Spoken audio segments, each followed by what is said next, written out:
What's up? What's up? What's up? What's up? What's up? Hey, hold on one second, man. I forgot it. I see I left my door open. Hold on one second, man.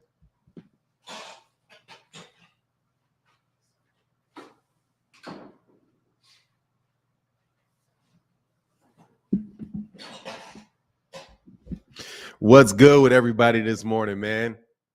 What's happening? Kamal Oz, what's good, brother? How are you, man?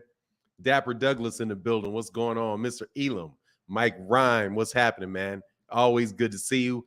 Another good day to talk this boxing for a little while before you guys get all on your football. So I said, let me make sure I start this mug early. Let me start this early on Sunday, so you guys don't have to feel like waiting for your favorite football teams to play. What's going on? Dapper Douglas in the building, man. Mike Cardenas, Kamal Oz, what's happening? Jaguar, what's happening? We'll talk about that fight yesterday, man. I wanted to crack a joke, though. Kamal Oz in the building. Marquis said, yeah, I visualize them like the Wonder Twins activate. DH in the building. What's going on? Mike Kirkland, Marquis. Oh, yeah, so let's talk. We can talk about that fight real quick, the Chris Eubank fight. Yeah, man, he got knocked out, man. He got knocked out, man. Them low hands, bro. Them low hands, and fighting at 160. I think it was at 160, man. Yeah, he got zipped. Good job for Liam Smith. I'm happy for Liam Smith. Hopefully they'll do it again, man. I think they should probably run that back. Yeah, you got clipped. What can you say? You got clipped. Got clipped.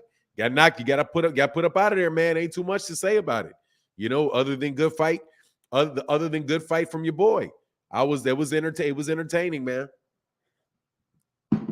I'm gonna go back and watch it again. I'm gonna go back and watch the 4 rounds again because I just basically caught the tail end of it.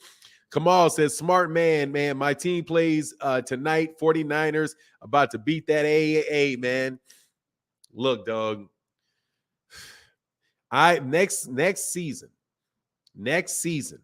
I am going to get into football next season. I am going to watch my Bears every game next season. I am swearing it to myself this time, man. I'm going to enjoy the Bears once again. I'm going to get back into football. I'm going to do it. I'm not going to have any more years where I just sit there with my head like down, knowing full well my squad is about to get murked. So I'm about to do it because every time I watch the Bears play, they get beat. So I started feeling like I was a curse. But next year, I'm going to be the strength of my team. The strength of my team. I'm going to watch them. I'm going to support the Bears, man. I'm going to support the Bears. Yeah. I'm going to support the Bears. But look, man, let's talk about some other stuff, man. Dwayne Elam said, it's all good, my team is out. Packers. Yeah, I mean, I know my team is out. So, but I'm telling you, I'm so out of football that I don't even realize. I want to say, are we in the playoffs? Or it's the playoff times now, right? Tran, what's going on, man? How you feeling? Good morning, man. Good morning. Salute a 76 Mark. What's going on, man? We look like we're gonna have a small crew on here on this Sunday morning because ain't too much boxing to talk about because that doesn't really happen other than the Liam Smith fight. He said, hell no, we ain't. Hell no, we aren't. I know that. I know we ain't in there, man. Come on. Eubank lost his pen when it came to fighting Bum Lufkin, ran away from Jamal Charlo and the PBC only to get KO'd by Vegan Smith for pennies on a dollar. Bad business, Chris. Hey, man. It is what it is, bro. It is what it is. He got sniffed. He got snuffed out. I really think it's because he put that rainbow thing on. when he put that rainbow thing on, I was like, oh man, that's like that. He's too bald to put color in his hair. So he put that rainbow thing around his arm, dog. Dog. Hey, right then and there, Callum wasn't about to lose to you with that, bro. Callum wasn't about to. Liam Smith was not about to lose to you after you put that on your arm. Okay, it was ain't no way he was about to go lose to somebody that wrapped a rainbow around his arm. You can call it whatever you want to call it, but it is what it is. Mike Kirkland in the building. What's going on, man? Thank you for showing that love early in the morning, man. I know I threw people off by getting on here this early. Y'all looking for me at around 10 or 8. And I've been herky-jerky with my times on the weekend. Yeah, 76, that's a bad omen, bro. That's a bad omen. Man, I want to get 76. There ain't no too many people in here, man. Dude, I want to get Manager Marty on my channel, bro. I got to tell you, bro, Cat's doing that dude real wrong, man. That dude is getting done wrong, man. That dude is getting done wrong, bro. He got a dog. Hey, next time you talk to him, tell him, hey man, tell him to come by my channel, dog. I'll hear him out. I'll hear him out, bro. Because, dog, I saw something yesterday. I was looking around. I saw something. I was like, nah, man, come on, man. Come on, man. You doing this dude. That's doing that man dirty, bro. Nah, man, that dude ain't no weirdo, man. Like, come on, man. Like, come on, man. Yeah, man, he's a smart guy, bro. Definitely, man. He knows his business, man. He's welcome to come over here anytime, bro. He's welcome to come over here anytime, bro. In the mornings, man, it'll get him a lot of shine. You know, we'll put the shine on him, dog. I'll put the, you know what I'm saying? We'll put the shine on him, bro. Get him some subscribers, get him more subscribers, do the whole thing, bro. As long as he just leaves that subject alone. If he leaves that subject alone around me, bro, we'll make sure I'll do my absolute best to make sure that dude is right, man. Because, you know, right now, dog, that slandering of his name isn't good, man. You know what I mean? That's not, I'm like, nah, man, that's slandering the man. You know what I mean? I'm late to the party, but I made it. Good morning, all. Mega Deuce in the building. Nah, you ain't late, bro. It don't start till you get here, man. You know the deal. It don't start till you get here, man. I like Manager Marty the few times I listen to him. Yeah, he's a smart guy. He's a smart guy. And he knows his stuff. He really does. He's a smart guy, he knows his stuff. So, hey, man, I can appreciate what he's doing. I can appreciate what he's doing, man. Yeah. So anyway, man. So what do y'all think? What's going on, Nick Ballin TV? What's happening with you, sir? I'm just up here. I'm just here chopping it up, man, waiting for cats to get into the building because it's early Sunday. It's early Sunday morning. The rainbow armband curse, same thing that England in the World Cup. Tell you, man, you put that stuff on there, man. You gotta know cats coming for your chin. You know, cats gonna come for your chin, right or wrong. They're gonna come for your chin, bro. They didn't send out your live notification again. Oh, is that what it is? I mean, it is what it is, man. It's all good, man. You know, cats will come on. Cats will come on slowly but surely. Ruben Langford said, Bud teaming up with Devin gonna cause Tank to knock him out faster. Nah, man, I find it honestly, man. Let me tell you why I put that on there. Because I don't think it's anything unusual because they're both over there with Snack. They're both over there with Snack. There's been a couple things that have been going around, bro, that have just are not true. You know? So, you know, that's what I wanted to talk about. Like, first of all, I don't know if it's true or not that they're getting that Devin Haney and I mean, what they're going to team up to do? You know what I mean? Like, what are they going to team up to do? They don't fight it. They really don't fight anything alike. And, you know, if Devin doesn't know how to fight a southpaw by now, how is Terence Crawford going to help him with that? You know what I mean? Like, I just don't see that. I just don't see that being anything other than, you know, both of those guys have been with Snack. And if you look up, you know, if you look up Devin Haney and Terence Crawford, you'll see these guys. You'll see them together a lot, right? And it probably has a lot to do with like some type of snack, you know, snack type of event or something like that. We'll have them in the same room or there, something like that. That's what I would suspect. But I don't think that they're actually like teaming up in any type of way that's going to make any difference to the fights they have. Like for number one, Devin Haney doesn't fight anything like Errol Spence, like nothing like him. And Terence Crawford doesn't fight anything like Gervonta Davis does. Haney not a bum, Tank just better. No, he's not bad. Mike the mobile mechanic. Did you catch the Smith Eubank fight? Yeah, I caught it. 4 rounds of a good fight. 4 rounds of a good fight. Absolutely. For 2 overplayed floppers. Hey, man, that ain't right, man. Yeah, I checked it out, man. It was a good fight. It was a good tussle.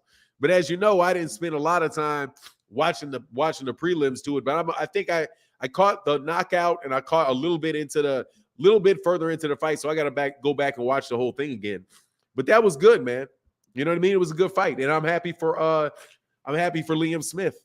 Good job, man. You know what I mean? Good job. It's funny. I'll tell you who I think is like super tacky is Conor Benn. Like, good thing that you didn't fight me. Yeah, good thing, because he would have got knocked out because you juicing. Like, man, dude, Conor Benn just needs shut up, man. Shut up, serve your suspension. You know what I mean? Shut up and serve your suspension. You're dope. You're a doper, man. The science doesn't lie. Yeah, right. Like the drug test, bro. No, there's no lie, but he need to shut. Where's the lie? There may not be a lie. But he still need to shut up.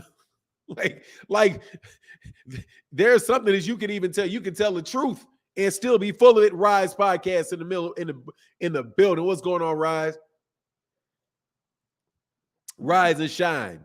He didn't lie though. Nah, I mean, hey man, so what? Still need to shut your mouth, bro. You're on juice. I'm juice. Somebody that isn't juicing knocked you out. So imagine what you would do with me since I'm juicing. Like, come on, man. Come on, man. That ain't kosher. That ain't kosher at all, bro. Man, Conor Benn ain't about to come. Man, Conor Benn ain't about to be coming back soon. I know they're trying to save him. And what the WBC said was that that they're going to allow him to fight. Here's the problem though. The British Boxing Board and controller, where's the lie in calling Bud and Devin two overplayed floppers?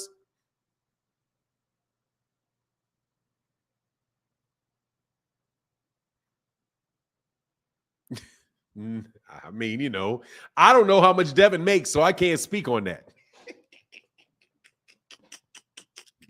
I don't know how much Devin makes, so I can't speak on it. I hear y'all talk about how much money he makes, and some of it, you know, it depends on who you talk and when somebody's depends on whether they want Devin to be a victim or they want him to be the greatest thing ever. So I don't know how he's either underpaid and taken advantage of, or he's super paid. It depends on who you're talking to and what the circumstance is. Exactly how much he's getting paid. So I don't even know how much money he's getting paid to say that he's overpaid, man. You know what I mean? But you know, if Bob Arum and those guys and Eddie Hearn want to pay him the money, cool. Now, as far as flopping, it depends on what you think you're gonna do. That's why only thing that I will say is there are some B-sides. They're the B-side, man. That's what they are. That's the best way to say it, man. They're the B-side. But and it's fun to rub it in. I'm not gonna lie. It's fun to rub it in. I have a little bit of fun rubbing it in. That's all I'll say. Because y'all get on my nerves. Y'all talk too much, man. Y'all talk too much. Why y'all people be calling Ben a woman? I never called. Why people be calling Ben a woman? What are you talking about? I don't know. I've never called Conor Benn a woman. I try. Hey, chat, I need help. How do you take care of a cat? How do you take care of a cat? You get a litter box. You get a litter box. Then you get them something so they can scratch, so they can, if you got nails, if they got their claws, then you get like a tower or something for them to scratch on, and a tower for them to, if they like to climb and sleep high, so that they sleep high, and then you let them outside. You let them outside, because you cannot domesticate a cat. They're evil animals. They're just evil animals. And so, yeah, scratching post. Yeah, get them a scratching post. Get them so they don't tear up your furniture. Get them a litter box so they use the bathroom, food and water, and that's it. You can't train them. You can't then take them to the vet. You know, make sure they get their shots, get their rabies, get all that stuff. You know what I mean? And then, by the way, also if you let them outside, do not get one of them things that make noise. Don't get anything that's going to make noise around them. You got to get something soft, because you get your cat killed out there in them streets if he can't run away and he's jingling everywhere he walks. No, cats are evil animals. They're evil. I love cats. That's why I mess with cats, because they're evil. They kill just to kill. Cats kill to kill. not to eat. They just go outside and they looking around for something to kill. They're evil animals, man. They're homicidal maniacs. Trust me. If you get a cat and you let them outside, you'll have dead birds. They will put dead birds on your right in front of your on your doorstep every day. I mean, every week you will have to be taking dead animals up off of your porch. They bring home the dead animals for you. I love cats. I didn't say you said, people said, dude has commented before, he said he was pregnant. Oh, they talking about because he's got the that's because he's on juice and he got that stomach protruding. They bring them right to you. Yeah. That's what I'm telling you. That's why I love cats. Cats don't play. Cats is mean animals, man. Cats do you in, bro. If a cat was the same size as you, you would never let that thing near your house. I guarantee you this. If a cat was as big as a dog, the cat that you have in your house, if you made him as big as a dog, you would not last a week you would not last a week with that cat in that house. No joke. They're evil animals. That's why I love them. I prefer cats. So that's true. A cat can be fat and satisfied, but kill animals for no reason and make you clean it up. Yeah, no reason whatsoever. For the fun of it. Just for the fun of it. Let's kill this. Hey, man, I'm telling you, man, them animals is... Oh, exactly. If you die in your house, your cat will eat you. Yeah, them cats is wild, bro. I'm trying to tell you, man. Would you rather it bark? I mean, hey, man, look, I'm just telling you, I love cats. I love cats. I prefer cats. But I know what a cat is at the same time. They're evil animals, bro. Did Ryan sign the contract? Who knows, man? Who knows? We'll see, bro. We'll see. Dogs do kill for no reasons. Oh, yeah, some of them. Some of them, but all of the cats. All the cats. That little white Yorkie I got, bro. I got a Yorkie. I have a, what do you call it? A Highland Terrier, West Highland Terrier. That dog's evil too. It'll kill for no reason too. No joke. Just a bird. Just first reaction. Snatch that bird. I love cats, but I'm highly allergic. Yeah, I'm allergic to cats and dogs and grass. That's why I'm sniffling half the time. People are like, "Oh my God, he's got breathing problems." Man, shut up. I'm taking care of animals, man, and part of the bad part of it is, that my nose gets stuffed up. But it is what it is, man. Y'all coming in the building now, man. I'm the opposite. I like dogs. They love you back. They love you back more. Yeah, they do. Dogs are much more protective and loving than cats are. But you can let a cat out and just get out. You just let the cat out. And that cat will go on about his business. You shouldn't keep a cat in the house.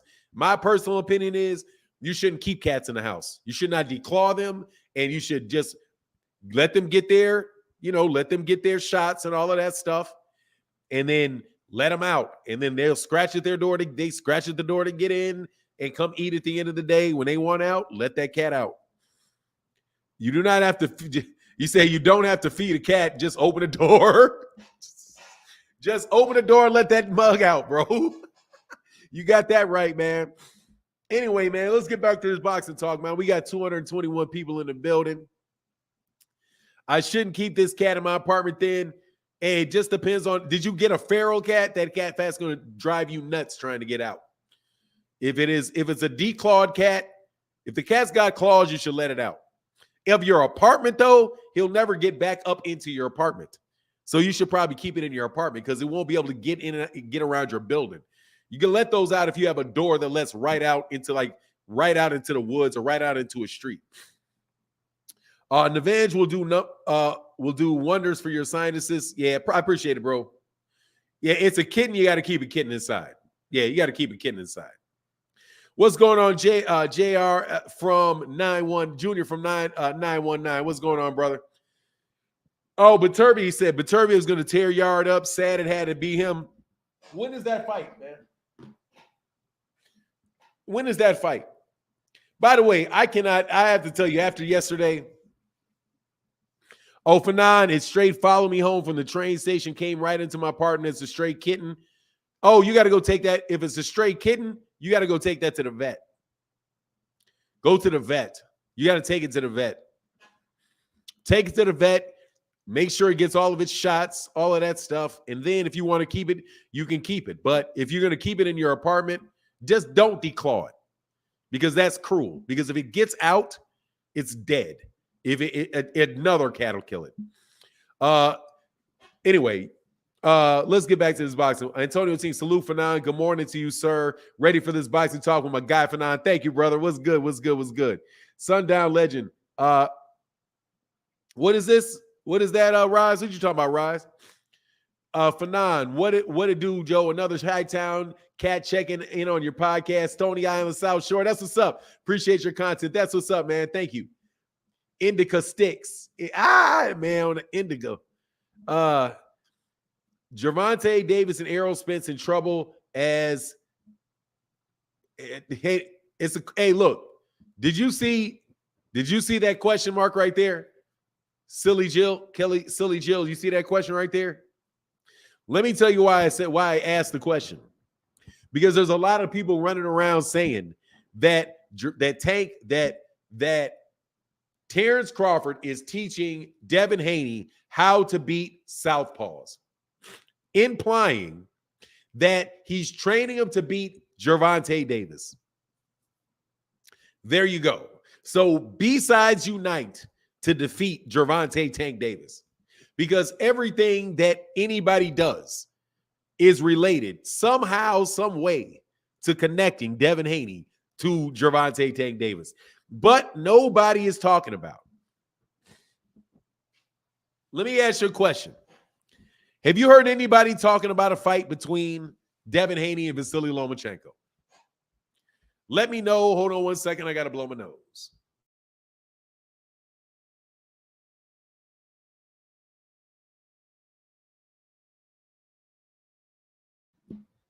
Has anybody heard anybody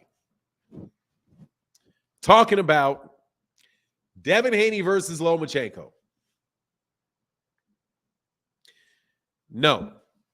Have you heard anybody saying, besides me, who is Terence Crawford going to fight next? Let's get the Jaron Ennis fight.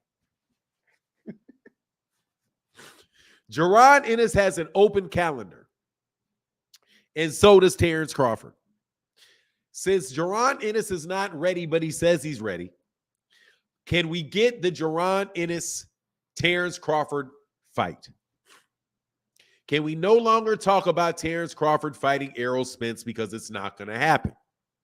And why isn't it going to happen? It's not going to happen because Terence Crawford does not want it to happen.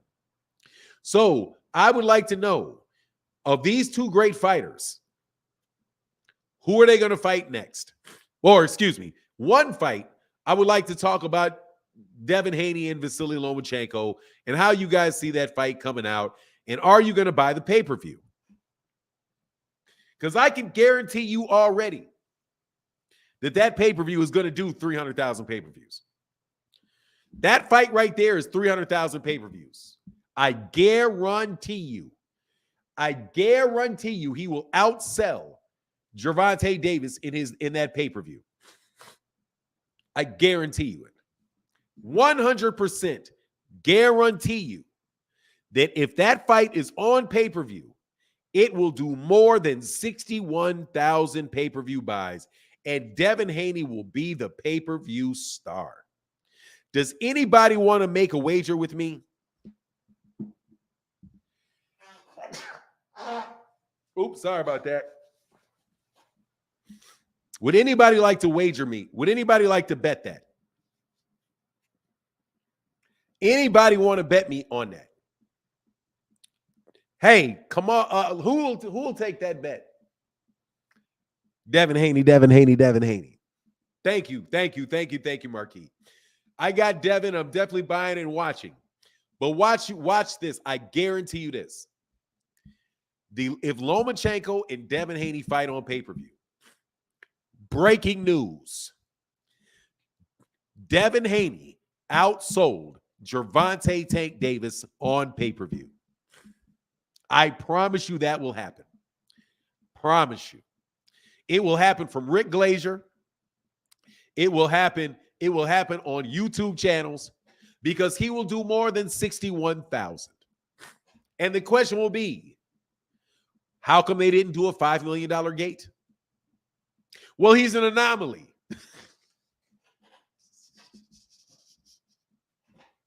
He's an anomaly. Hold on one second.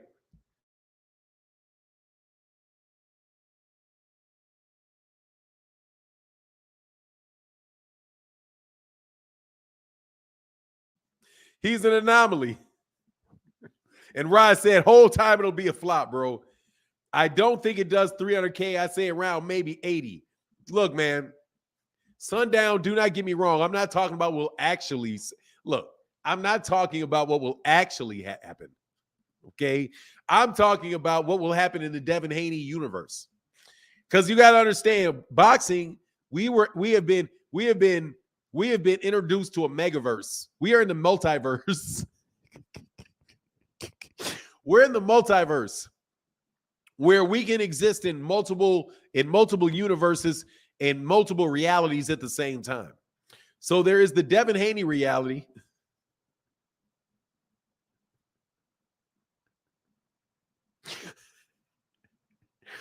There's the Devin Haney reality, and there's the reality that everybody else lives in. Devin to fight at 135 because he has no power to move up.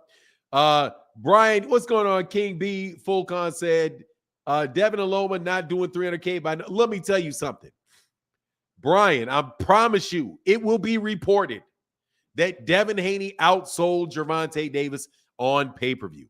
I guarantee you. Yeah, he outsold Deontay Wilder too. Yes, he will. On pay-per-view, it's going to be reported, man. Dude, they reported that Terence Crawford made $10 million fighting David Avanesyan, even though every news report that every actual site that tracks it said the man made either $1 million guarantee or $2.5 million guarantee, bro. But nobody ever showed any purse that said $10 million.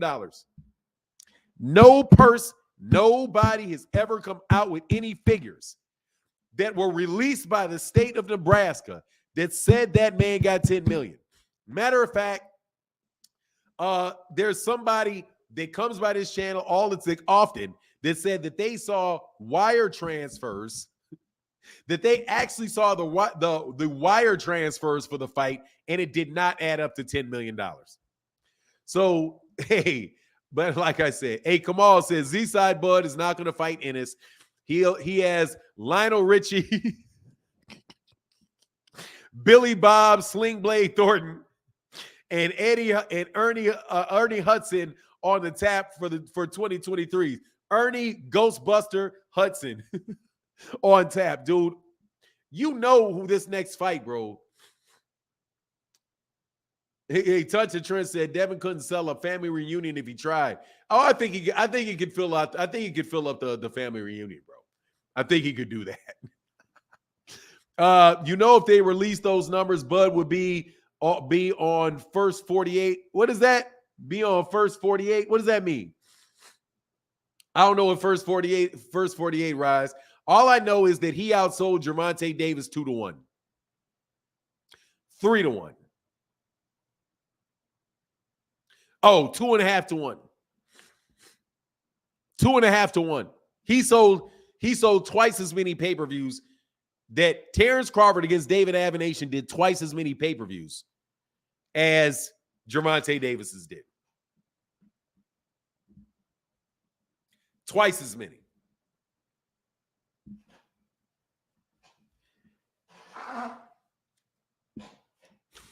Twice as many. Twice as many. Twice. Oh, first 48. Oh, yeah. Oh, a crime show. Oh, crime show. Okay, yeah, man. I'm sorry. I don't know what the crime show was, bro. Hold on one second.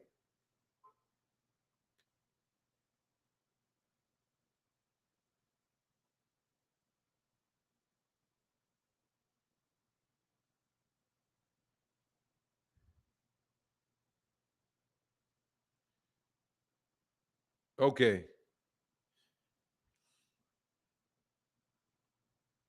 Hold on one second.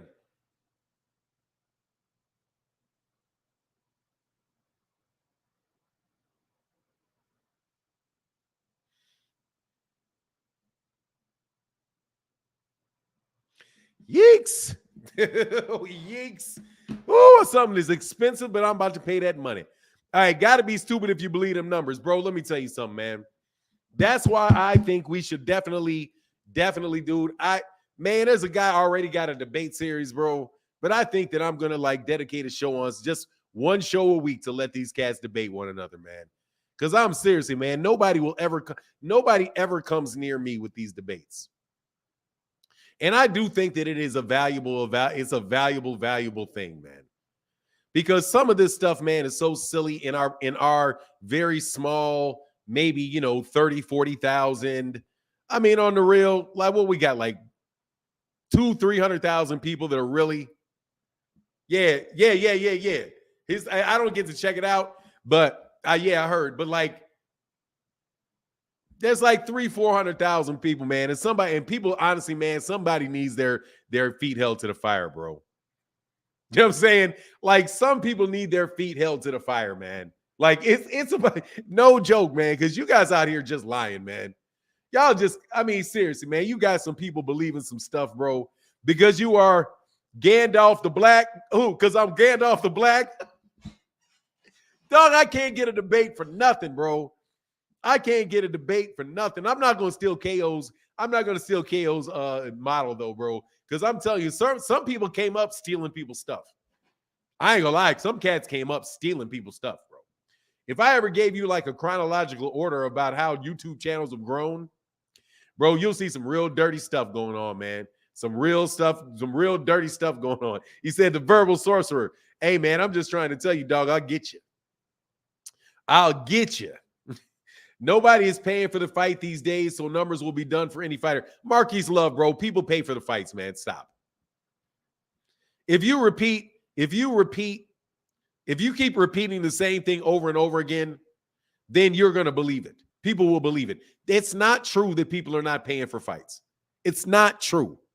There's a lot of people stealing fights, but there are a lot of people buying fights. Not everybody wants to steal fights. That's just not true. You know what I mean? You'll get one over there. Yeah, I'm not going over there, though. And no, I won't. Dude, I'm trying to tell you, look, let me tell you something. It's been a recession for 50 years. Are you kidding me? We've been in a recession for 50 years. 50 years. Dude, we had some good money going on in the 90s. We've been in a recession for straight 22 years at least. 22. Dog, there's not been an economic boom in this country since the 1940s. You kidding me? It's either recession or a depend. I promise you, no, I will not. I will murk them all. No, I will not. You'll have somebody try. Yeah, I'll have somebody try. But look, I'm not going to do that because let y'all do that over there, bro. You want to debate me, you got to come here.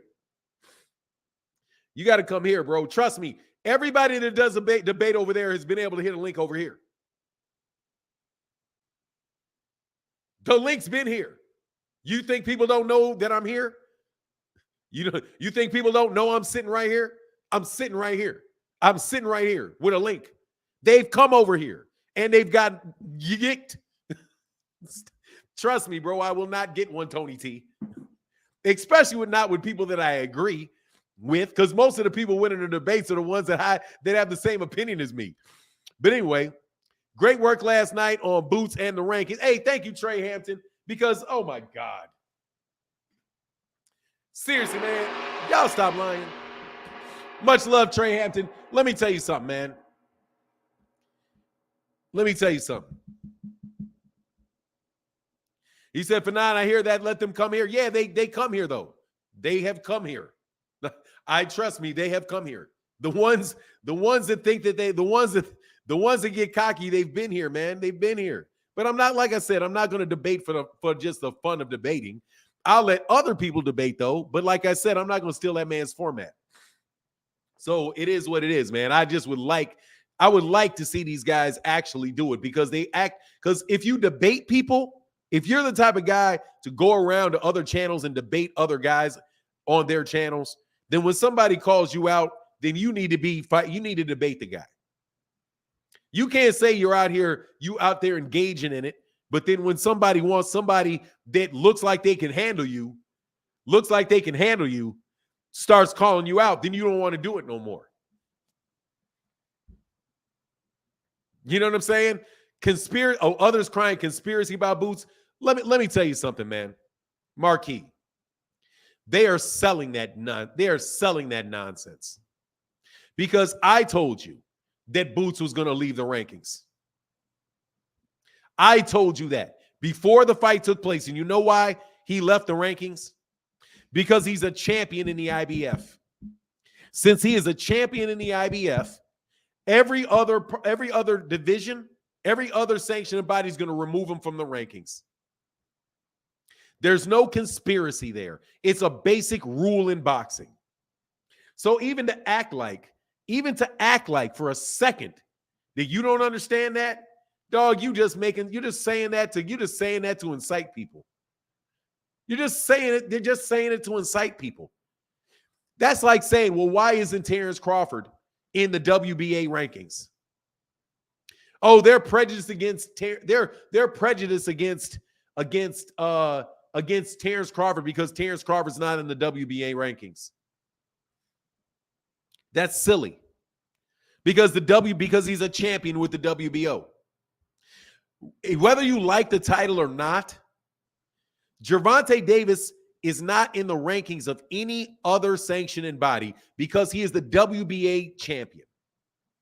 He is the WBA, we call it the regular champion. He's just not the super champion. He's the WBA world champion. So he's not in the WBC, the IBF, or the WBO rankings. Devin Haney was the IBF interim champion. I don't believe when he was the IBF interim champion that he was in the rankings for any of the other sanctioning bodies once he became the interim champion. So when Jaron Ennis became the interim champion, he was taken out of all of the other rankings. That is just how boxing works.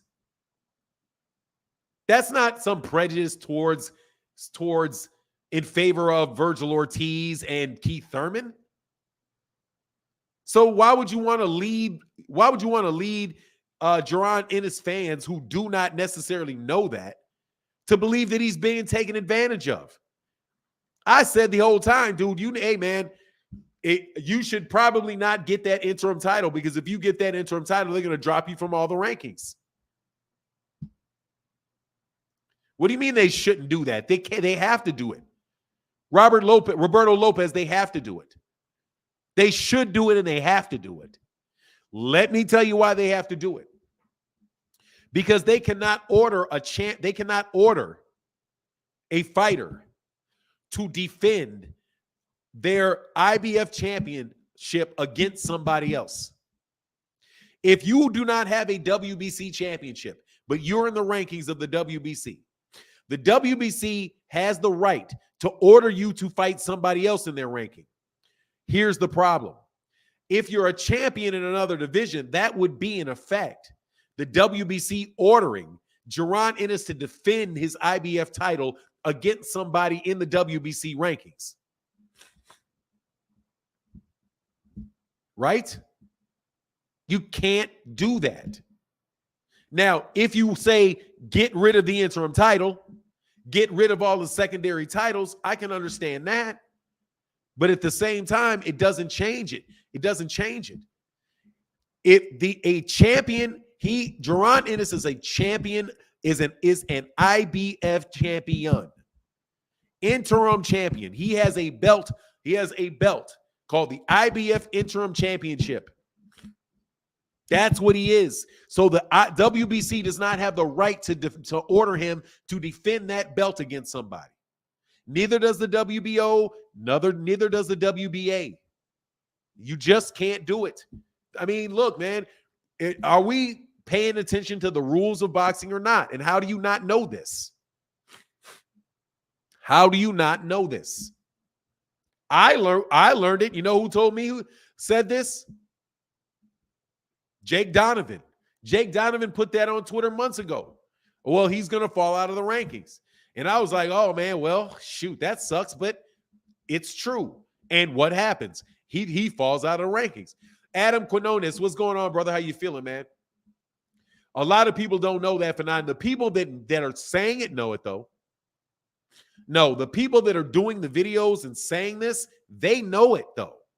They know it. They know that. They know it. And if they don't know it, that's a problem.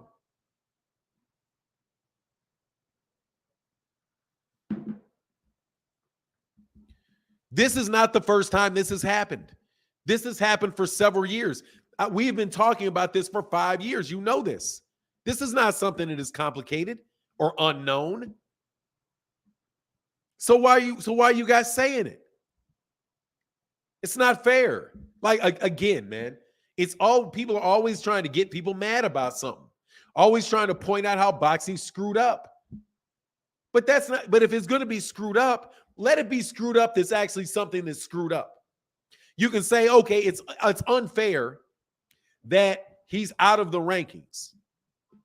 But don't say that somebody's showing favoritism to somebody when that's the rules. It's the same rules everybody abides by. It's the same reason. It's the same reason everybody. It's the same rule everybody has to abide by. So even though you may not like it, it's a rule, and it's a rule that has been applied to everybody. So no, Jaron Ennis is not being taken advantage of. They're not showing favoritism. They're not showing favoritism to Virgil Ortiz or favoritism to Keith Thurman. Because guess what? If Virgil Ortiz beats Stanionis for the WBA regular title, guess what's going to happen to Virgil Ortiz? He's going to be out of all the other rankings too, which means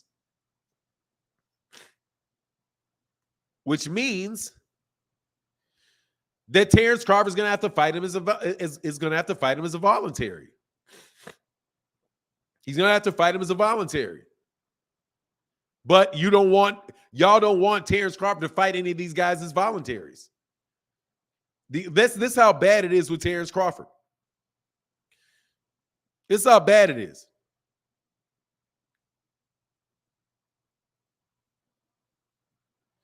Hold on one second.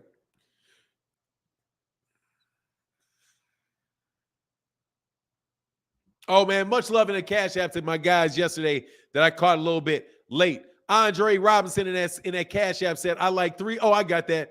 I got three. I like 3 Tupac songs. A lot was trash. Oh, yeah, you know it is. Sorry, man. I did get those yesterday. Much love to everybody in the Super Chat and everybody in the Cash App. Iman Russ, and thanks for the clarification. We all get it. We all get it on rankings. Yeah. Nobody's missed. The IBF did not. First of all, the IBF, well, no, the WBO did not mistreat him. The WBC did not mistreat Jaron, and neither did the WBA. It's just not, it's not fair to them. A Nomad said you missed my super chat yesterday. Sorry about that, brother. Hold on one second.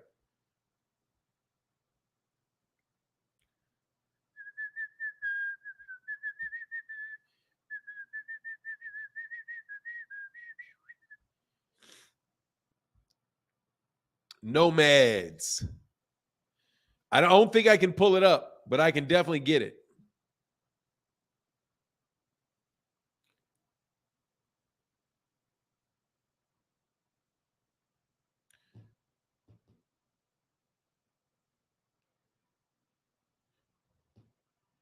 Hold on, Nomads. I'm looking for it.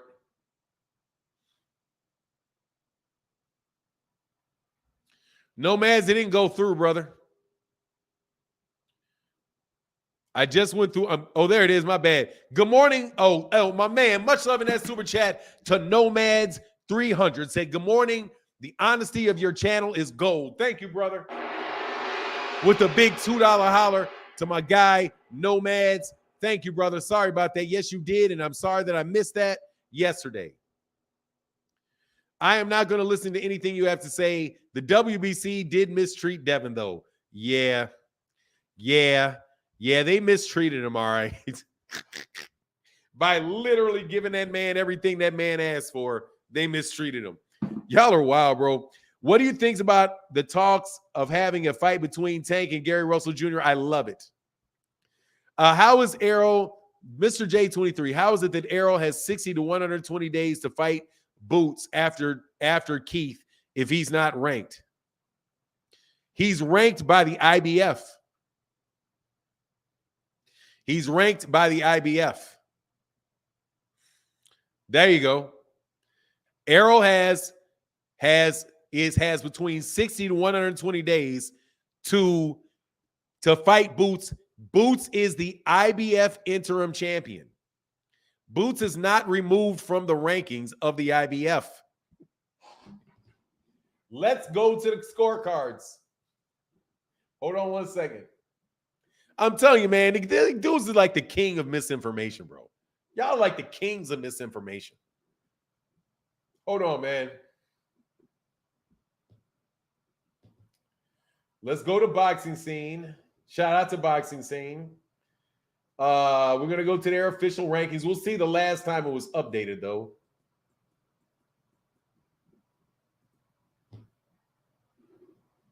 Oh, no, I got to go to the top.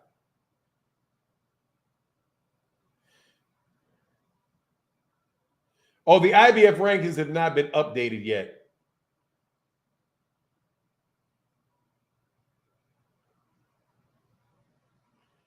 Hold on.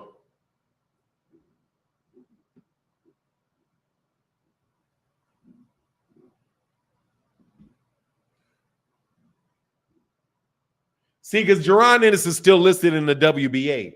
So that has not been updated yet. The WBC has been updated and the WBO was updated.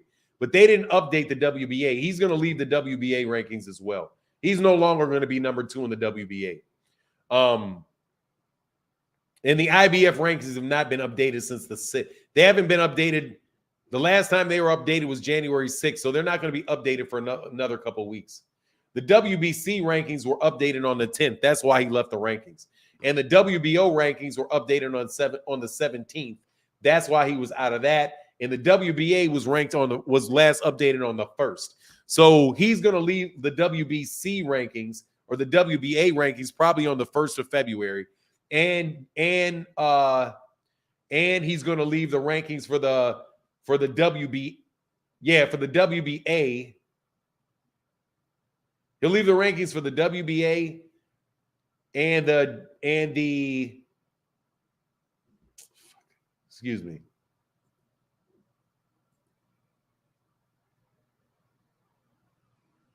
The WBO and the WBA. He'll leave the WBO rankings and the WBA rankings. When was the WBO? WBO was on the 10th. The IBF rankings are going to stay the same. He's only going to leave the WBC. He's going to lose on the very next update for the WBA. Jaron Ennis is going to leave those rankings too because he's a champion. You know, those belts that you guys say don't matter because you don't like them but do matter to the sanctioning bodies. Bobo said the WBC first, then the WBA, then the IBF. Yeah, he'll stay in the IBF rankings though because he's the number 1 in the IBF, unless they actually elevate him and then they say, okay, you're the interim champion, something like that. What y'all need to do is stop listening to Bishop Lamar Whitehead over there that's giving you bad gospel and pimping your what? Doggone, man. I'm not, like I said, man. Hey, what's going on, Harry Sports Nation? Yeah, they mistreated Devin by giving him a belt that he never fought for. Yeah, the dude is not mistreated, bro. Okay. Like, suffice it to say, he's not mistreated. I have no idea why people say that man is mistreated. But it is what it is, man. You know what I mean? Robert Lopez said, if Spence doesn't fight him, he's going to have to fight in a mandatory since he won an interim title. Look at the IBF rankings to see the nonsense Boots will be fighting. It doesn't matter. He can fight Terence Crawford. It doesn't matter. He can fight whoever he wants to fight, and then he can fight Terence Crawford as a champion. Because guess what?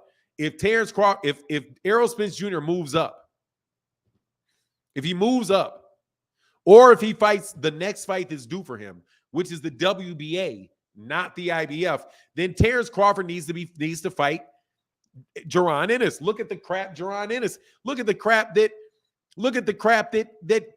Terence Crawford gets to fight. Let's go to the welterweight. Let's look at the WBO rankings for welterweight. The WBO rankings.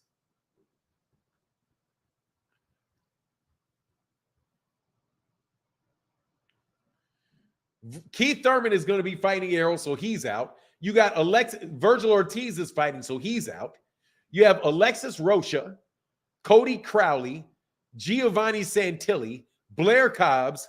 He could fight Rashidi Ellis, Kieta Obara, and actually, yeah, Kieta Obara. Jaron, let's fight. How about he fights Jaron? How about we do that? There are, I mean, that's what, man, can't believe I ran out of coffee. And I needs my coffee. I wish the sanctions bodies would be removed from boxing. It's too much confusion and corruption.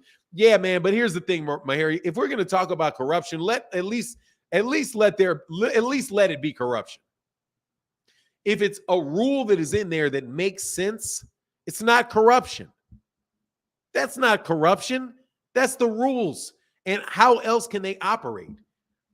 It's very, in my opinion,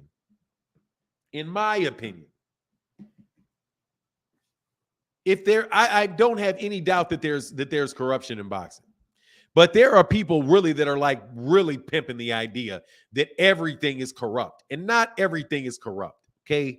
Not every decision that they make or everything that happens is a result of them trying to dump on your favorite fighter. That is just it's over the top, and it makes it harder to actually solve problems. Bud fans, we keep letting Bud lie to y'all and giving y'all bum fights. I mean, he's gonna fight trash next, without a doubt. Terence Crawford has not taken a fight as good as Errol Spence Jr. has taken the entire time he's been at 147 pounds. Not one of them. Not a single solitary one of them.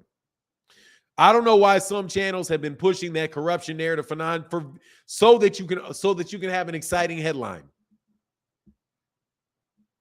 So you can have an exciting headline and people will watch your video. Same reason why anybody does something that is to entice you to watch. And that's fine. I mean, that's what you're supposed to do. That's what a title is. A title is supposed to get your attention. But once you get the attention, don't be surprised if people point out that what you're saying is not true. So that's just the risk you take. It's not true that it is that the WBC and the WBO have taken advantage of Jaron Ennis or mistreated Jaron Ennis in favor of Keith Thurman and Virgil Ortiz. It's just not true. Because Jaron Ennis is now a champion. If it is the case that he is taking advantage of them, then we should be seeing the same conversation about it happening to other people, like Gervonta Davis. Gervonta Davis is not in the rankings of the WBA, of the WBC, the IBF, or the WBO because he is a secondary champion and he holds a title with the WBA. Now that Jaron Ennis has a belt and he has a title in a sanctioned body in the IBF, he is no longer in the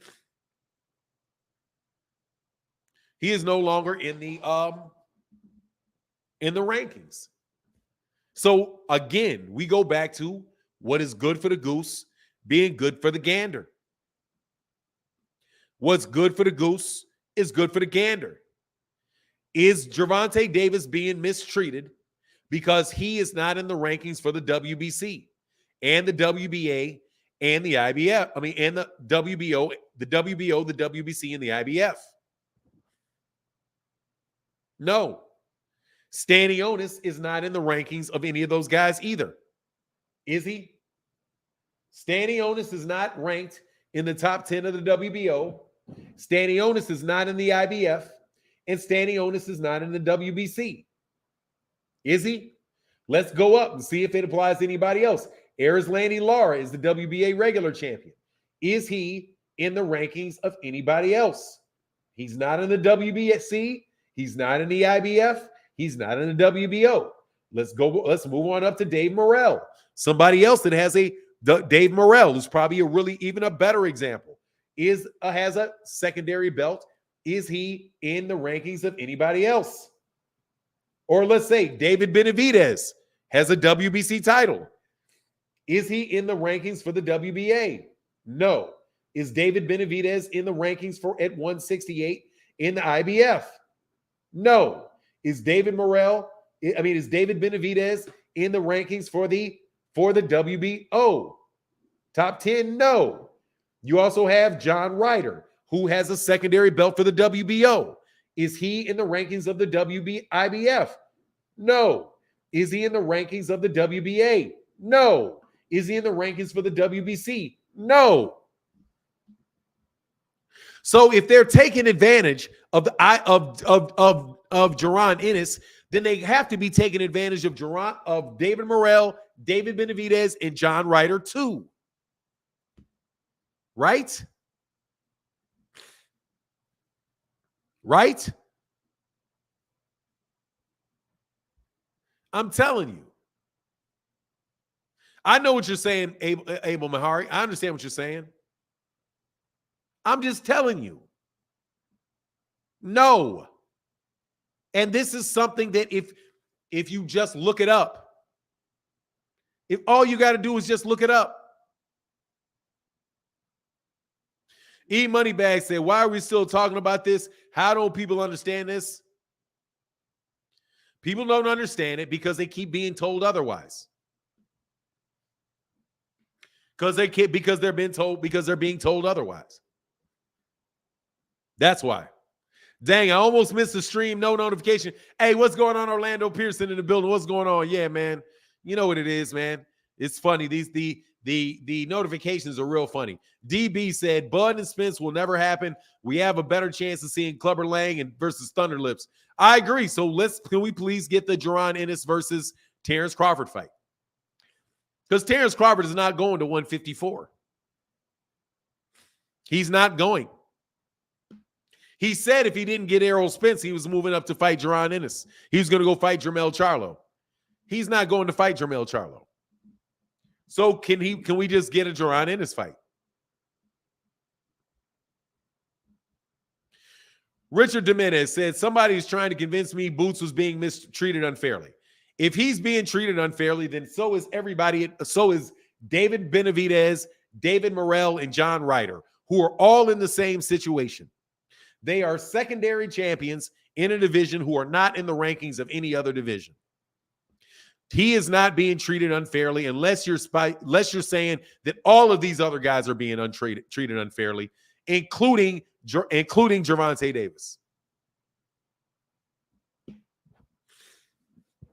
No, he's not being treated. He's not being treated any other way than the rules say to be treated. And on top of it, it's the only way a championship can work. If the IBF were allowed, if he was still in the ranking, if he was still in the rankings for the WBC, then the WBC could order Jaron Ennis to fight somebody. If the WBC could order Jaron Ennis to fight somebody, then he would have to defend the IBF title on an order from the WBC, even though he's not a champion with the WBC. Now, if he was a champion with the WBC and a champion with the WBA, then it would be a unified title in which which he would be able to do. So they would be able to order him and keep him in there. But the only way a champion is going to get into the ranking system of another champion is if they beat the champion of that division in a voluntary fight. You have any ideas how boxing can rise again and we can start having good fights consistently? Any idea? Well, first and foremost, yeah, I have an idea. Stop watching bad fights.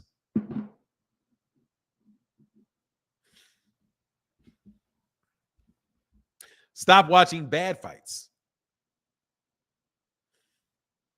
Because we pub up a lot of very mediocre fights. And we cry about the big fights not being made, when really what we're getting is a bunch of trash fights. But how can it come up? I don't think it went anywhere, to tell you the truth. I think boxing is doing fine. Think it's doing fine. I've literally been hearing the same argument that boxing is dying for the entire time I've been watching boxing. It's not like it's something new. Boxing was dying in the 90s. Boxing was dying in the 80s. Pretty much since Ali. But I think the biggest thing could be is, how about American television and American broadcasters start publicizing and appreciating the skills of American fighters? That could be the biggest. That would be helpful. If every time somebody's doing well, that half of boxing didn't spend their time trying to lie on them and make them look like they're a failure for their own good in their own gain, it may work. Right? If you didn't just say, like, for example, Gervonta Davis just had a great event. By everything that we know, it's a great event, but you got people sitting around, running around, talking about what a failure it was, trying to literally going out of their way to try to convince you it was a failure. And then when Devin Haney and Lomachenko fight, when they fight in May, like they were always going to fight in May, like they were always going to do, you're going to hear how great they did. When they probably won't. You know what I mean? And then you got people crying about being ducking people, but they're not even ducking them. Right? Think about how much criticism. Think about how much criticism Gervonta Davis took for not fighting Devin Haney, even though Devin Haney's not available to fight. Right? How does they're just tearing down the brand. They're tearing down the brand of a popular fighter full time.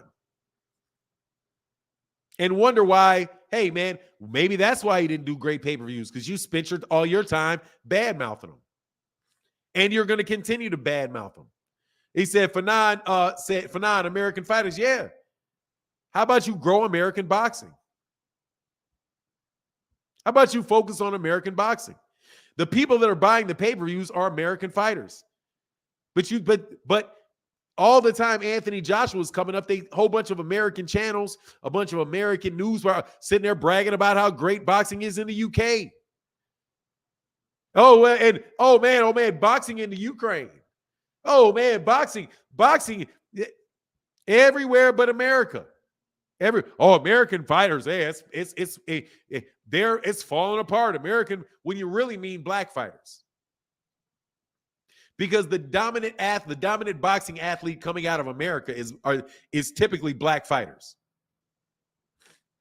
So you just want to say, oh, well, the black fighters aren't doing as well as they used to do. They're not, they're falling off. But what you really are doing is you're really tearing up American boxing. You're tearing up American boxing. And you're bragging about UK boxing and Mexican boxing and the boxing in the Philippines and Japanese boxing. Oh, because we're a global sport. You guys would try to go global. You try to go global. And how about you just stay domestic in the United States? Because truly, international boxing is nothing but domestic, another name for domestic boxing in America. You're just trying to bring over European fighters to shine. It's like the NBA. The NBA is American basketball. By and large, it's American basketball. I would suspect it's 90% American basketball.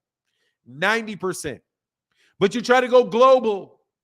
So you bring in really good players, some very good players from overseas. And then you feature them and be like, oh, we're international. Because you don't want basketball to be too dark. Because you don't want basketball to be too dark. That's basketball. That's boxing's number one problem. Hold on.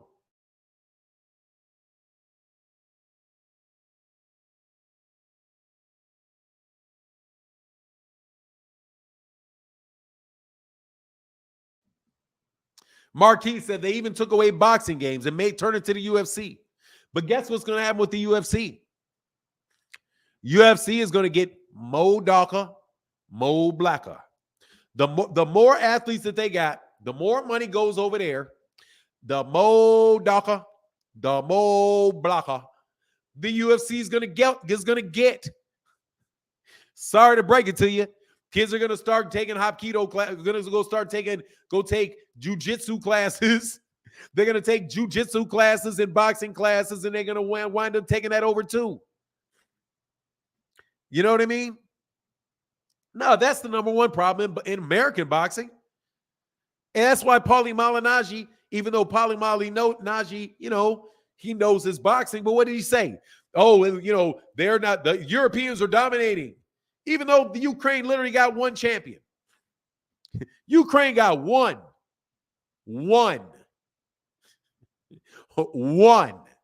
Alexander Usyk. The UK has what? 4. At any given time, they got 4. And even in that scenario, those sanctioning bodies are playing with them rankings to get UK fighters champion shots at those belts as often as they can. You know what I mean? But you cannot get Demetrius Andrade a shot at undisputed against Canelo. But you can dang sure find a way. You can dang sure find a way for Billy Joe Saunders to get a fight, Callum Smith to get the fight, Rocky Fielding to get the fight. You can find ways for that. You know what I mean?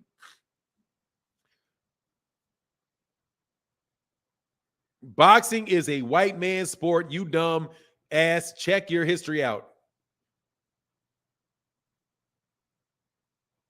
What? His boxing is a white man's sport? Really? Really? Oh, you mean because it was created in Great Britain? You mean the sport that didn't get big in the UK until Tom Mellenwall went over there and fought Tom Cribb? You mean that? You mean that one? You mean that one?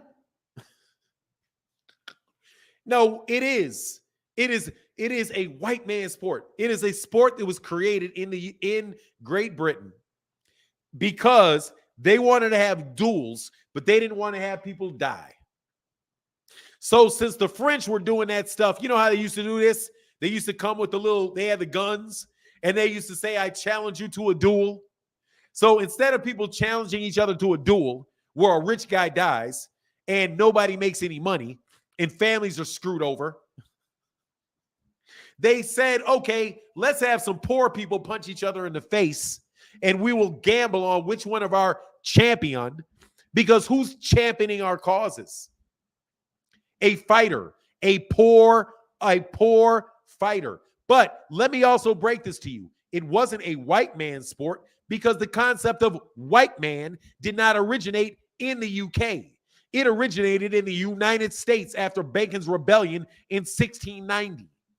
And it only applied to the United States. They still had basic dang near feudalism. They still had feudalism in the UK, where the Scots and the Irish, they did not have the rights of an Englishman. You idiot. How about you go study some history, you moron? It was not a white man's sport, you clown. It was an Englishman's sport. And there was no such thing as a white man. In England, there were Scots, there were Irish, there were whatever else. Only in the United States did the concept of white originate.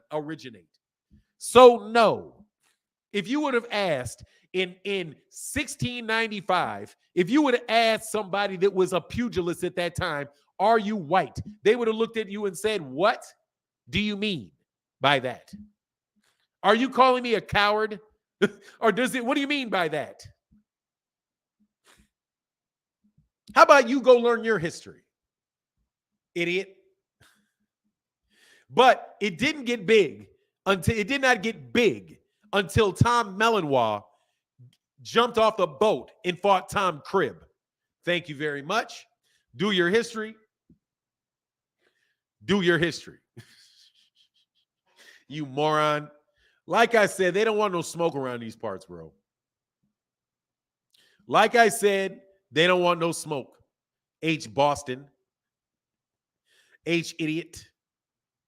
See you later, idiot. Man, y'all don't want no smoke, bro.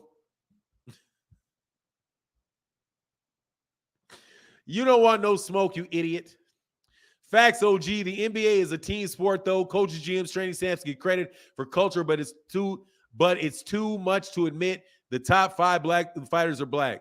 Look, bro, much love in that super chat. Thank you, Sean Clark. And boxing is Jack Johnson's sport. Much love in that super chat, bro. The first superstar in boxing was a guy named Tom Cribb. And he jumped to another level when he fought the other first superstar in boxing, which was Tom Melanois. When they fought each other, that's when boxing got big. Okay? So we don't want to hear from you dummies who do not know your boxing. Okay? Do not want to hear from you idiots that do not know your boxing. I know my boxing history. I also know I'm fairly decent at history. And I will let you know there's no such thing as white people in Britain, in Europe for a very, very long time. It was only a concept used in the United States to suppress the rebellion of Scots, Irish, and Africans against the British colonial powers that were holding down the East Coast, the New England, the upper left-hand corner of the United States. And in order to make sure that there were no rebellions that included the Scots, the Irish, and the Africans, they cut a deal and said, we will give to you, the Irish and the Scots, the rights of an Englishman. That refers to the feudal system what was it called? I forget the name of the laws that were in place in the UK at the time. But there was some specific set of laws that made the Irish and the Scots second-tier citizens to the people that colonized them first, which were the Brits, which is why Scots and Irish do not want to be referred to or be included in, many of them anyway, in the United Kingdom. Which is why Josh Taylor does not consider himself to be from the UK. He considers himself to be a Scotsman. But don't worry about that. I'll teach you your own history, clown. Chex Jason says, is it true that dropping Boots from the WBO ranking because he petitioned the IBF to challenge Spence and now he's number one in the... No, that is not true. Is it true that they dropped Boots from the WBO and the WBC rankings because he petitioned the IBF to challenge Spence and is now number one ranked in the IBF? No, that is not what it is. He was already number one in the IBF rankings. He was dropped from the WBO and the WBC, and he will also be dropped by the WBA because he's a champion with the WBA, with the WB, not common law. It's called the penal codes. I think it's the penal codes.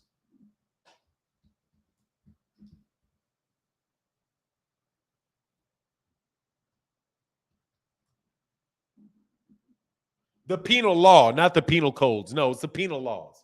Laws passed against Roman Catholics in Britain and Ireland after the Reformation that penalized the practice of Roman Catholic religion and imposed religious civil disabilities on Catholics. It was there were the penal laws.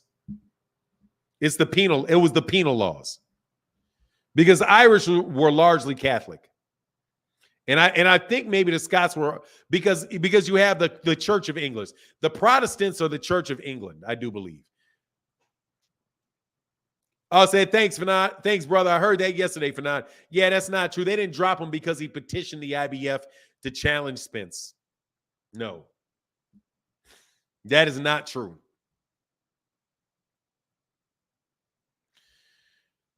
But Boots isn't the actual champion. There's only one IBF champion. No, he is an actual interim champion. He is the interim IBF interim champion. That is what he is. The IBF calls him the IBF interim champion. He is the champion. He holds a title.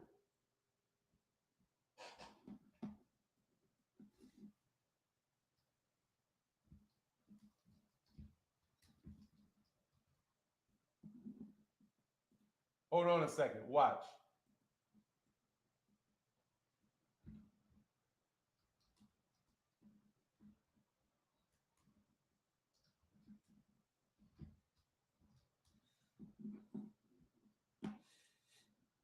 IBF interim champion.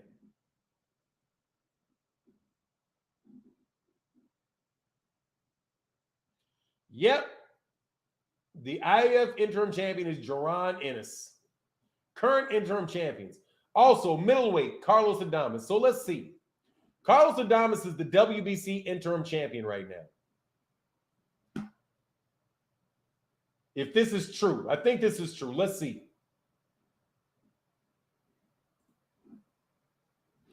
At 160.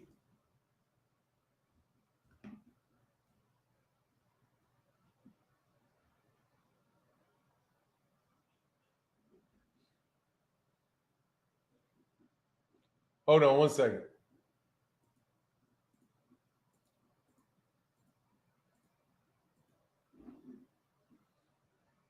Carlos Adames is the WBC.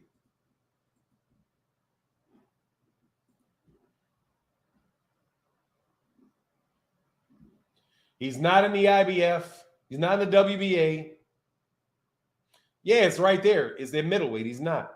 He's not in. Carlos Adames is not in the IBF either. And Carlos Adames is not in the WBO either.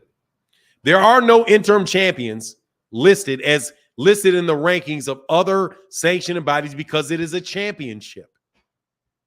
You got to be real careful when you act as if your opinion about what a champion is affects what the WBC and the sanctioning bodies say.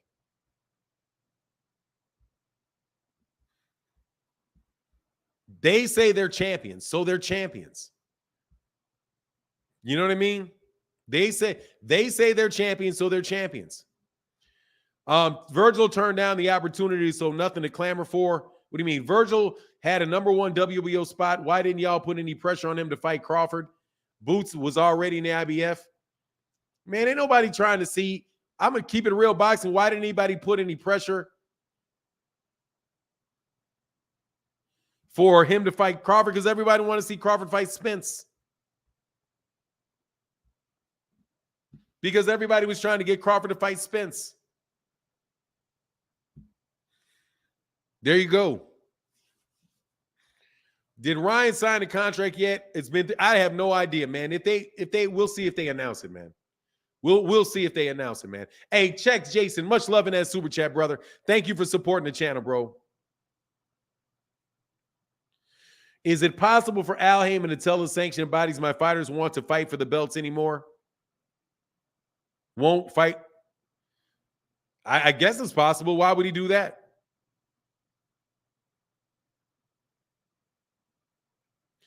Tony T, what are you talking about? After we realized it wasn't going to happen for Fanon, Tony T, you laughing at me is a fucking joke. Okay? Let me be flat. You laughing at me is a joke. You can hit that link, partner. You can hit that link, Tony T. There ain't nothing funny about what I said. Why didn't they ask him? First of all, we already knew who he was going to fight. Stanionis. Already knew it. Already knew it. Why didn't I push for Virgil? Because I don't care about it. I already know who Virgil's fighting. Why aren't you pushing for Virgil? Get a fucking channel. You push for something. I ain't pushing for it because I don't want to see it. I'm not pushing for it because I don't want to see it. I want to see him fight Jaron Ennis. There you go. Talking about why don't I push for it? Why don't you push for it? Get you a channel. You get somebody listening to you talk about boxing, and you push for something you want to see.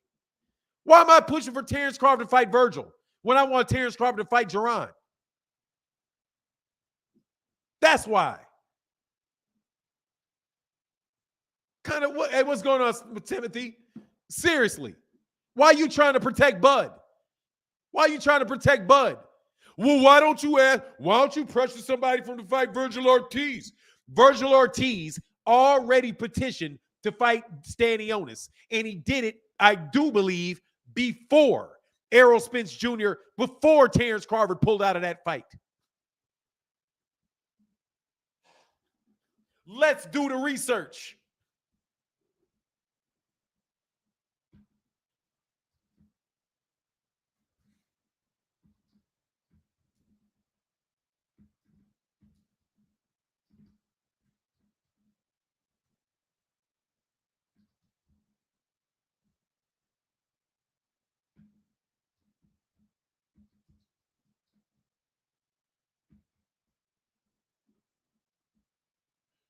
September.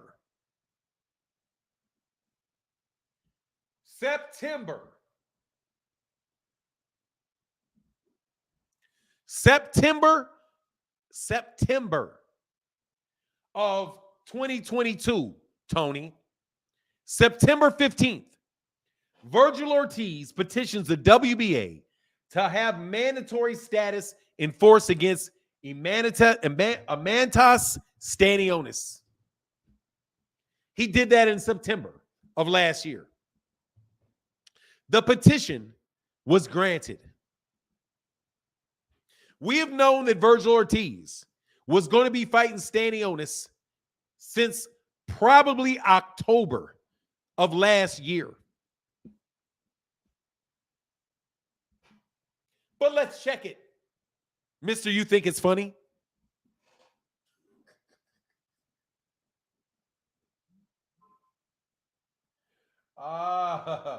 Y'all are funny.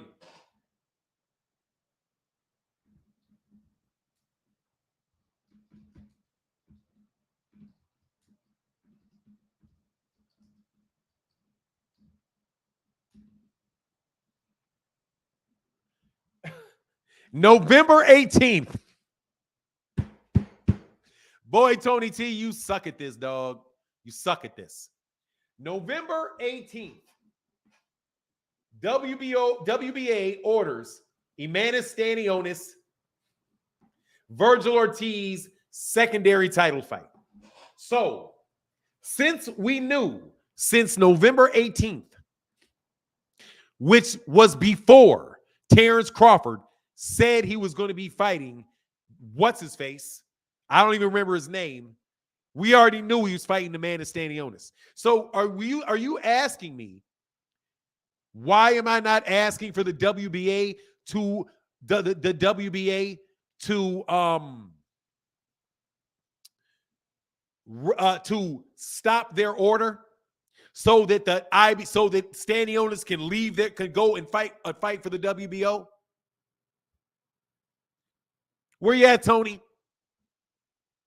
I'm telling you, bro, you suck at this. And you laughing at me, bro, it's like, come on, man. Don't do that to yourself. First of all, I don't even care. That's why I don't call for it, because I want to see Terence Crawford fight Jaron Ennis. Why? Because I feel that way. Because I want that. Why? Because I want that. Same reason you want to see Terence Crawford fight a tin can Sam. because that's what you want. That's why I don't call for it, because I don't want to see I don't care about that fight. I want to see him fight Jaron. And why do I want to see him fight Jaron? Because Terence Crawford does not want to fight Errol Spence. That's why. Because I said so. The ultimate because I said so.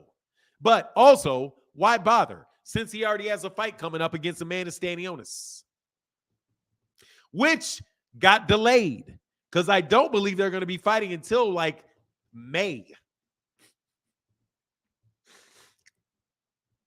Anything else you got to say, Smarty Pants? Anything else, Smarty Pants? I'll wait. Blacksmith said, big up, big up the channel. Press the button. Just here to give support. Thank you, brother. It would also be nice to see Bud versus Boots, but Boots didn't choose who. He went towards Spence because it's a better route. Much love in that super chat, bro. But guess what? Spence is going to be leaving that division.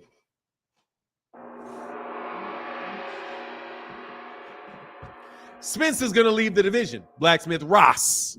Best name on YouTube. Blacksmith Ross. He's going to be leaving the division, brother. He's going to be leaving the division. He's going to 154, bro. So the champion in those divisions are probably going to be. It's probably going to be Jaron Ennis with the IBF and Virgil Ortiz probably for the WBA. Because I do believe that man is going to need a knockout to beat him on the scorecards. And plus, I'm excited about Virgil Ortiz because I like Virgil Ortiz. I'm also rooting for Virgil Ortiz. I like Virgil Ortiz. I ain't big on Oscar De La Hoya, but I like Virgil Ortiz. I rock with Virgil Ortiz. And I think that that's going to be a good fight for those guys down the line. What's happening? Good morning, brother. Sick of Team Crawford and they BS. They need to find something to do with their lives other than kick around BS. I mean, look, man, these are YouTube beefs. These are YouTube. Oh, the WBC, who knows? Who knows with the WBC? With the WBC,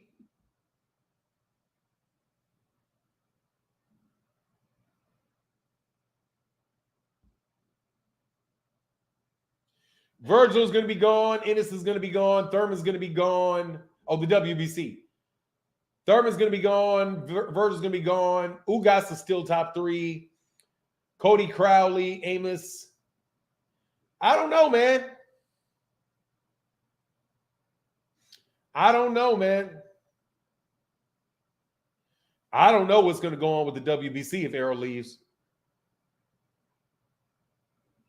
Keith Thurman will probably get another championship shot if Errol moves up after he beats him. That's 2 canceled fight for BLK Prime and Broner. Hey, man, I got something coming up about that, man. Dude, hey, man, one time, shame on you. First time, shame on you. Second time, shame on me. You know what I mean?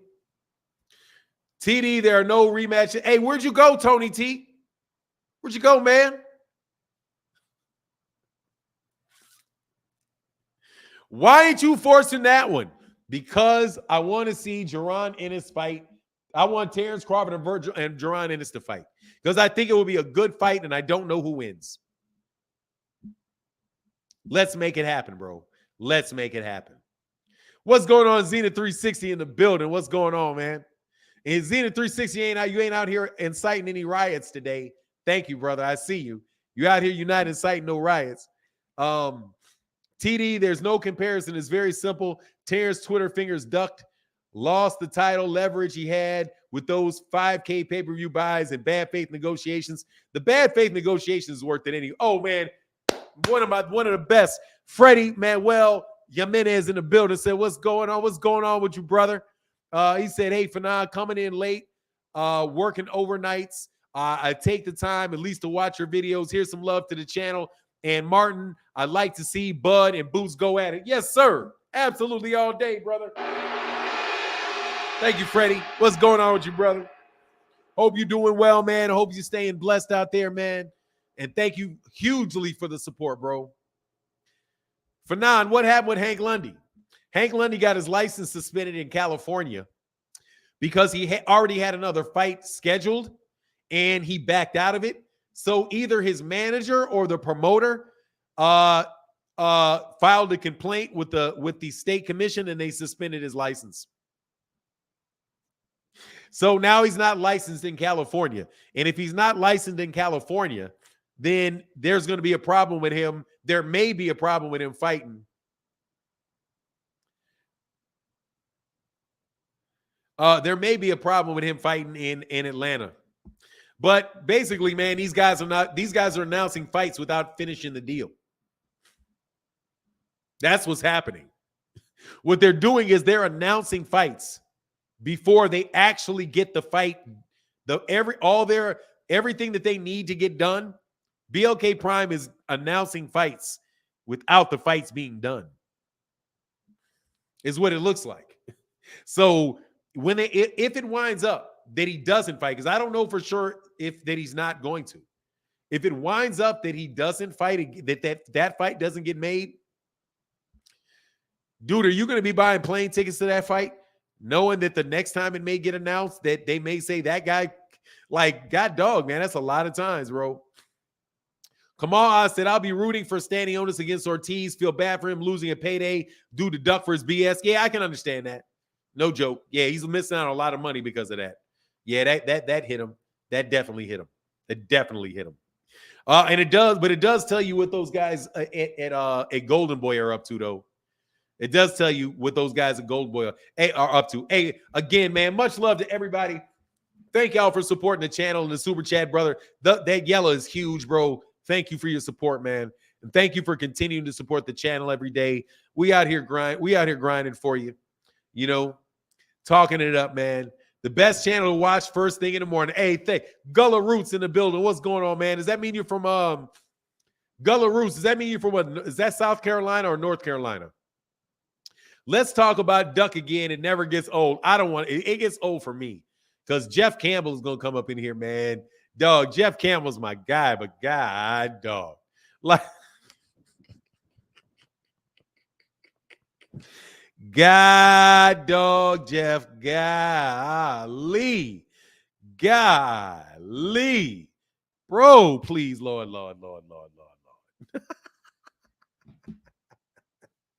Man, back in that yellow with the best name in all the boxing YouTube, Blacksmith Ross. Let's be honest, what champion is reaching out to fight the next killer out there? Honestly, Spence and Bud didn't reach out to Boots. Boots went IBF route for one good reason. Spence is easier.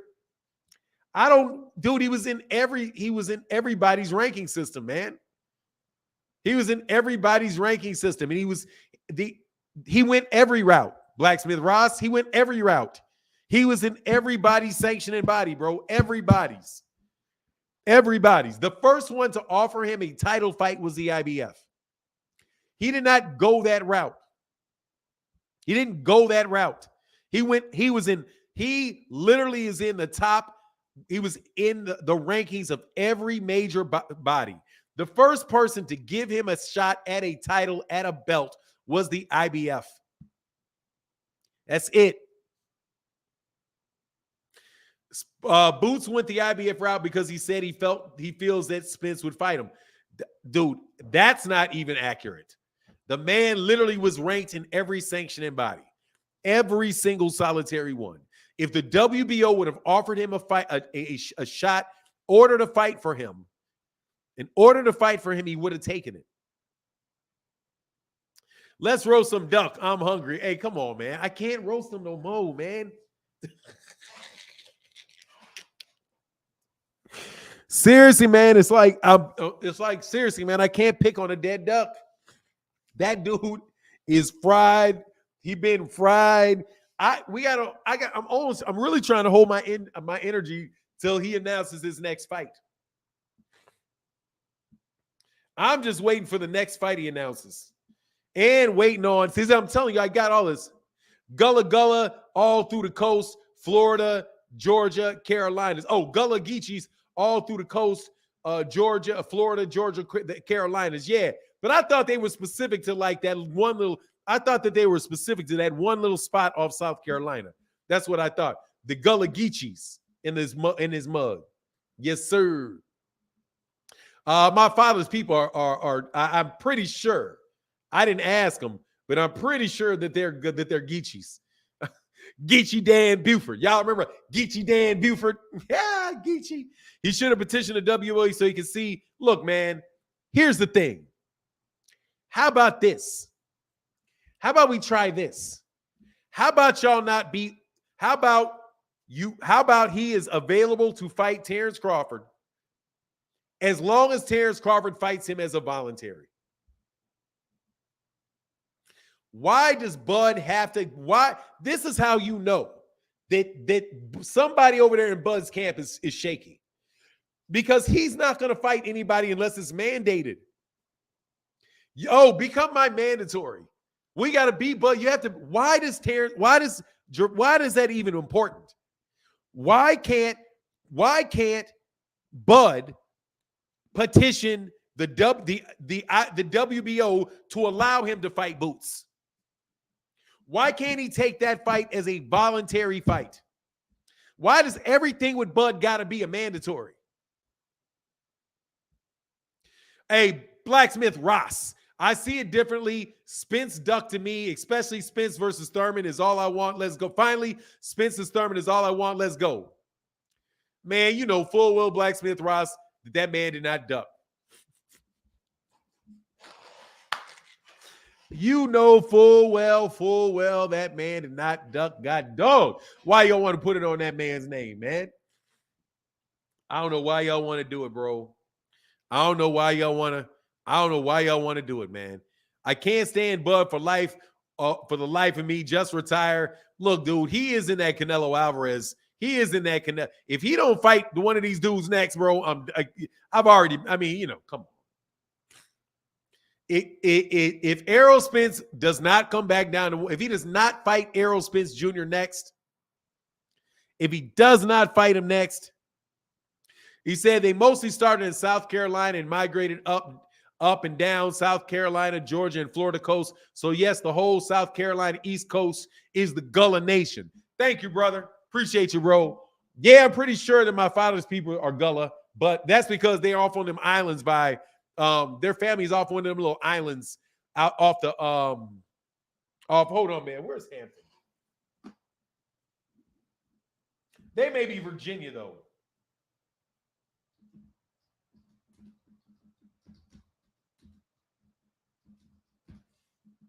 And yeah, in Virginia. I gotta look at the map.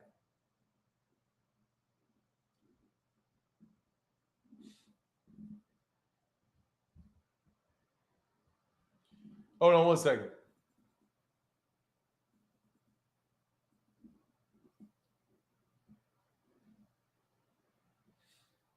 Yeah, it's off that little peninsula, that island right off by, but that's Virginia though.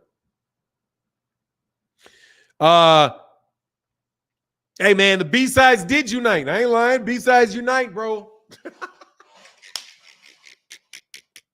B-side power. Let's go. Kamal Oz said today in Earth is flat metaverse. Duckford was ducked. That is why he has to fight Congolese militiamen, Rastafarians, and Eastern European warlords. Pretty much, bro. When is he gonna come on, man? Can we please? Mike Tyson said a champion takes on all comers.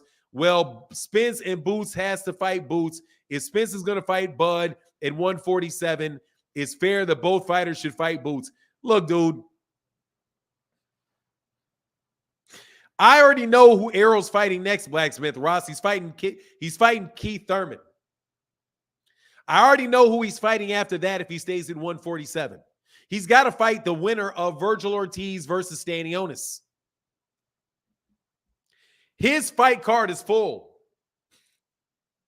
That's just a fact. Terence Crawford has his last fight, unless he's going to fight unless he's going to fight his mandatory, which has not been named yet. Come on, man. You got to be fair, but that yellows a lot of love, though, Blacksmith Ross. Cannot lie to you, bro. Zenith 360, why Boost have to go the WBO route? Avenation and Khan didn't. Never seen Spence volunteer to fight a tin can. How Bud, Mr. Pay-Per-View, but Spence fighting better competition off car accidents. Bud fans are embarrassing. But look, man, I'm going to tell you something about Blacksmith Ross, though. Zenith 360. Got to tell you something about Blacksmith Ross. Blacksmith Ross is not a Bud fan. He's an Errol Spence hater. Because he's a Keith Thurman fan. You gotta understand the link. You gotta understand the roots of this fake support for Bud. You have to understand where it's coming from. You know what I'm saying? He's coming from the fact that his boy was a duck like no other.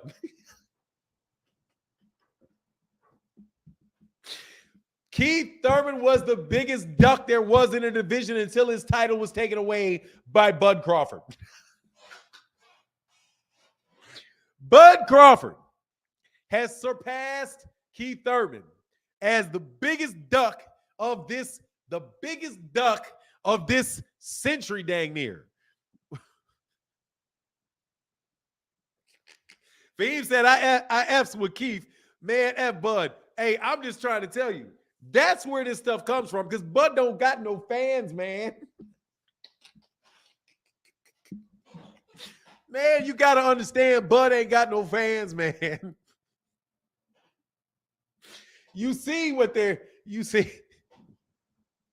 Bud ain't really got a lot of fans, man, okay? He ain't got a lot of fans. But Keith Thurman, them Keith Thurman fans really do not like Errol Spence Jr., bro. Oh my God, man. Hold on one second.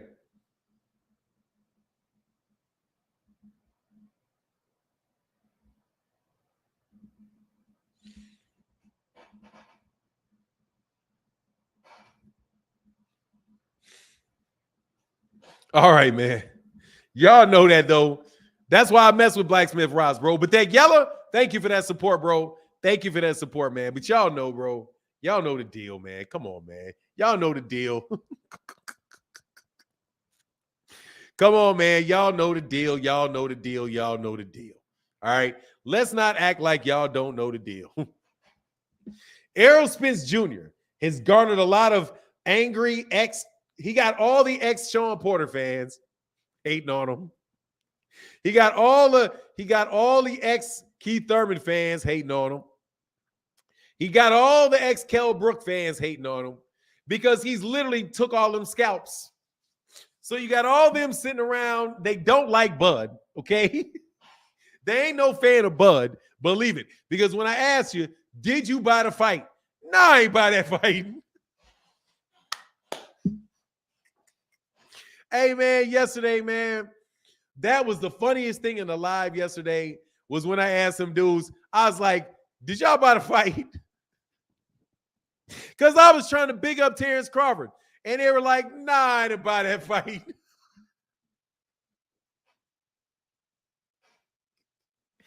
No, I wasn't about to pay for no Avenation fights. So, man, I ain't trying to hear none of that, bro. I ain't trying to hear none of that. I know people that bought Errol Spence Jr.'s fights, bro. Hey, Fanon, you see my last? Oh, come on, Oz. I'm sorry, brother. Let me slide back. Come on, Oz. Okay, did fly on me. Breaking. Z-Side Bud versus Aaron Neville is official. Hey, man. That's a guy that sings like he's tickling. He's tickled. That he's getting tickled. I like Aaron Neville. He sing like he being tickled. It sound like he always being tickled. Much love in that super chat, bro. And Zenith 360. said, hey, I'm aware most of these dudes are jealous haters. Spence said 2 years ago he's only staying at 147 for undisputed, if not going to 154. Bud waiting him out. I mean, yeah, pretty much, man. And bragged about it. Now you got the tough route.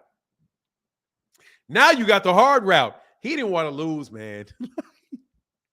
Hey, dude, he didn't want to risk it, man. He didn't want to risk it. He didn't. Y'all talk all that stuff. Yeah, he can, man, but yeah.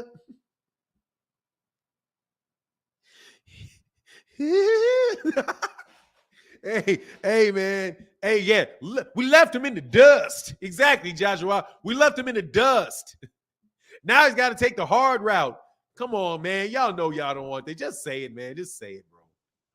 He is great, but he does sound like he's being tickled when he sings, man. Okay? He does sound like he's getting tickled. Blacksmith Ross said, you're right. Thurman did duck Spence. Also, Zenith 360, Spence 135, fight Mouse, Mick Garcia, 140 Garcia. Both these guys beat by Bud. What? Both these guys beat by Bud. We all know boxing fans stop the man fan stuff, push off fights. First of all, Mikey Garcia did lose to Terence Crawford in the amateurs. And Mikey, but he never beat Danny Garcia. Danny Garcia beat him. However, they're all the same size as Bud, which, by the way, bro, I do find it interesting that Devin Haney is the same size as Terence Crawford. He's the same size as Terence Crawford. He needed to fight Jaron Ennis, bro. Now that we know that Devin Haney is the same size as Terence Crawford, now we know what we're looking at, okay? Now we know what we're dealing with, okay? Devin is bigger.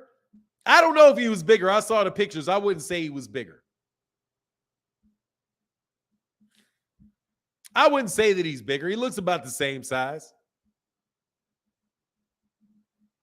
Ugas beat Crawford twice as well. Yeah, Ugas beat him too.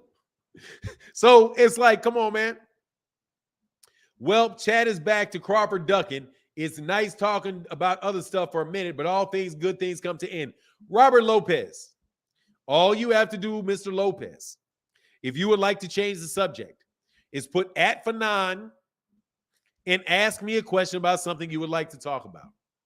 I am going to get and shift off of that. But, you know, it is what it is, man. That's what people like to talk about. The Errol hate is so illogical. The guy is a survivor, took a hard route, took all comers to get 3 belts, takes no tune-ups, always been honest and a man of his word. Devin best not try that. Devin need to fight. Devin is that big. Devin need to go ahead and fight those guys. If he is as big. I don't know if he looked bigger or not. They looked about the same size to me. Fanon, I got one thing good to say about Bud. That Gucci sweatshirt was fly. That sweatsuit was fly. Yeah, it was. Yeah, that Gucci was nice, man. He dressed. He's got a good sense of. He has good taste in fashion. He has good fashion sense. I agree with that. I do believe that Terence Crawford has good fashion sense. And you know something else that I like about Terence Crawford? He never dyed his hair blonde. He's never dyed his hair blonde. I've never caught him with I've never seen him with more jewelry on than my wife. Like, I will give Terence Crawford that over Errol Spence. Errol, to me, wears too much jewelry. But you know what it is. Y'all young boys like to flex or whatever. So, you know what I'm saying? But at the same time, you know, Terence probably can't afford as much jewelry as Errol can afford. Now there I'm hating.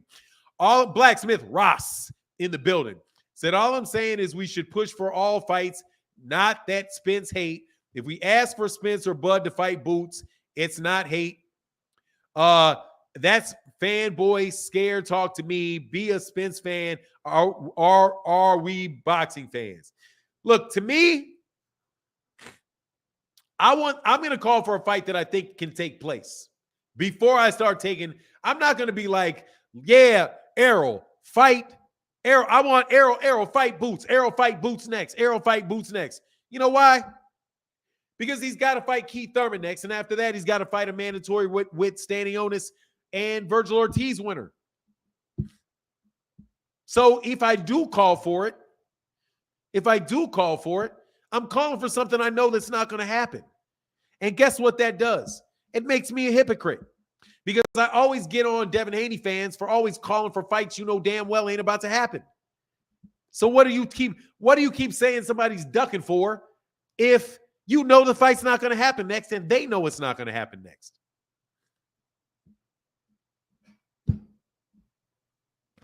That's where I'm coming from. You know what I'm saying?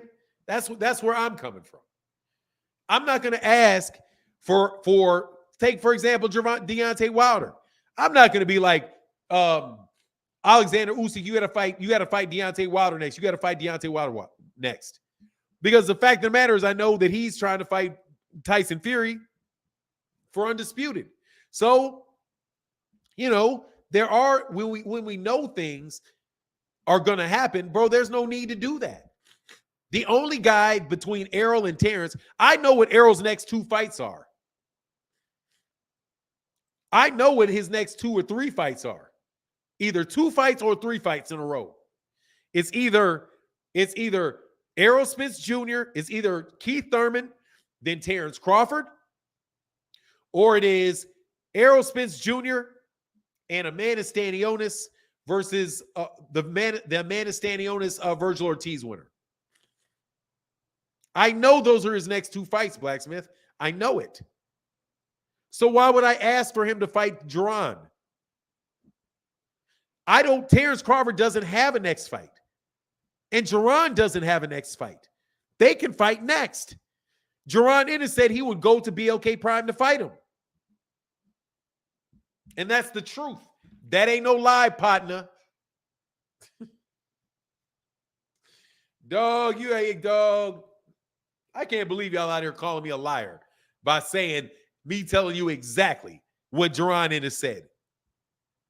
That's why you can't trust people. And I'm telling you, man, that's hurting you, dude. That's hurting you a lot, bro. It's hurting you a lot. Definitely out here taking a lot of L's, partners. Y'all definitely out here taking a lot of L's. Mike Kirkland in that super chat said, Thurman ducking. Hold on one second. Let me do your stuff honor for a second, man. Give me 1 second.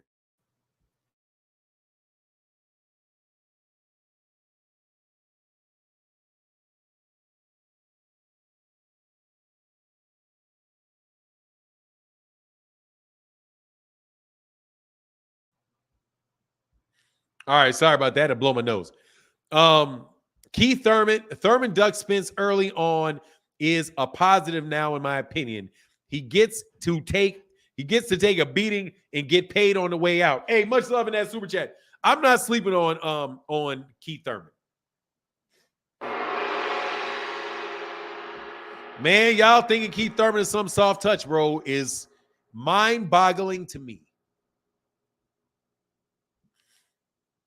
I do not understand why y'all think that man is a soft touch. For nothing, I don't understand why y'all think that man is a soft touch. Man, y'all killing the yellows today. Thank you, brother. Black Zeta 368. We don't know who Bud would beat in the professionals because he didn't fight them. I didn't expect Bud to get put on skates by Gamboa. Who knows? The point you keep choosing ducks. He does keep choosing them ducks. Does keep choosing them. He did duck. And he keeps choosing fighters that are easy. See, that's where we differ. When I used to watch Roy Jones, I wanted him to destroy anyone who claims to be the best. That's the point, Fanon. Sorry. Champions take on all comers, but he should fight them too. Look, man, you're saying he should fight him. When is he going to fight him? And guess what? All comers include Keith Thurman. Keith Thurman is a comer. He is a mandatory. So is Stanionis versus Virgil Ortiz. Aren't they? Don't they count in your category of all comers? They're all comers. And on top of it, they're lined up.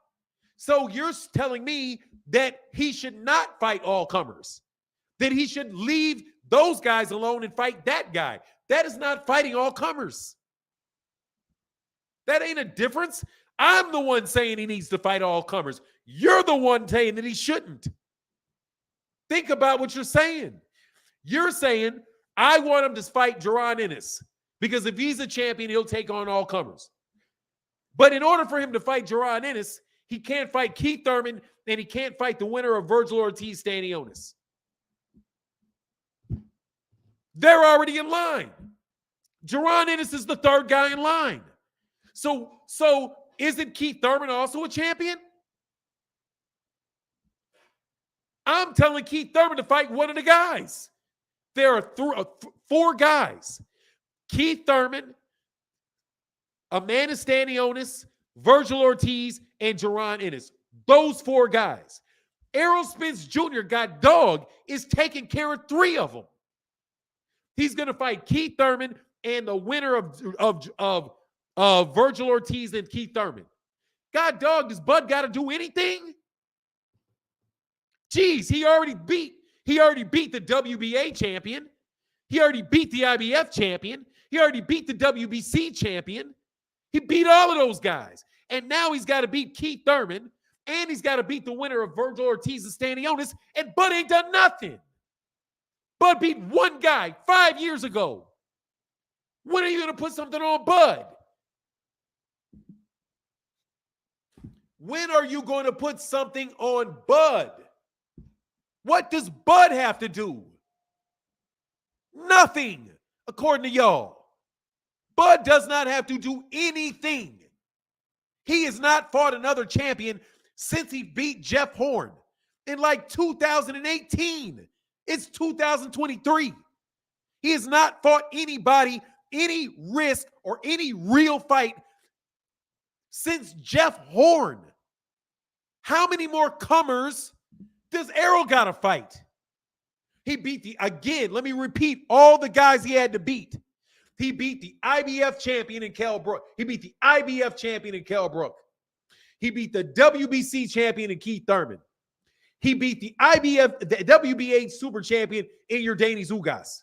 Now he's got to fight a mandatory in Keith Thurman, who also, by the way, already beat Danny Garcia and Keith Thurman, and who beat Danny Garcia and Sean Porter. And then after that, he's got to fight the winner of Virgil Ortiz and Stanionis. So you're saying, no, don't call for Bud to fight him. Ask Errol to fight him. Even though Bud has not done anything. He's literally not done anything compared to what Errol has done.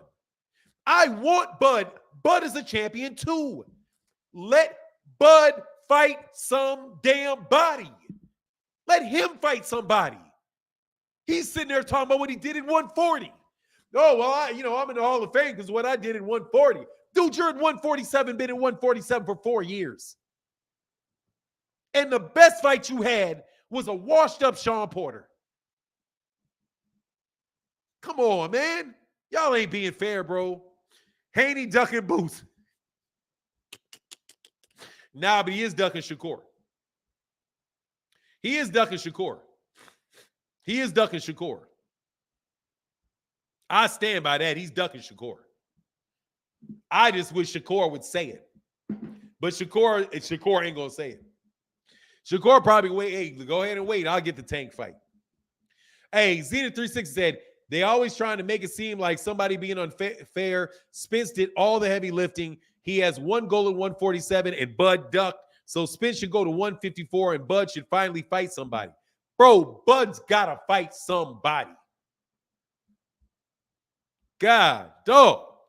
like, God, dog. When is this man going to fight somebody? Blacksmith Ross back in the building. If so, Fanon, is it okay for Bud to fight Stanionis or Virgil Ortiz first? Would he be wrong for fighting them first? I just hear the other name being pushed in front of Boots. Bud has to fight them too. Let me tell you, is it okay for Bud to fight Stanionis or Ortiz or Thurman first? No, it is not. Because they are already ordered to fight Errol Spence Jr. Errol Spence Jr. is fighting those guys. Is fighting those guys. Is. Keith Thurman is a mandated fight. Stanionis Ortiz is a mandated fight. He is going to have to fight those guys if he's going to keep those belts. Is. Not is it okay, should it be? Is. The man has, God dog, how much work does this man got to do? How much work does he have to do? He beat everybody in the damn division, but it's beaten nobody. Nobody. He fought Amir Khan.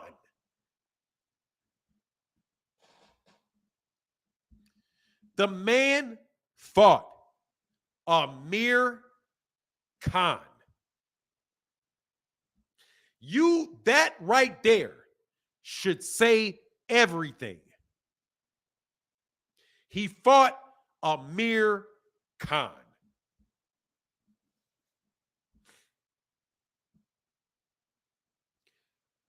That says it all.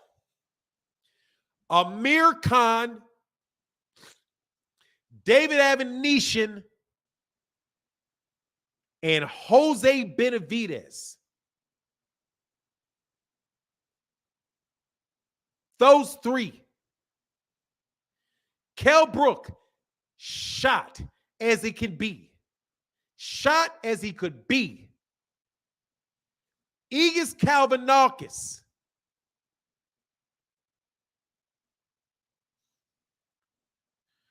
Jeff Horn. Come on, man. Come on, man. Come on, man. This is not being no aerosexual or whatever kind of cornball phrasing you guys want to use. By the way, can y'all learn something more inventive than an aerosexual? Come on, man. I mean, like, dude, people have been using that for years on other people's names. Get original. You know what I'm saying? I call them aerosexual. Something that I call cognitive dissonance. Dog, you are hee. Dog. Man, dog. People talk about these things like they invented them. Like, this is something that I call cognitive. This is what I call confirmation bias. Something I call confidential. Hey, nigga, you don't call it that. The psychologist that created it called it that. Like you thought you call it that. Like, dude, you didn't invent that. What are you talking about? You call it that. Like goddamn.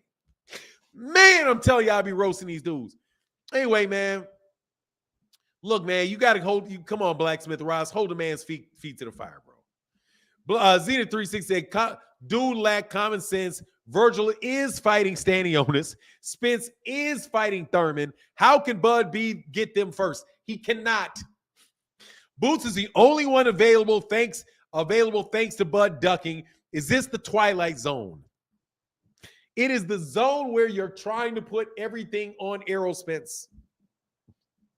The only reason that Errol Spence and Terence Crawford is a mega fight is because of Errol Spence.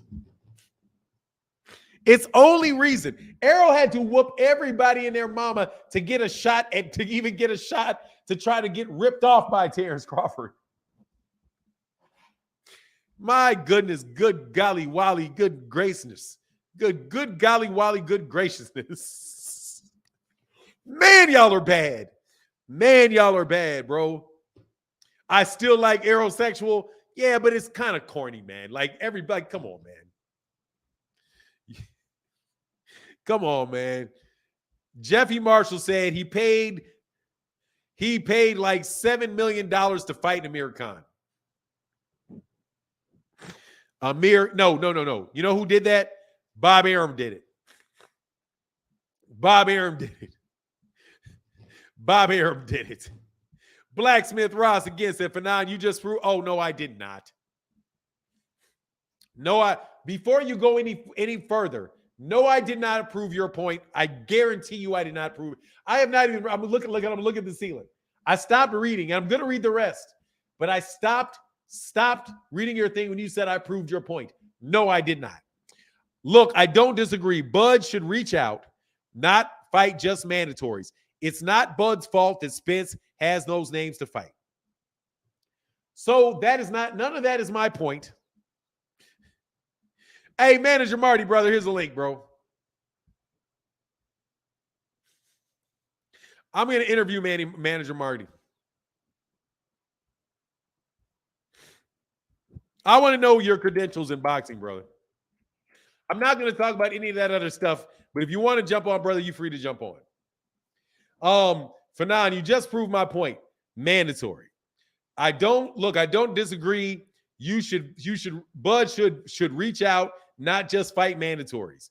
It's not Bud's fault that Spence has those names to fight. It is not. Exactly. That's why it's up to Bud. That's why Errol's got to fight him. That's why Errol's got to fight him. Okay? That's why Errol's got to fight him. That's why Errol's got to fight him.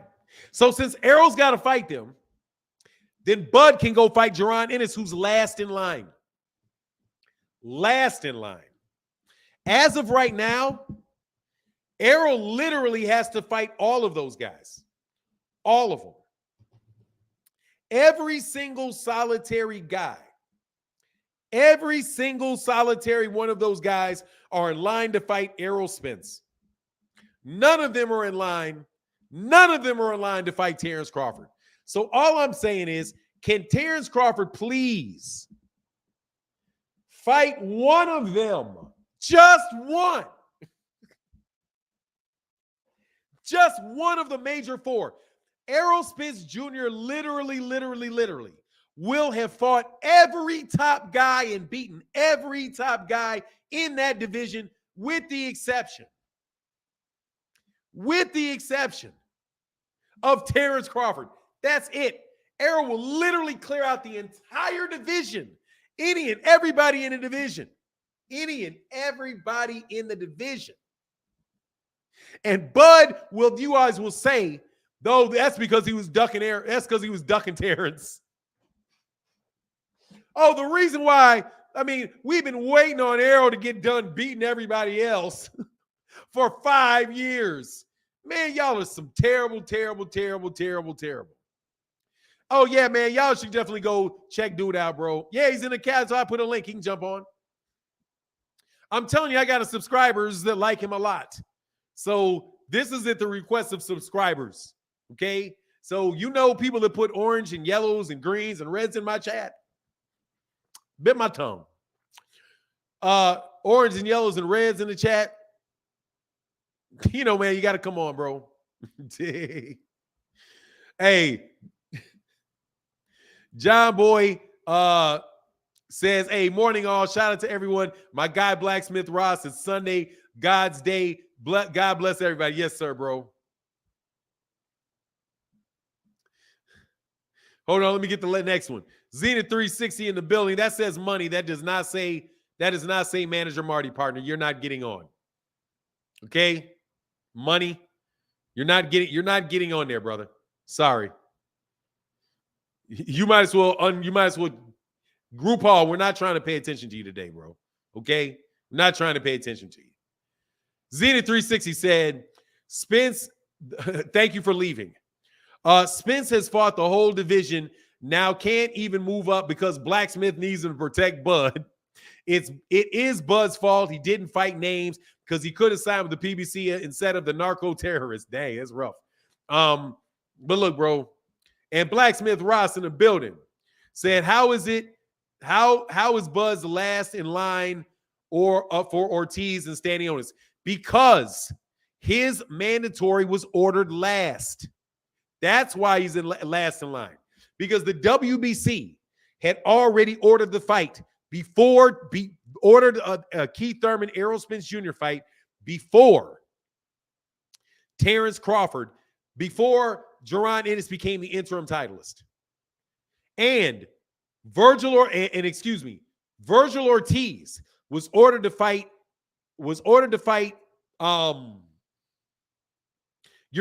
Ugas. And Errol Spence Jr.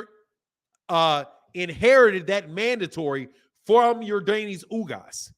And now the winner of the WBA fight is now going to be that mandatory that they had held up before Errol Spence Jr. ever fought Yordenis Ugas. The reason that the WBC is coming first is because the WBC asked the WBA if they could go first, because they had already ordered a mandatory fight between Stanionis and Virgil Ortiz when they thought Errol was going to be fighting Terence. He's third. Jaron Ennis is third in line. Jaron Ennis will not get that fight at the earliest until 2024. Let me repeat. He will not get that fight until 2024. Hey, if Manager Marty, if you're not coming on, just let me know. I understand I hit you with it on the spur of the moment, but I appreciate you coming by, brother. Hey, for Mike Kirkland. Yes, sir. Much love in that super chat, bro.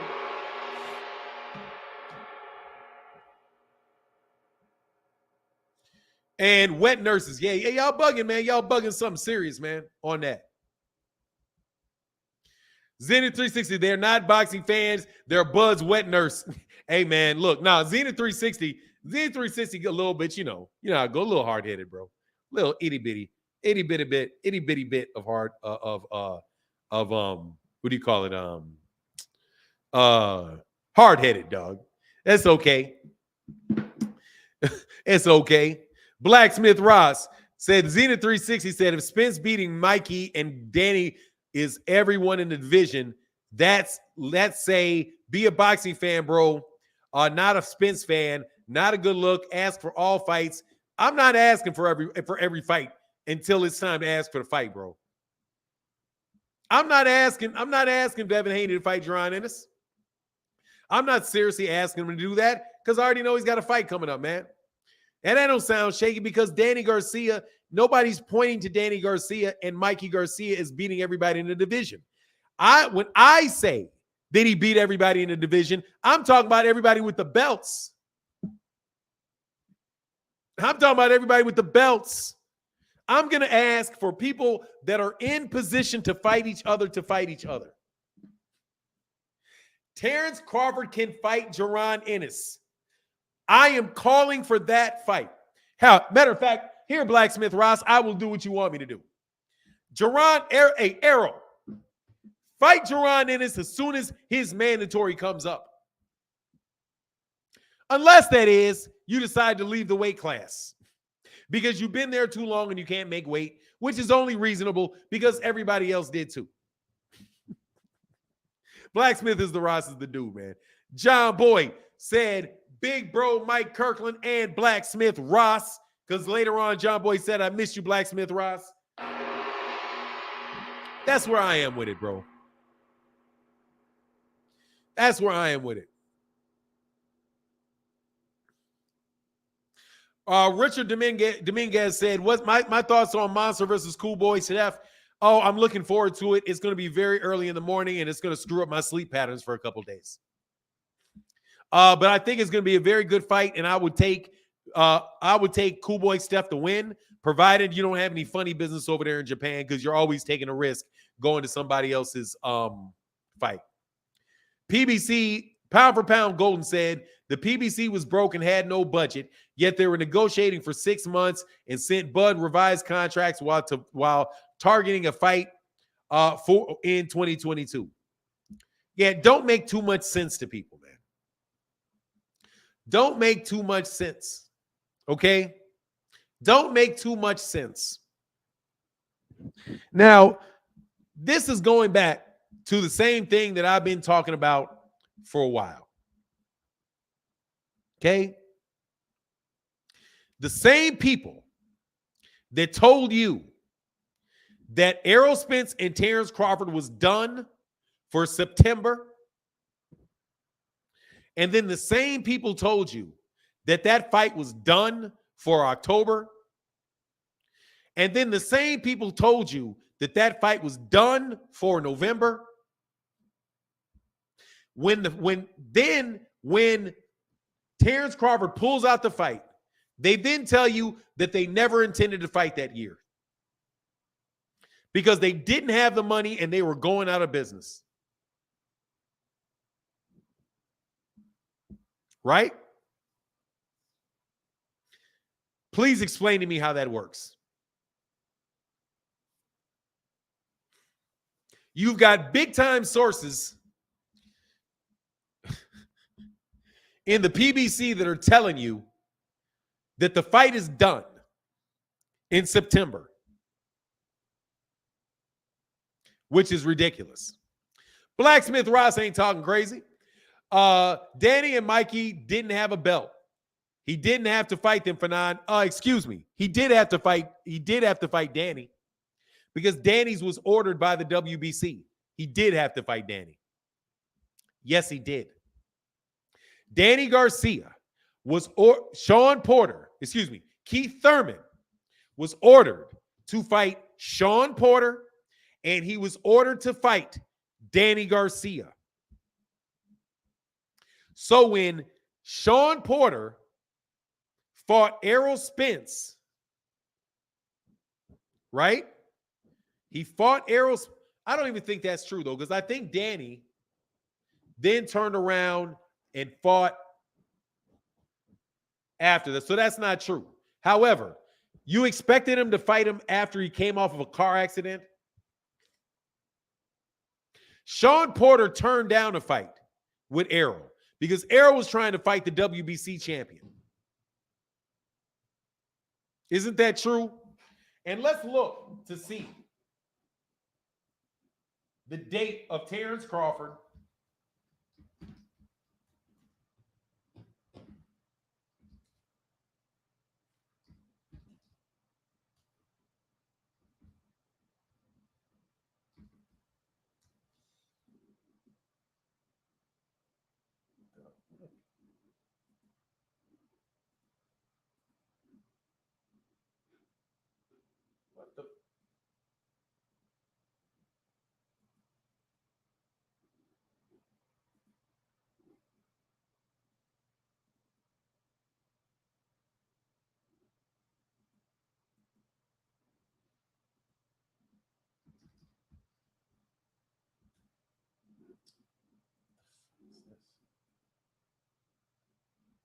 Hold on one second.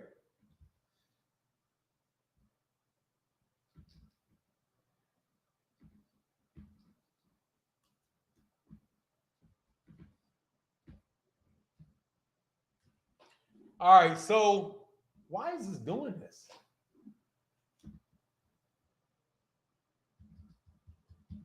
My Google searches are acting real funny.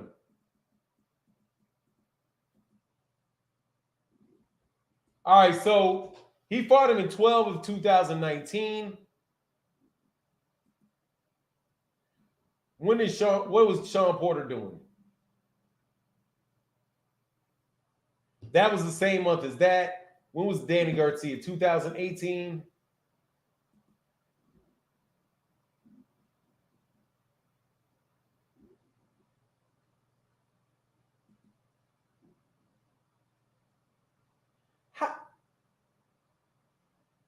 Dude. He wasn't even in the weight class. He fought.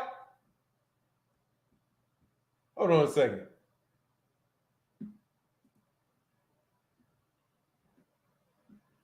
Oh, okay, yeah, he was. Mikey Garcia. He fought a mandatory, Carlos Ocampo. And then he fought Mikey Garcia. Anyway, look, bro, you're really reaching, bro. Errol Spence fought a champion in the WBC champion is Sean Porter. There's absolutely nothing wrong with him unifying the title with Sean Porter. After the Sean Porter fight, he was trying to fight Sean Porter, but Sean Porter said no. So when Sean Porter said no, he turned around and went and fought Mikey Garcia. After he fought Mikey Garcia, then he unified the belt. After he unified the belts, then he got in a car accident. And after he got in a car accident, then he came back and fought Danny Garcia off a car accident. The next fight after Danny Garcia, I am almost 100% sure, was a unification fight against your Danny Zugas. Hey, manager Marty, can you show your face? Because somebody gonna jump over here and act like they're you, bro. Just show your face for a hot second, even if you don't want to show it. It's probably because I'm gonna add you to the stream, but King, if you could please keep your craziness to the actually, let me see something. Oh, nah, bro, that's not you, bro. That's not you. I'm not letting you on, bro, because you're being fake, bro. Okay.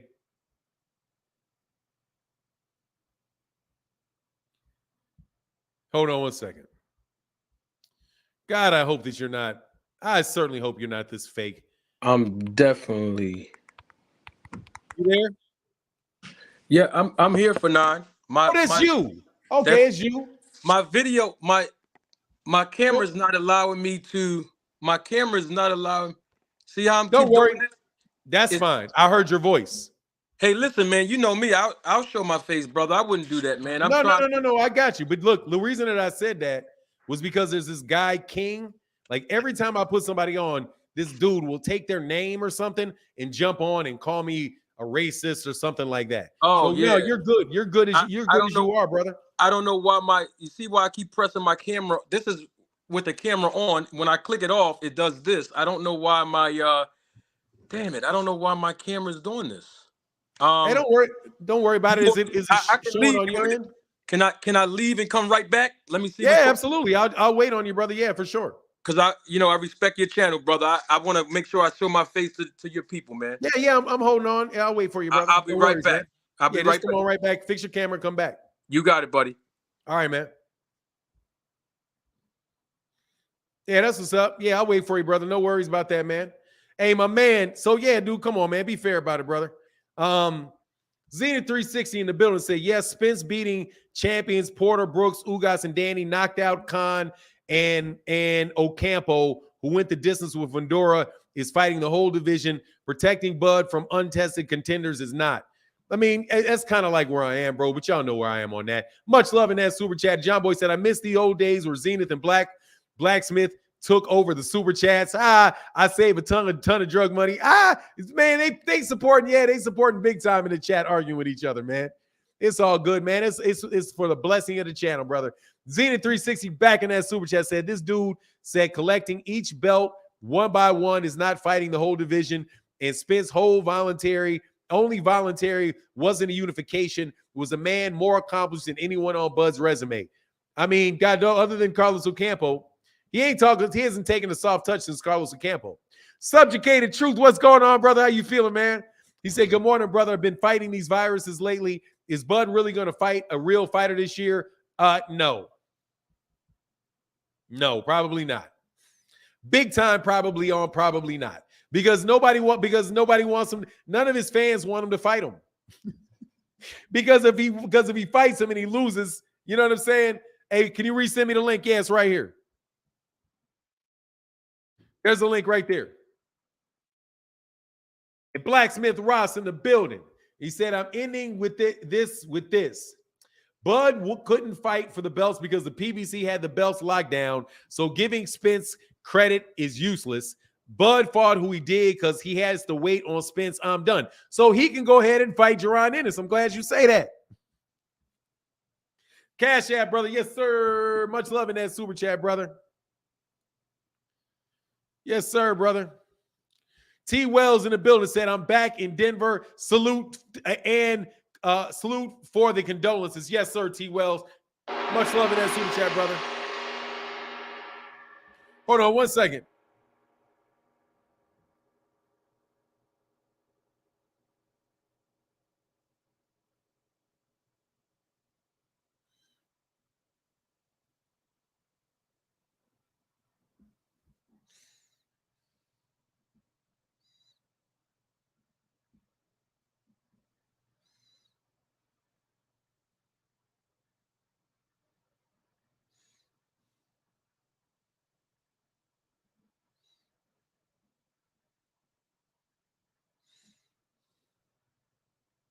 Hold on one second.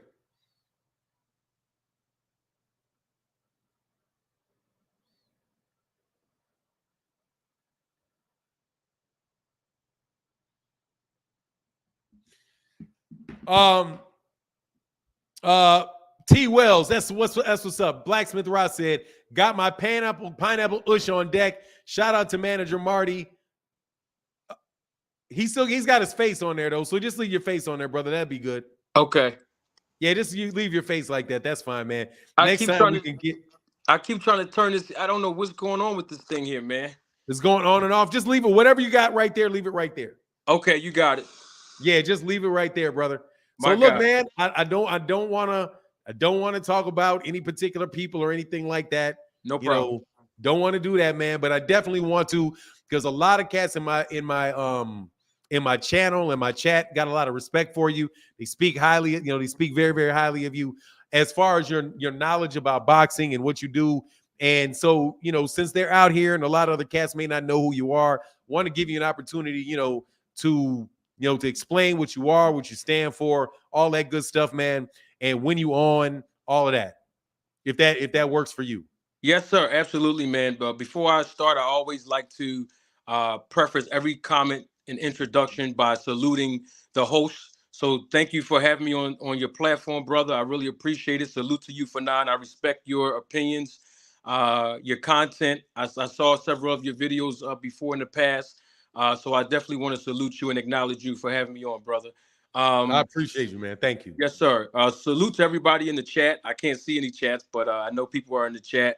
A lot of people added me, like they put the @manager Marty. So I saw that some people were saluting me. So I want to salute everybody in the chat. Thank y'all for your support.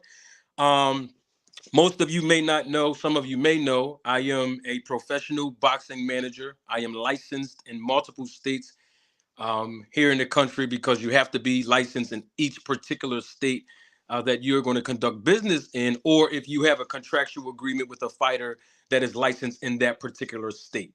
So that's the boxing protocol. So that's the deal on that. I do manage several fighters under contract, but I noticed now for the last 6 months to a year, I've been more of playing the position of an advisor. Most people will call me, like on social media, like Facebook and Instagram. They'll call me, to basically advise them in certain situations. I've have a track record of helping other fighters, particularly the up and coming fighters. My heart is with the up and coming fighters who usually lack reputable representation, and a lot of those fighters who have come to me, I help them kind of get out of their quote unquote bad contracts without mentioning names of promoters and those people. So I have a history of knowing the rules, learning all of the regulations and rules, basically enforcing those rules to help fighters. And I hate to put it like this, but a lot of people will say it's the business of boxing, but sometimes what it boils down to is a lot of the fighters, especially the up and coming ones, they lack the knowledge of how the business works. So when I come alongside of them, I'm not just here to take a percentage of their purse. Basically, I don't really make any money off of the fighters up and coming because they don't make a lot of money. I just provide my knowledge and education to help them in their careers, whether they allow me to manage them or not, because I love teaching people things. And that was basically the main reason why, I started my own YouTube channel to provide a business perspective, but also to provide education to the fans, how the business of boxing actually works. Okay, that's fair. Let me get a couple of super chats, then I got a question for you. Bud re-signed with Top Rank after Bob said he killed the Manny fight. If he could have left, but he did not because Easy Work was on ESPN for guarantees. Yeah, pretty much.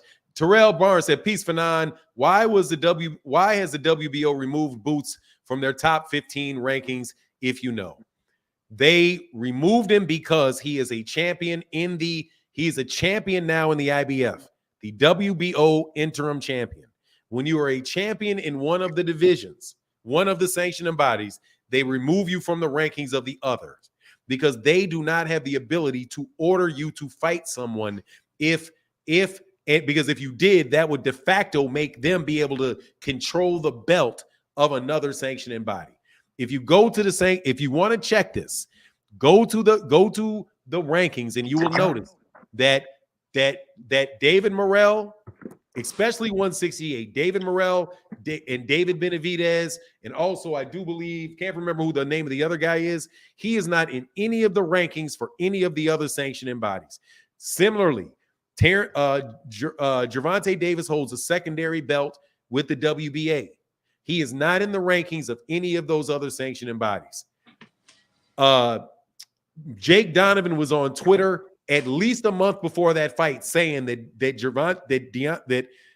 Jaron Ennis was going to be leaving everybody else's rankings once he wins the IBF interim title.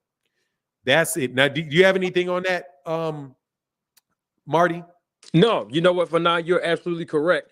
And they don't have to take your word for it. They can roll the tape and go right on the WBO, WBA, BC, and IBF's website, and they'll see that everything you're saying is absolutely correct. Yeah, so that's what it is. It's not a case of them.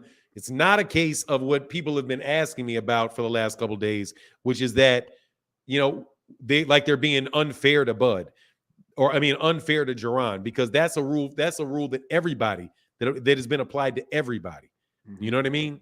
Yep. So yeah, that's the answer to that one. Let me get one more. I got a question for you, because I'm going to let you spit now. Don't get me wrong. Now I'm going to let you spit on what you want to spit on, because it is what it is. What's your issue with Terence Crawford and Errol Spence Jr. and why the fight didn't get made? Is that a question for you in your chat for you, or are you asking me that? I'm asking you. Oh, okay. I'm asking you. Okay. Yeah. Okay. See, I know, like I said, I want you to have an opportunity, and this is what people have asked me to do, and this is something that I would do without anybody asking. I've been familiar with you for a while because I get a lot of the information that I do on videos about Jaron Ennis and about other things, I get from interviews that take place on YSM Sports Media. I always credit YSM Sport Media in my videos, and so I understand and know that they are a really good source for information, right? Yeah. So when I hear you, and you were interviewed by them, I listened to several of your interviews. There's also another manager out of Philadelphia who's got green hair. He's got like green dyed hair. Can't remember what his name is specifically, but I've listened to what you two guys have said. Are you from Philly? I'm from Philly, born and raised. Yes, sir. Yeah. So I've listened to what you two guys have said out of Philly, and I'm like, oh, okay, these are some managers of smaller, younger fighters, up and coming fighters that really know the sport. So I think that I might have actually quoted you in something you said on a video before, right? So when all that other stuff was going on, and you guys started getting into it, and then people started coming and acting like you were a con job and you were somebody that wasn't respectful or not somebody to be taken seriously, I thought that that's a little bit unfair, and a whole lot of other people came back and was like, nah, man, this guy is getting treated unfairly by a lot of people in the boxing world because he doesn't have opinions. He has an opinion that people don't agree with. Mm-hmm. So I just wanted you to have an opportunity without going into any type of beef that you may have with one person or another person. What is your take on why the Errol Spence Jr. Terence Crawford fight didn't happen? And you can go into a detailed timeline if you have it. Just communicate the message that you would communicate if you were really given that opportunity on bigger platforms, because this is one of the bigger platforms in boxing. So I wanted to give you an opportunity to do that so people could know what you're about and judge for themselves, about what they should or should not believe. I appreciate that. Very well stated. Even on my channel, I did 2 videos. One video was the 6 ways that Errol Spence could have secured the fight if I was managing him. Basically, what would I do if I was managing someone in Errol Spence's situation? And then I think I did the 8 things, or maybe it was 6 things for Crawford and 8 things for Spence. But I did the, let's say, the 6 things for Crawford that I would have done as a manager to secure the fight for Spence, him fighting Spence. And basically the same thing I said there, I'll kind of condense it to say it here. To answer your question, I've been around this sport as an amateur first. I used to box as an amateur earlier on in my life. And then I started doing some volunteer work with USA Boxing. I am a licensed certified official with USA Boxing with the amateur program. most fighters might see me there and know me there. And then that's when I transition into the professional rankings as a manager. Now, one of the things that I discovered in the business side is that when two fighters want to fight for nine, they get it done.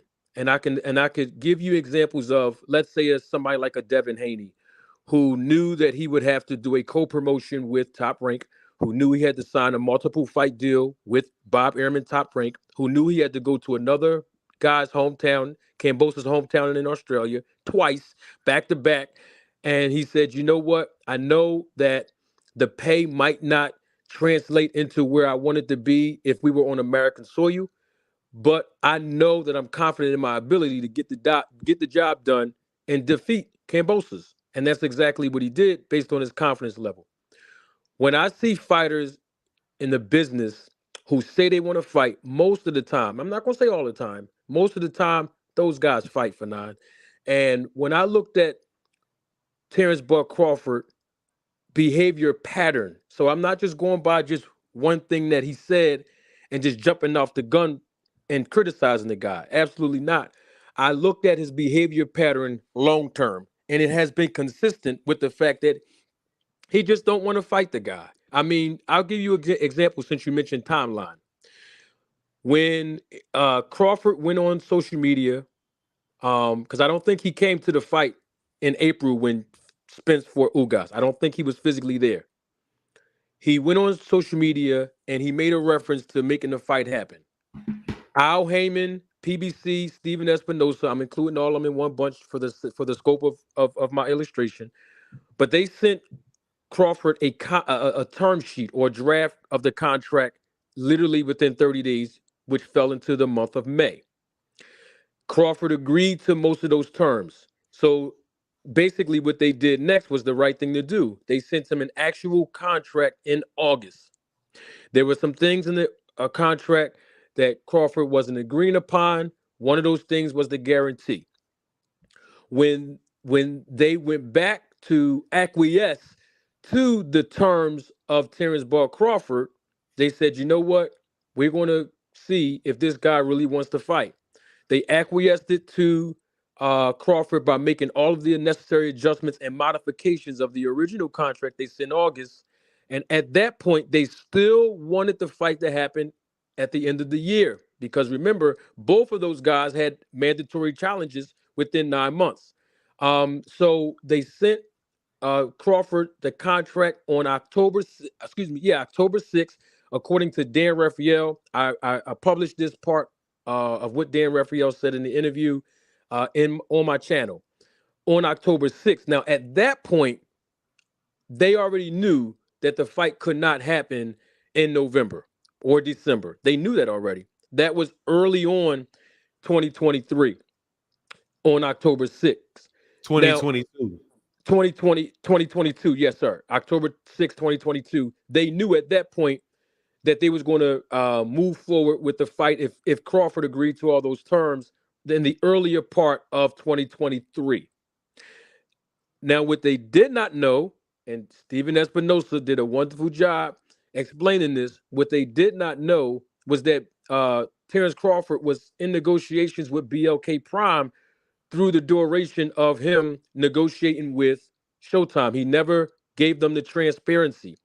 And I do believe that what broke down the fight was not just because, or let me reframe that, not only because Terence Crawford was not confident that he can beat Spence, but also mainly because Terence Crawford did not have proper representation. It's okay to have an attorney when you're dealing with an entertainment lawyer or a lawyer that deals with sports. But when it comes down to the respectability that the commissions will utilize to approve fights, you need good representation as a fighter, because you have to negotiate terms on your own without good representation to promoters whose job basically mainly is to save money. And if you understand what I mean, let me give you an example. I'll give you an example on the lower level so you can see how it always translates to the big fights. If a 4-round fighter, and I don't want to put nobody's money out there or none, I'm just giving you guys this because I think it's important to understand my illustration. So if a 4-round fighter is making, let's just say, $150 per round, right? And this is not the fair market value for nine. This is not including the cost of living increase due to inflation. This is just a standard 4-round fighter making $150 a round, which equates to $600 per fight, right? This is without any representation. Now that fighter might say, I guess this is how it's supposed to work without any representation. But then when a guy like me, manager Marty, or a good reputable manager come along and say, nah, you come with me, we're going to go in that room together, and I can guarantee that you make anywhere between $1,100 to $1,300 for the same 4-round fight you was going to fight on that same promotional card. It makes a heck of a lot of a difference. We're talking double of the salary. You understand what I mean? So if you translate that to somebody like a Terence Crawford, who might have been demanding, and I'm not saying that he was, I'm just using it as an illustration, because when I was on YSM Media, that was something that was asked of me about him maybe overpricing himself or demanding too high of money. So let's say if he's demanding, I'm just using as an example, let's say $15 to $20 million without any representation. The promoter's job is to save money and put on a great event. So if somebody like an Al Heyman here or Terence Crawford say 15 to 20 million, the first thing the promoter's going to do is say, okay, I respect that, but hold on for a minute. Let's check your last 2 or 3 fights, and let's see what your pay-per-view numbers were. Let's see what your ratings were if you was on regular network fighting. Let's see if you have any business relationships that you developed to bring sponsorships in to build this event, because a lot of the promoters, they use a lot of other people's money to throw on fights, such as sponsorship. That's why you might see Geico Insurance logo in the neutral corner of a fight. You might see Tecate's logo in the middle of the ring. Those big businesses, they gave up a lot of money in exchange for advertisement, and then the promoter in turn uses that to defray the cost of a promotion, right?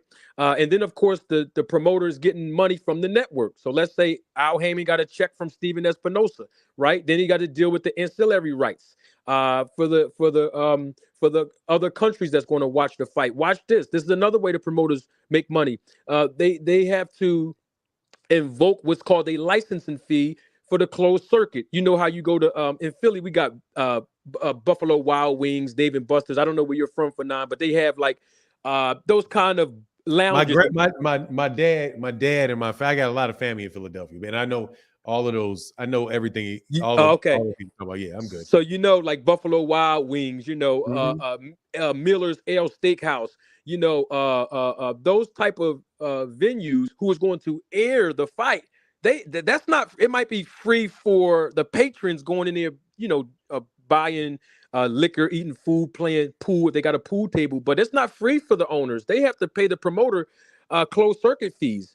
You know what I mean? So when Al Heyman and the promoter is looking at the fees and expenses associated with doing an event of that magnitude, and you got a fighter who has no representation, no big time numbers behind him, not a network with him to support the fact that he's able to ask for that kind of money with a straight face, the promoter like, you got to listen here, buddy. This is going to be your biggest payday, and we can help you out too.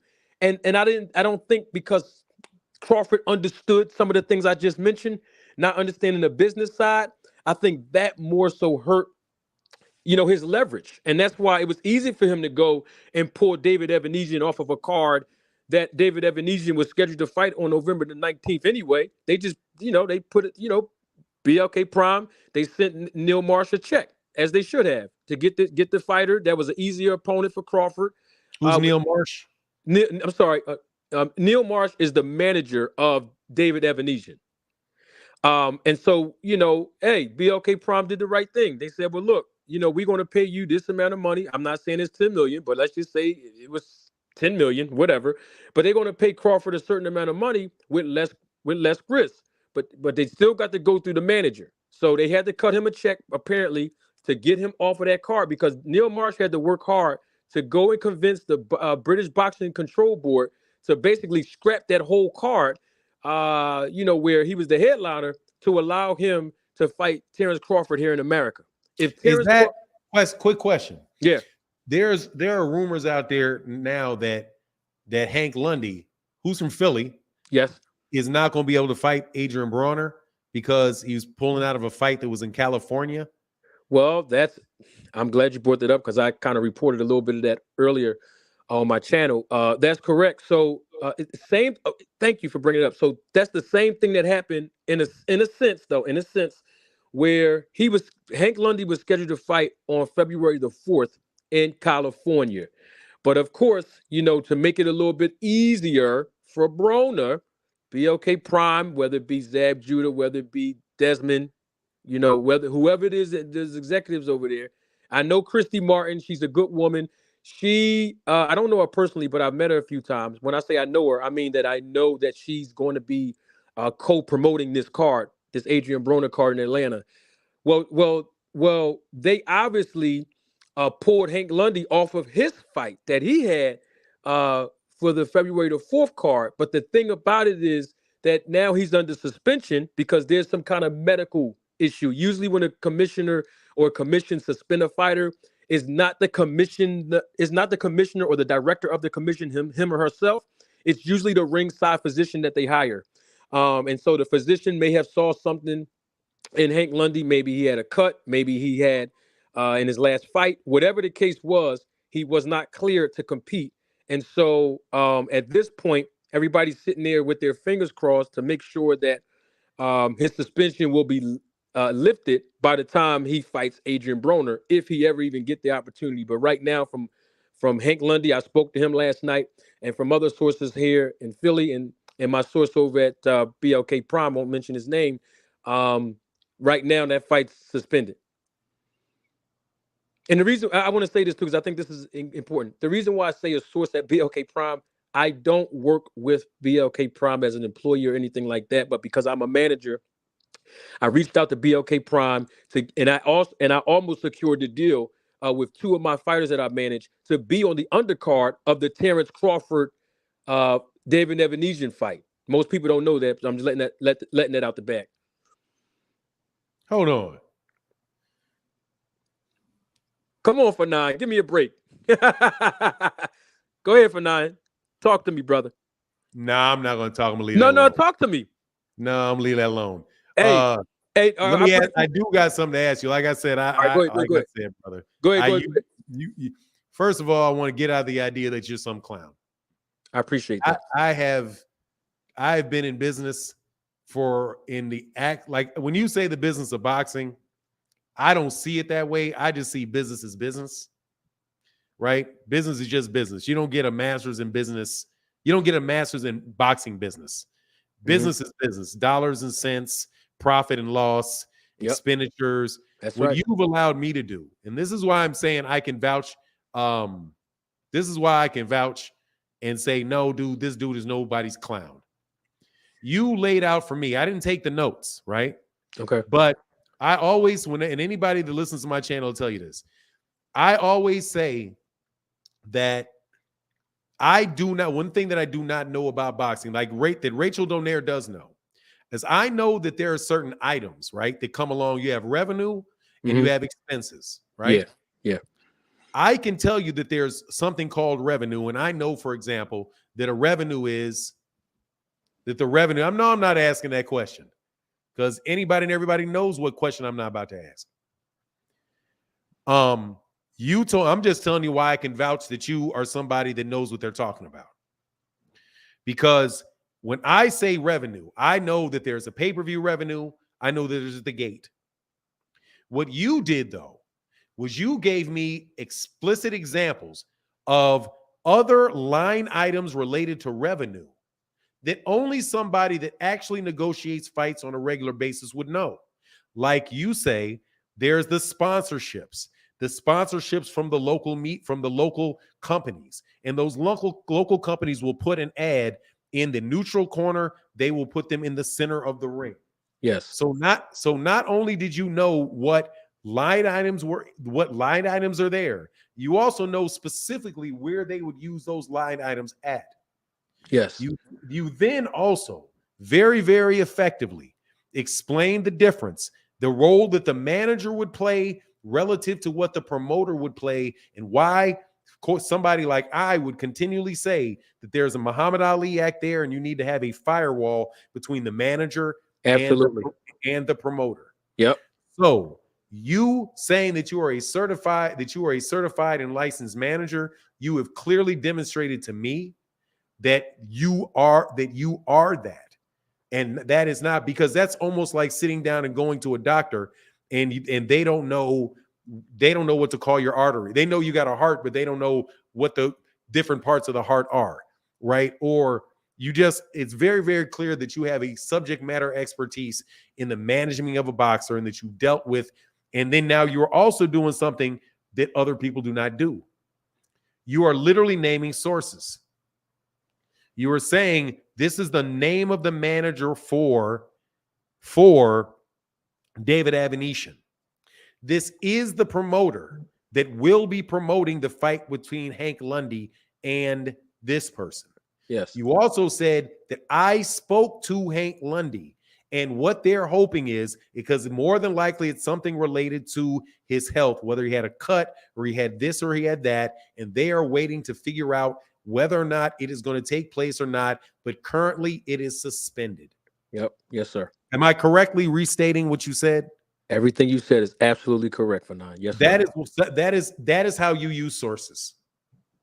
That is how you use inside sources.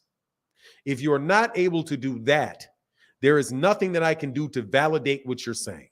Yes, sir. As of right now, if I wanted to validate what you said, I know that I would need to call Hank Lundy.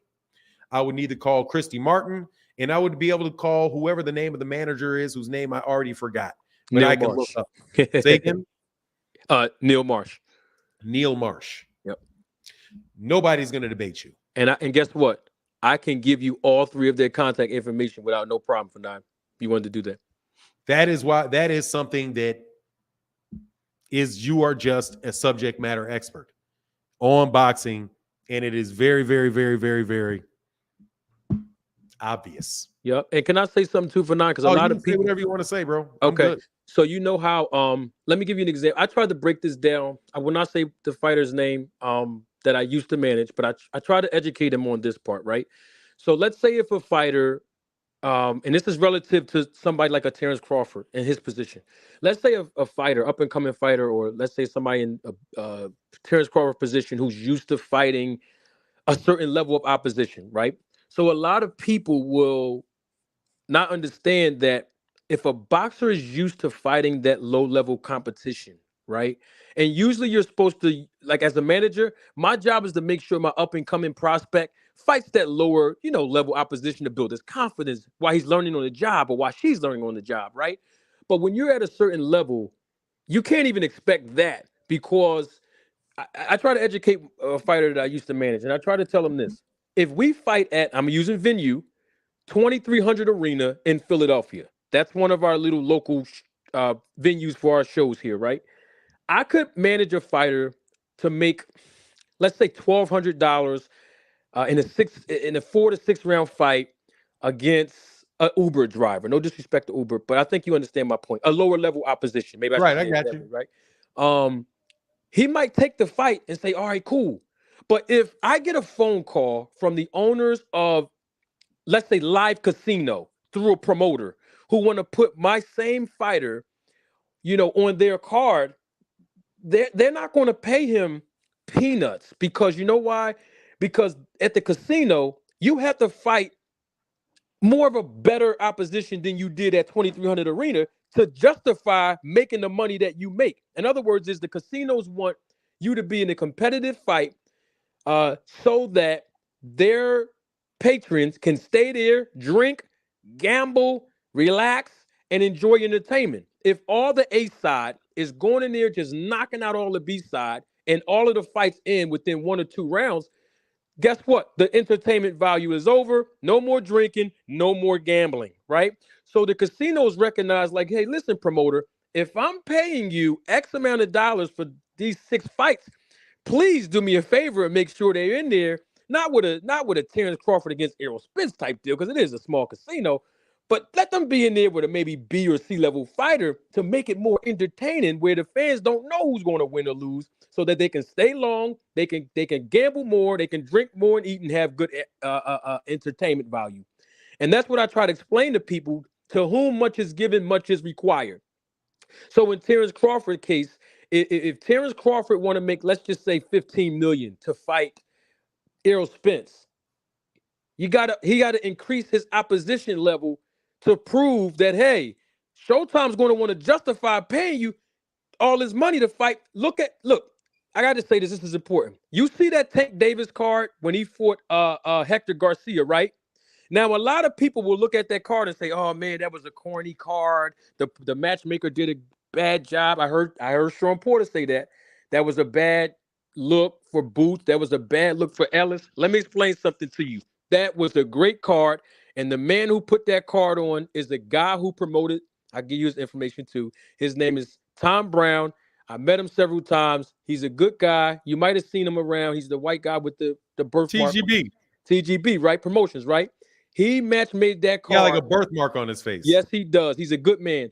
He put that card together. That was an excellent card. You want to know why? Because if we're going to sell out 19,000 over there in DC and get the money from these sponsors, they're going to want to be able to justify why they're paying so much money to see a card that's going to be televised on pay. Because what I'm saying is this: when Tom Brown and whoever else did the promotional part of like Tim Smith and those guys who went to those sponsors, the sponsors going to want to know, okay, if I paid you 50,000, how much exposure am I going to get? Well, you're going to get pay-per-view exposure around several parts of the world. Oh, pay-per-view exposure. Oh, wow. Well, how much you would charge me for that? Now the numbers increase at that point because you're not on regular Showtime anymore now. You're not just being viewed by a certain demographic. Pay-per-view is huge. So they can go and justify giving, let's say, Tecate an invoice of 100,000 compared to 50,000. And if they're going to make that type of money, they got to make sure the card is entertaining. You understand what I mean? So even though it looks like, Boots was going to go in there and wash out Karen and Rashidi Ellis was going to go in there and wash out Villa, you see both things did not happen.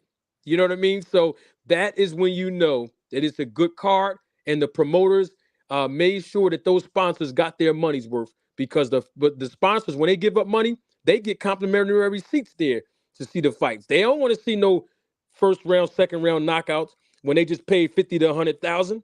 I know I wouldn't. Y'all better give me some entertainment around here. So how is the promoter going to justify that, putting an A-level fighter in there with a D-plus fighter? You understand what I mean? Yeah, I do. Absolutely, man. I just wanted to break that down for the fans. That's all. I appreciate it, man. And look, dude, we all, like I said, man, you understand your business, man. Let me ask you a question, man. You said that what is the structure of BLK Prime that you know? Like, how's it do you know how it's organized? I do not know. The only thing I do know for certain is that Desmond, who is the owner of BLK Prime, or one of the owners, he recently got his license at the end of November to be able to put that card together with David Evanesian. And he did not do the card by himself. He had another guy, I think his name is Bobby Gabbs. He does a lot of fights in California. Now, I haven't met him I have not met him personally, but I heard he put on good local shows. So he was a California-based promoter, and Desmond had a lot of help with trying to put that card together.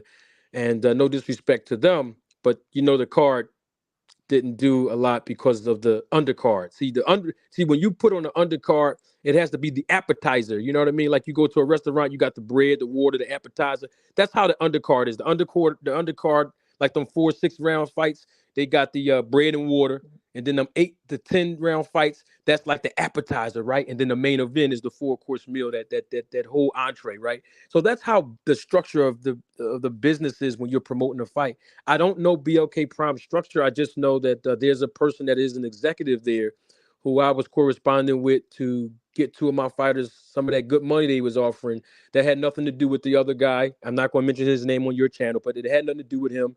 At that time, I was negotiating with them. I didn't even know who the other guy was. You know who I'm talking about. I didn't even know he was with them or anything. Yeah, I mean, I didn't have a problem with him then, but I'm just saying the only person I was in communication with was an executive of BLK Prime. He does the operations of putting fights on. But as far as Desmond, I never met him personally. I know a lot of people, especially a few people here in Philadelphia, who know him personally. So I don't know their business structure. I hope Zab Judah, I think he's around them somewhere. I hope he's educating them, because the last card I saw could have used some more education. And this card, you see the same thing happen where Ivan Redcat's situation happened, and then Hank Lundy. So it looks like on the outside that it's a fighter's problem. But if you think about it, both issues had something to do with a promoter. All right. Hank's issue had something to do with a promoter being involved, and so did Ivan Redcat's. So the only thing I know when I understand this business is there's something going on with the communication level of promotion that had nothing to do with the fighters, unfortunately. That's interesting. That basically got both of these fighters pulled. Is what I'm saying. And that's some stuff that you should know. We probably can take care of before you announce a card. That's my point. There's my point, Fanon. Thank you. Absolutely. Yeah. So there's a little bit of inexperience going on there to fall into this situation a couple times. Yeah, and I'm not knocking them. I'm glad they're trying to do something in the sport and put fighters on. That's cool with me. But I just know that they need more education and experience behind them to really put these, because when you have a guy like Ivan Redcat at the press conference, the guy's not even from the country, and then 2 weeks later you turn around and you got a whole new opponent, and then a few days after that or a week later that opponent has a promotion issue, and then the commission's involved. It's called due diligence, basically. You know what I mean? Yeah. You got to do your due diligence. Make sure that when you advertise them and then people start buying tickets and stuff to try to fly in or whatever they buy the tickets, they set their schedules. You know that you're going to be able to deliver for it. One question, man, as far as it relates to Terence Crawford and the Errol Spence Jr. situation, based on your experience as a manager, and I know that you may not know all of the specifics, right? But just your idea. Oh, one thing. Let me get Justin Hawkins. Says salute Fanon, Fanon the Don, the realest OG. The content is always the fire. Love the content. Always keep it 100 with the great boxing analysis. Yeah, man. No, seriously, man. When I listened to Manager Marty, I knew the Manager Marty. First time I listened to you, I was like, okay, this dude really knows what he talks about. And I want to learn. I mean, I'm telling you, me listening to you, Manager Marty, I'm learning. Is it like, so if I don't know if you can see my face, I can see your face. Yeah, I'm listening, I'm learning. Okay. Yes, sir. Because there's clearly things that you understand and that you know that I don't know. So like when somebody says, okay, well, this guy doesn't know what he's talking about. Like the first thing that I thought was, I was like, okay, how long would it take for me to be a manager? Like, I know that I could go to the state of Texas and I could apply for a managerial license, right? And do that, and then I will be a manager. Yeah. But to me, like, if I speak to somebody about, what my area of expertise is, which is contracts, and specifically contracts that relate to information systems technology, that's what I think is, what I know and what I know the best. Okay. I know contracts, and I know contracts as they rely to internet and to information systems technology and services. So when we're speaking about things like, and this is going to lead into the next question that I have for you, like I talk about project management. And so, for example, when Terence Crawford was asking for approval of expenses, to me, as soon as I heard that he was asking for approval of expenses, which is different than transparency. Like, transparency means you need to see what's going on with the revenue and the expenses. But approval means that is your control over whether you do it or you don't do it.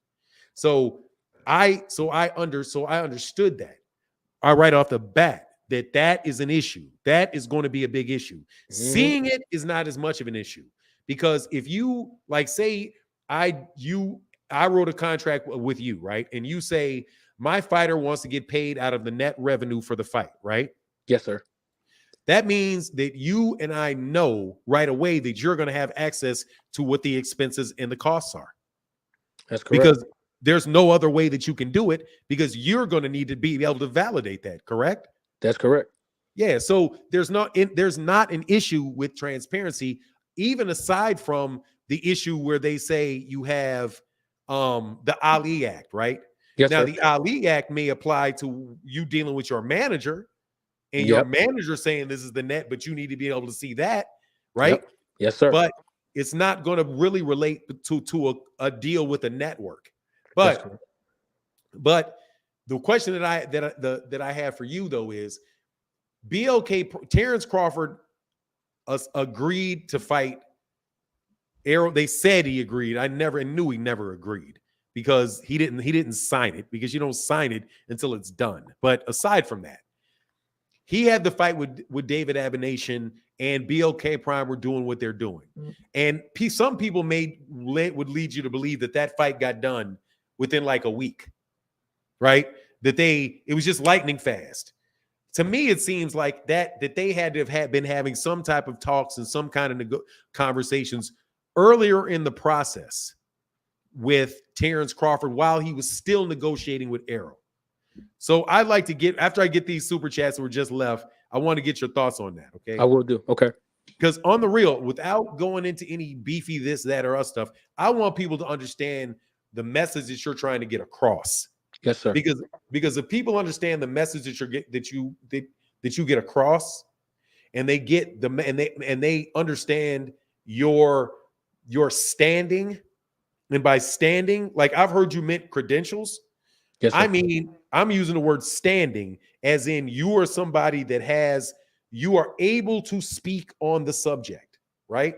Yes, sir. So like I have a legal background. I can speak on these things, right? And anybody that has a legal background, whether they're a lawyer or whether they're not, will know that when they hear me speak. So with you, I hear that in the boxing world. So as long as people understand that you are somebody that is credible, somebody that understands and then they can trust, then all of that other stuff I think kind of goes out of the window for you. I agree with you. You know what I'm saying? Totally agree with you. You can just be a source, and you can be a valuable source in and of it yourself. Similarly, Rachel Donaire came on the channel, and Rachel Donaire for other reasons would have people say, specifically that idiot Rick Glazier over there would say, "Oh, you're acting like a manager," right? While he's talking a bunch of crazy stuff that doesn't make sense. Mm-hmm. But yet, when you hear her talk, you know that she's managed a world championship fighter, right? That's Whether correct. it is her husband or not, she knows the game. So when you listen to her, you can know what they're talking about. But Subjugated Truth said, "Thank you for inviting interesting guests on your channel. This is very entertaining chat with Manager Marty." Yes, and not only for me is it entertaining, it's informative. And people should be able to walk away from a conversation with this man knowing more about the sport than they did when they first started listening. John Boy said, "Much respect to Manager Marty, but Haney went to beat a tomato can. That's pretty much a record payday for him." Yeah, much love to. Let me move on let me get the rest of these super chats, and then I'll let you cook on that for the last like 20 or 30 minutes that we're going to be on the channel. Hold on, man. It's taking a while to go down to get there. Justin Hawkins said, "Salute for Don, the realest OG. Always love the content." Cool, I got you, brother. I don't mean to be short. I just want to make sure that I get everybody. John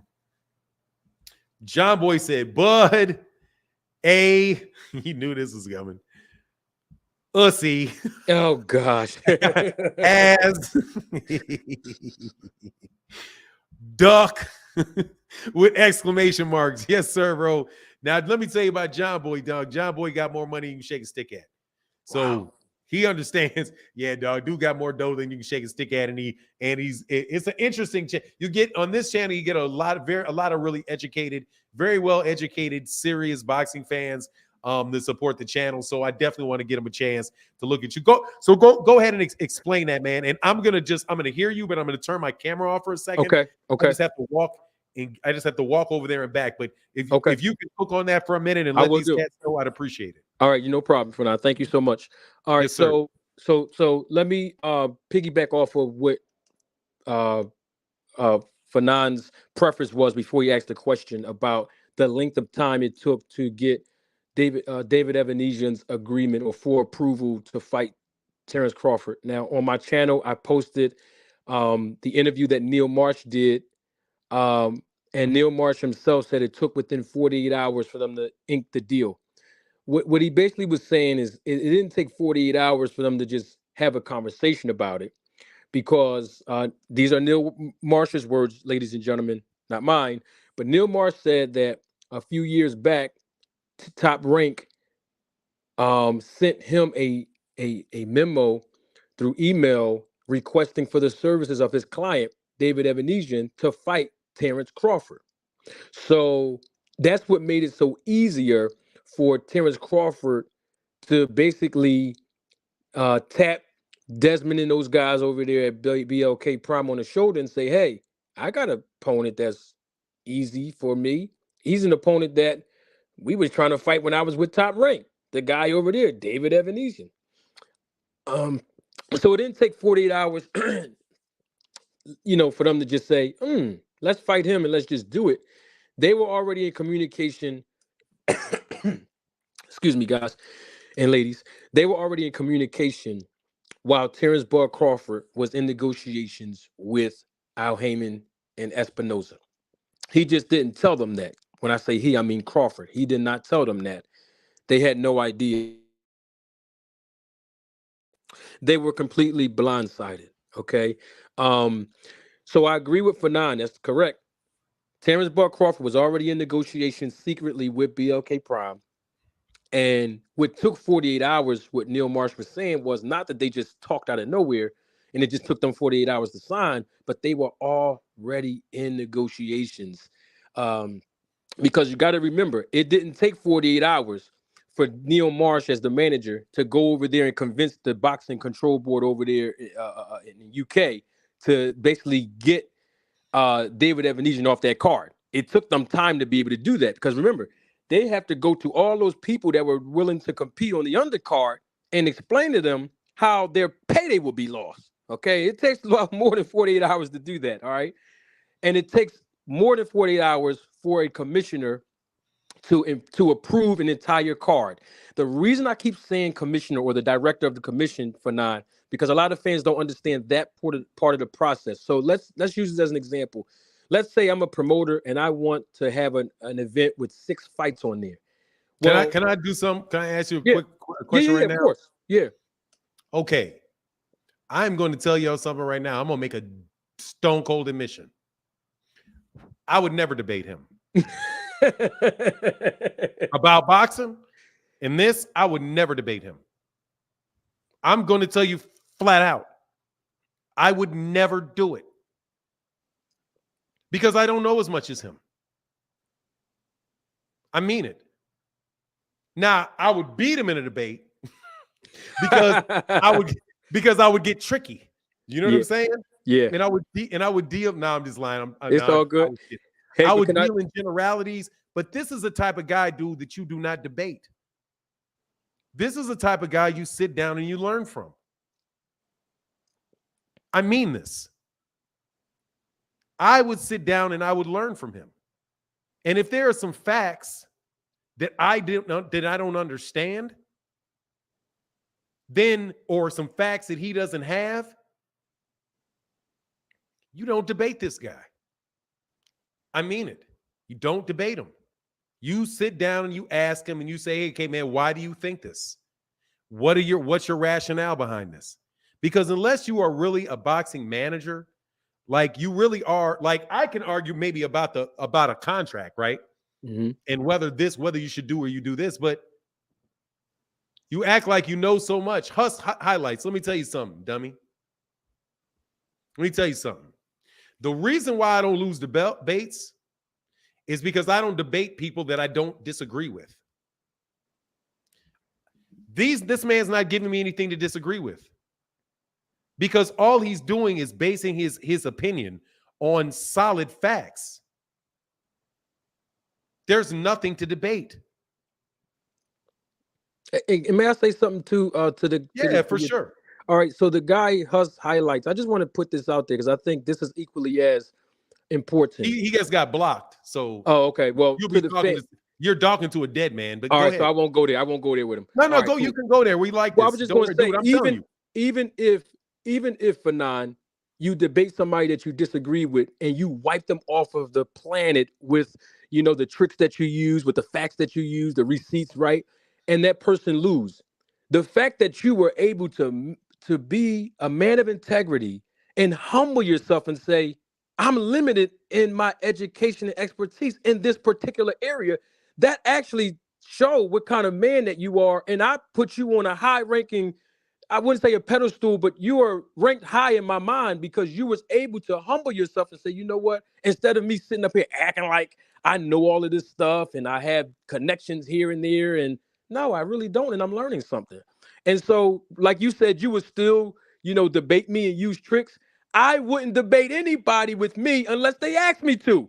And I wouldn't even be talking about a debate because my objective on my channel is to provide education, and I do provide entertainment because I love entertaining the people, but for the most part it's about me educating people, man. And just like I was trying to educate people on this point, was that no fighter can compete on any card without the approval of the director of or the assistant director of the commission. And there's a reason for that. Can you repeat that?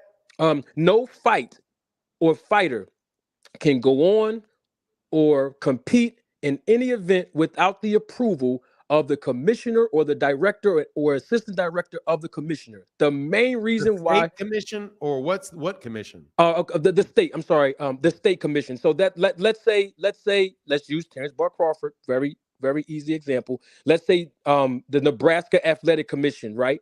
The promoters wanted to host a fight there. Well, it doesn't matter who they have on the card. If the commissioner doesn't approve, the bout is not going to happen because there are so many things the promoter have to do in order for the commissioner to say yes. And one of those things is one of the biggest expenses for a promoter is the insurance premiums. You know what I mean? So hell no, I don't know what you mean. Oh, you got I'm me sorry. lost, bro. No, I don't know what you mean. What is your overall point? My overall point is, and then get to the specifics because all right, I'm sorry about that. So my overall point. Let me get this one super chat. All right, go ahead. John Boy said, for my guys, Blacksmith, Roz, Zena 360s, anyone seen Herbert Johnson? Hope he's all well. I haven't seen him in a couple days, bro, but he don't do nothing but top up with money. So Herbert Johnson probably up in here, but dog, they be supporting, bro. Okay, so what's the high level point? Like, what are you trying to get me to understand? I'm trying to get you to understand that you were right about what you were saying about how it didn't take 48 hours, or not just 40 hours. I said that from Neil Marsh, but it didn't take a very short time to get the fight between Crawford and Evanesian made. Well, let me ask you a question. Let me frame this. Let me frame it for you. Now, I'm going to do something I'm trained at. I'm going to facilitate the explanation in a fashion where everybody will get it. Okay. Okay. All right. So if your estimate, okay, of if a fight was made for December 10th, because the fight we know as a fact, the fight was on December 10th, right? Mm-hmm. Yes, sir. What is the latest date that that you would guess that BLK, that Terence Crawford had to have known, had to have been in negotiations to not fight Errol Spence? He would have known that by the end of October, early November. He would have known that. He would have known it. He would have because you know why? That's not my question. Okay. All right. Because if you say he would have known by October, that would mean that he would have known he would be fighting by October. Right? Okay. I'm sorry. Maybe I misinterpreted your question. Okay. You say he would have had to have made his mind up by October. No, he would have known he was going to fight David Evanesian by October. That's my point. Yeah. See, I'm going to do something else. Okay. Yes. So you're telling me that he would have known that he was going to fight David Evanesian specifically by what date? Probably the third week in October. He knew he was fighting David. I guarantee you that. Third week in October. Knew he was fighting David. Now watch this. Yeah. When do you think that he would have known that he was negotiating for somebody to fight somebody other than Errol? Because, and this is why I asked you the question, because I have a suspicion that BLK Prime offered a fight to Terence Crawford without knowing the opponent. And that the first thing to get on board was to get Terence Crawford on board and agree to fight for a certain amount of money. And then after they agreed to that certain amount of money, then they found David Davenetian. That is exactly correct, Fanon. That's what I'm trying to correct. get you. Yes. Right. So, okay, and that the way you frame it, that is 100% absolutely correct. Because they had to offer the money first. See, don't nobody want to hear nothing about the opponent until you talk about the money. So they offered the money first.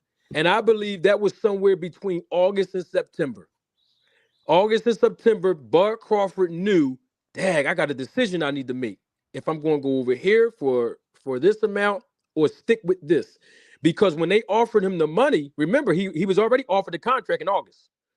So apparently the terms, whatever they were, he did not like them. But while they were in the process of revising them to acquiesce to him, he was negotiating with BLK Prime, and they offered him a bag, no matter what the amount was. They offered him a bag, and he said, "Oh, okay, cool." But when you walked away, I alluded to this for now, so I'm gonna repeat it. That's when I believe Terence Crawford tapped him on the shoulder and said, "Oh, I got an easy opponent." Because Neil Mars said on my channel, well, not on my channel, but the replay that he did an interview, that Terence Bud Crawford and Top Rank reached out to David Davenetian a few years ago while Crawford was with Top Rank to use him as an opponent anyway. So I believe Crawford tapped him on the shoulder and said, "Oh, damn, you're offering me that for less opposition? I got a guy who, we was already in negotiation with. We can fight him." And that's when the plan was in motion to call Neil Marsh, who's cool with the executive over there, not Desmond. He's cool with the same executive that I was reaching out to get my fight on the card over there at BLK Prime. That's how I know this. And so that's when they said, "Well, look, we'll offer your guy this, pay him a little bit of this now, and then the rest when we fight." And then, of course, Neil Marsh said, "Well, here's the problem. He's already scheduled to fight in a few months. But I can see what I can do if I can get him off of that card over there in London and see if we can, do this here in America. You got yourself a deal." And I'm not insinuating anything over there with the British Control Board, but I'm gonna be honest with you. Somebody got paid that day.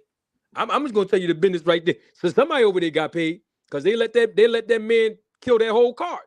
You understand? So that's what I mean by the approval of the commission. They already approved David Davenetian fighting that guy on November 4th. So somebody had to be offered. Something happened. That's all I know. And I believe it was in between maybe August or September, somewhere around there, because by October, Crawford knew he was fighting David. Or he wouldn't have did that IG Live if he didn't know. He knew. So in September, so let's get this right. In September, let's just call it, because I want to be a jackass, September 1st. Okay. That he knew he was fighting somebody else. Yep, absolutely. No question about it. All of September, all of October, all of September, all of October, and the first half of November. He did. When was the date that everybody found out? Because Errol Spence Jr.'s team found out. I think that was sometime in the second. Was that the second week of November? I think that was the second week, because remember, November 1st or November 2nd is when Terence Bud Crawford did the IG Live. Remember? So he said no. He said November 1st. No, but that's the date I'm looking for. November. The date was November 1st. There you go. So that was 8. He had that done 8 weeks before. So, why? I mean, think about it, Fanon. Why else? If he agreed to all those terms in August, and even if they acquiesced it to him, why didn't he just sign the deal? No, trust me, brother. I'm gonna look, man. Like, trust me. I mean, think about this. I got questions for you. All right, go ahead. I'm sorry. Go ahead. Okay. No, I'm about to throw you alley-oops, Joe. All right. Like, just stand by the goal, brother. Trust me. I'm about to throw you an alley-oop. Okay, so let me make sure I get this right. You're telling me that as far as him knowing specifically when he was going to fight David Davenetian, that had to be sometime in the middle of October?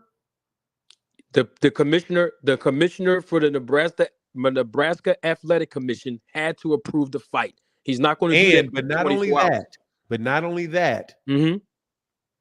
the BBOC had to approve the fight.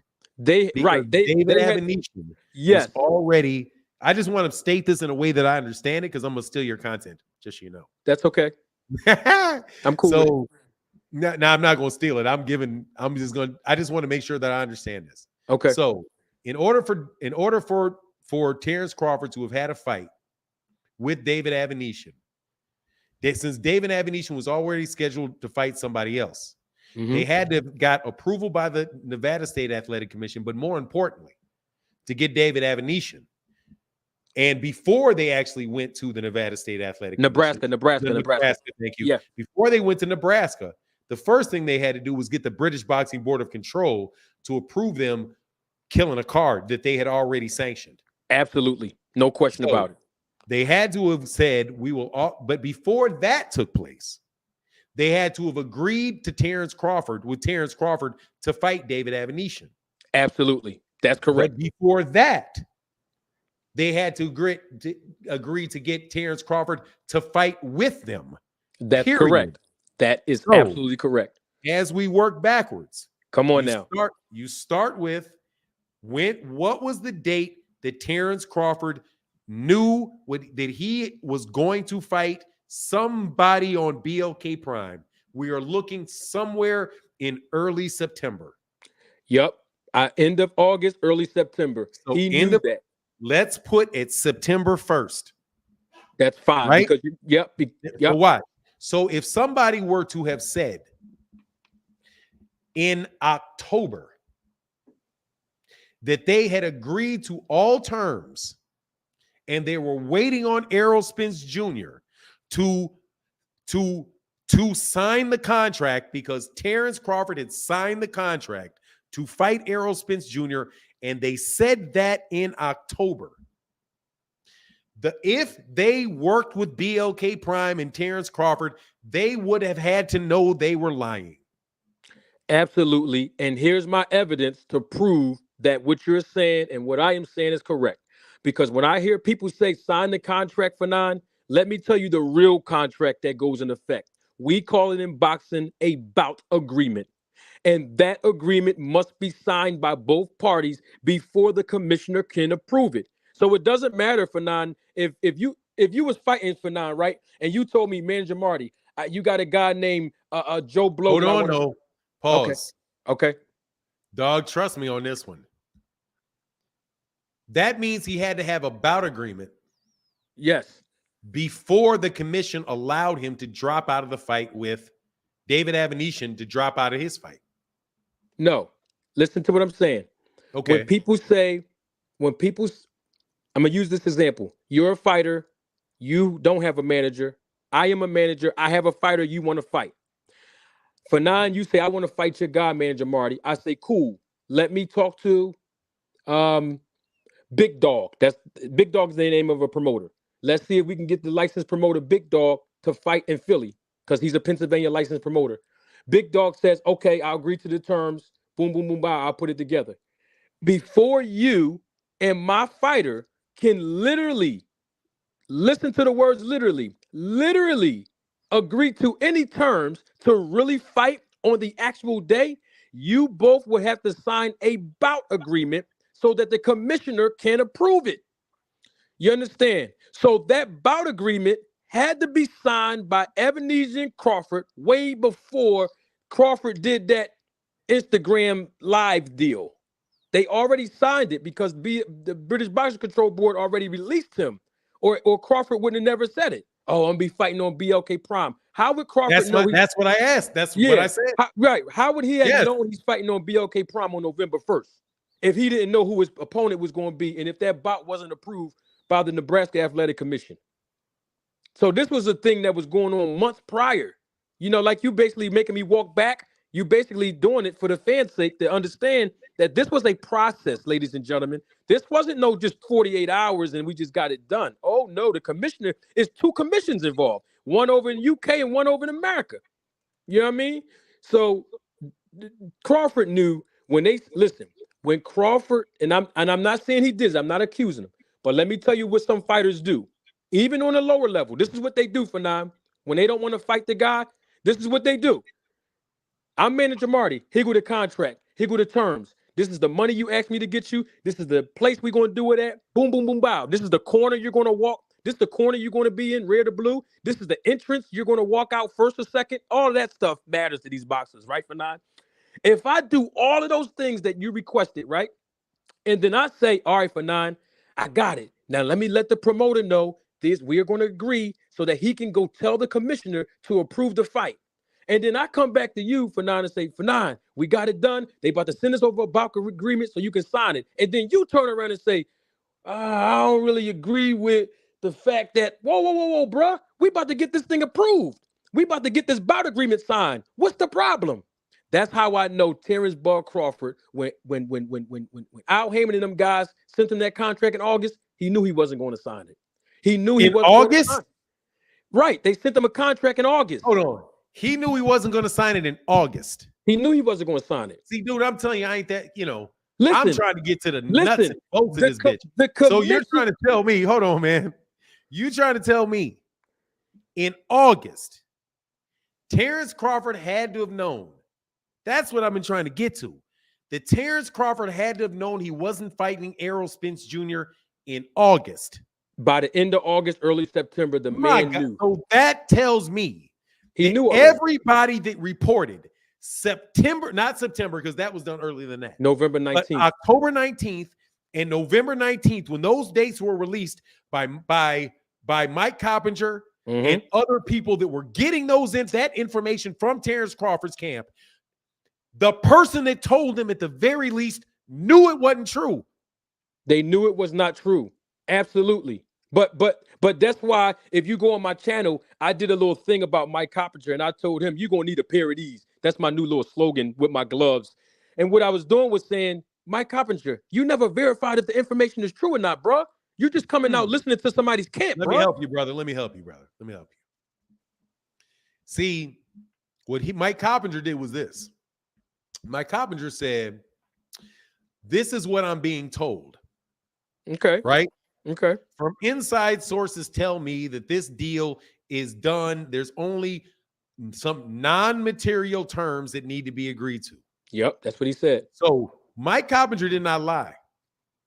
The only thing that Mike Coppinger did where I knew that this is Terence Crawford's camp saying this is because he was telling people who the lawyer was, what the name of Al Heyman's lawyer was, and that Al Heyman's lawyer had been sent these non-material terms.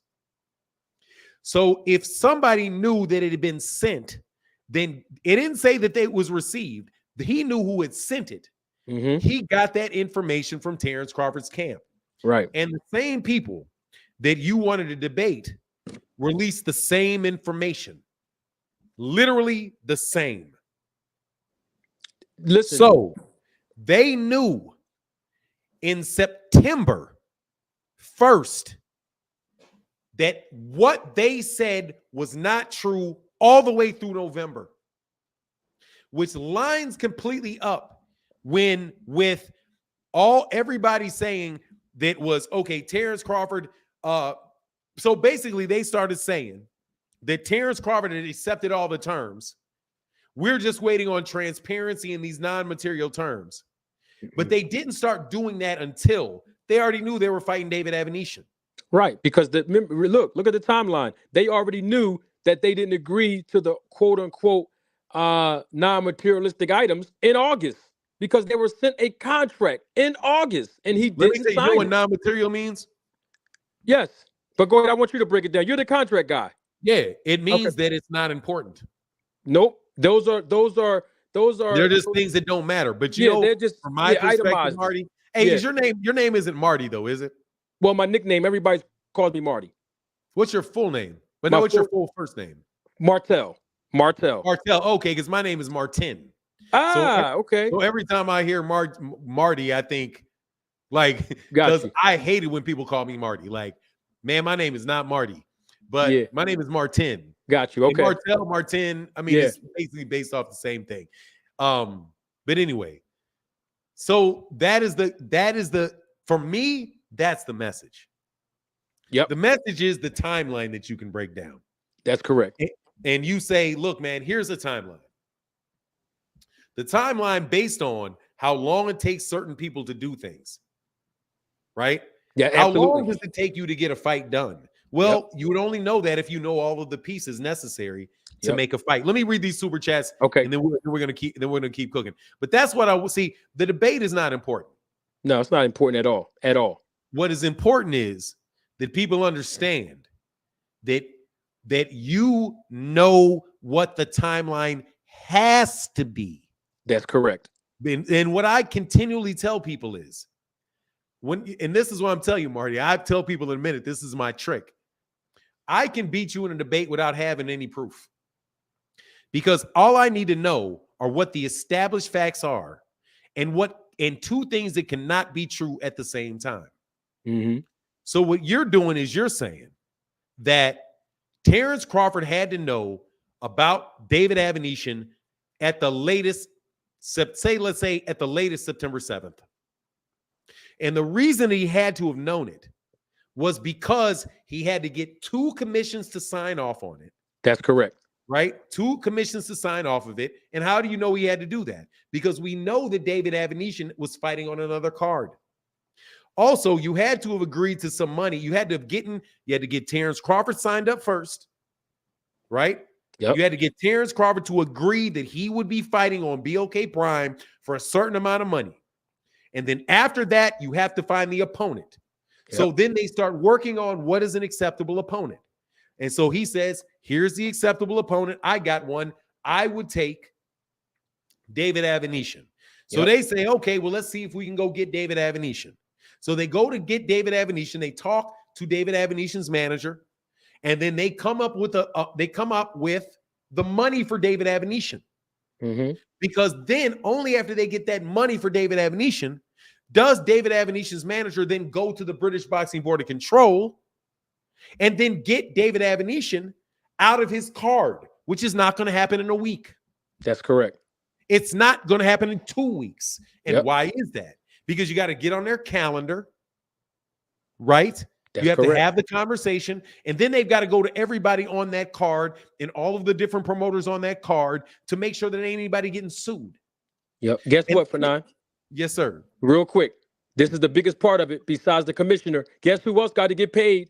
Guess who else have a process to approve a fight? Somebody else has a process. No. I don't want to guess any shit. You tell me.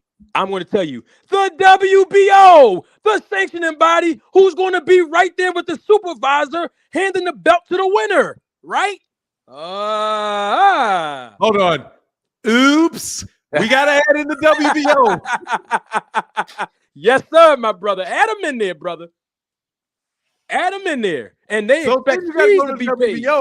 Because the WBO got to approve the fight. They have to approve the fight because they're sanctioning the bout. One of their titleists is competing. They have a process. Huh? But what was the rank? Hold on.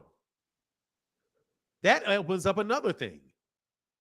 Because I would have to look, and I don't know this is the case, though. But there are certain rules associated with you being able to fight somebody for that title, which means they have to be in the top 10. That's correct. No? That's correct. So I don't know if this is the truth, but if you wanted to look at it, you'd have to look at it's worth your time to look at the ranking history for David Avanesyan. Yep. Was he already in the rankings at that time? When I checked, when this fight was first even brought up as an idea publicly, I looked because I wanted to make sure, how is this guy skipping? And he was number 6. He was already number 6. When did he become number 6? But it's not.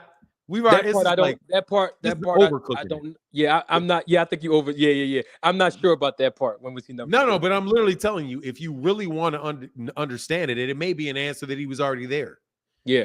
If the answer is already there, it's the answer is already there. But for nine, what difference What difference does it make if the promoter got to pay the WBO?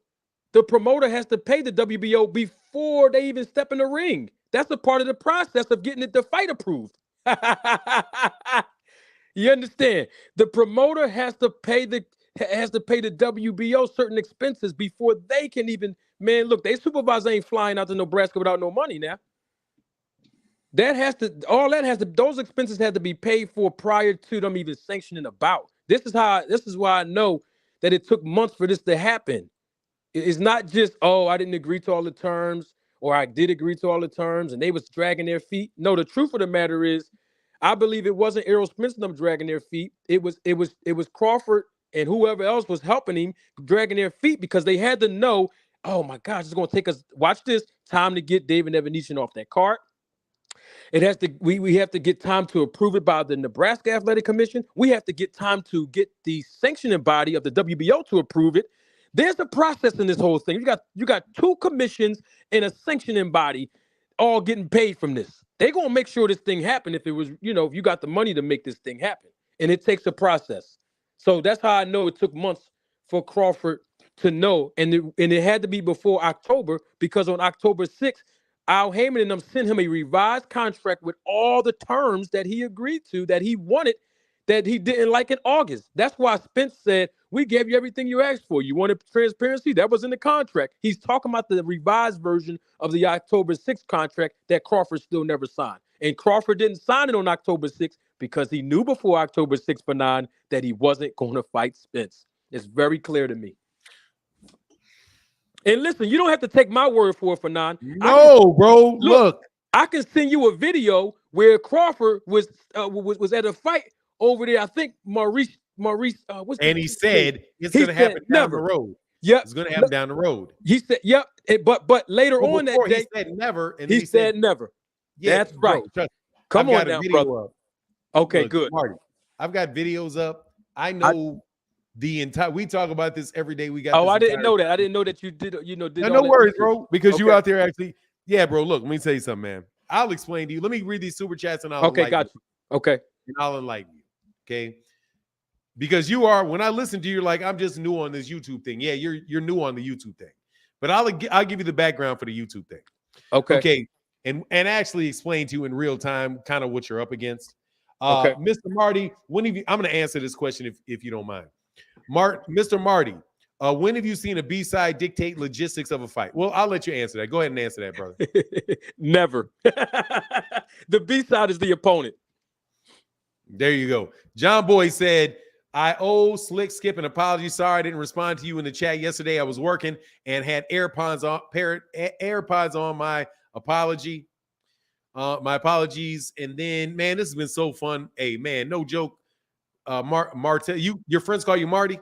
Yeah, everybody call me Marty. Yep. Yeah, then you can call me Martin. Please call me. No, Martin. I'll call you for 9, man. Nah, call me Martin, man. Because seriously, dude, like one of the things that I do when I do these live streams is that I act like it's just me and you. Got you. Literally in my mind, it's just me and you. Got you.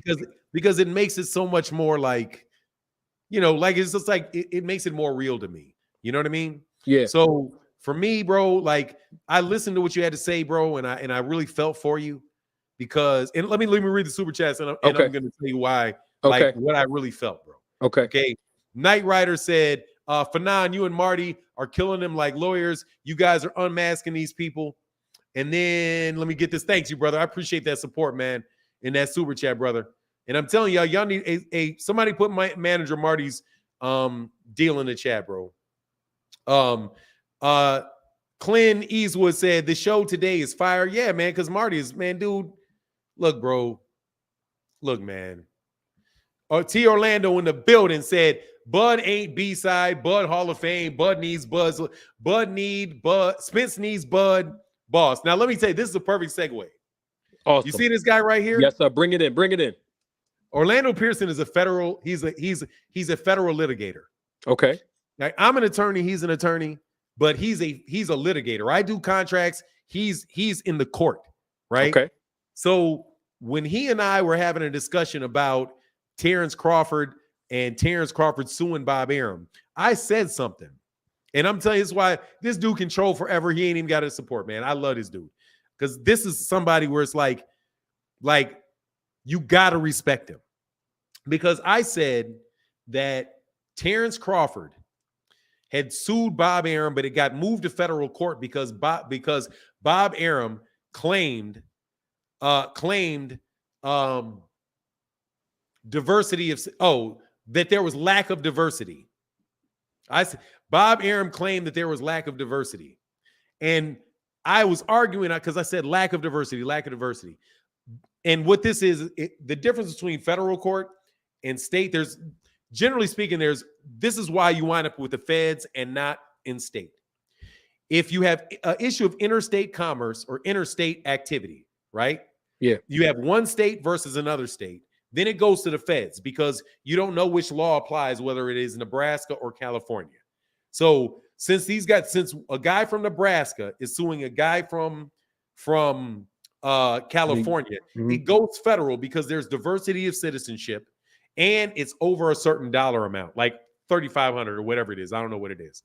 But T. Orlando corrected me and he said like 15 different times, no, Fanon. What he's saying is that there is diversity of citizenship. Therefore, it should go to the feds because there is diversity of citizenship. He lives in Nebraska. He's in Nebraska, Terence Crawford, and Bob Arum is in Las Vegas, right?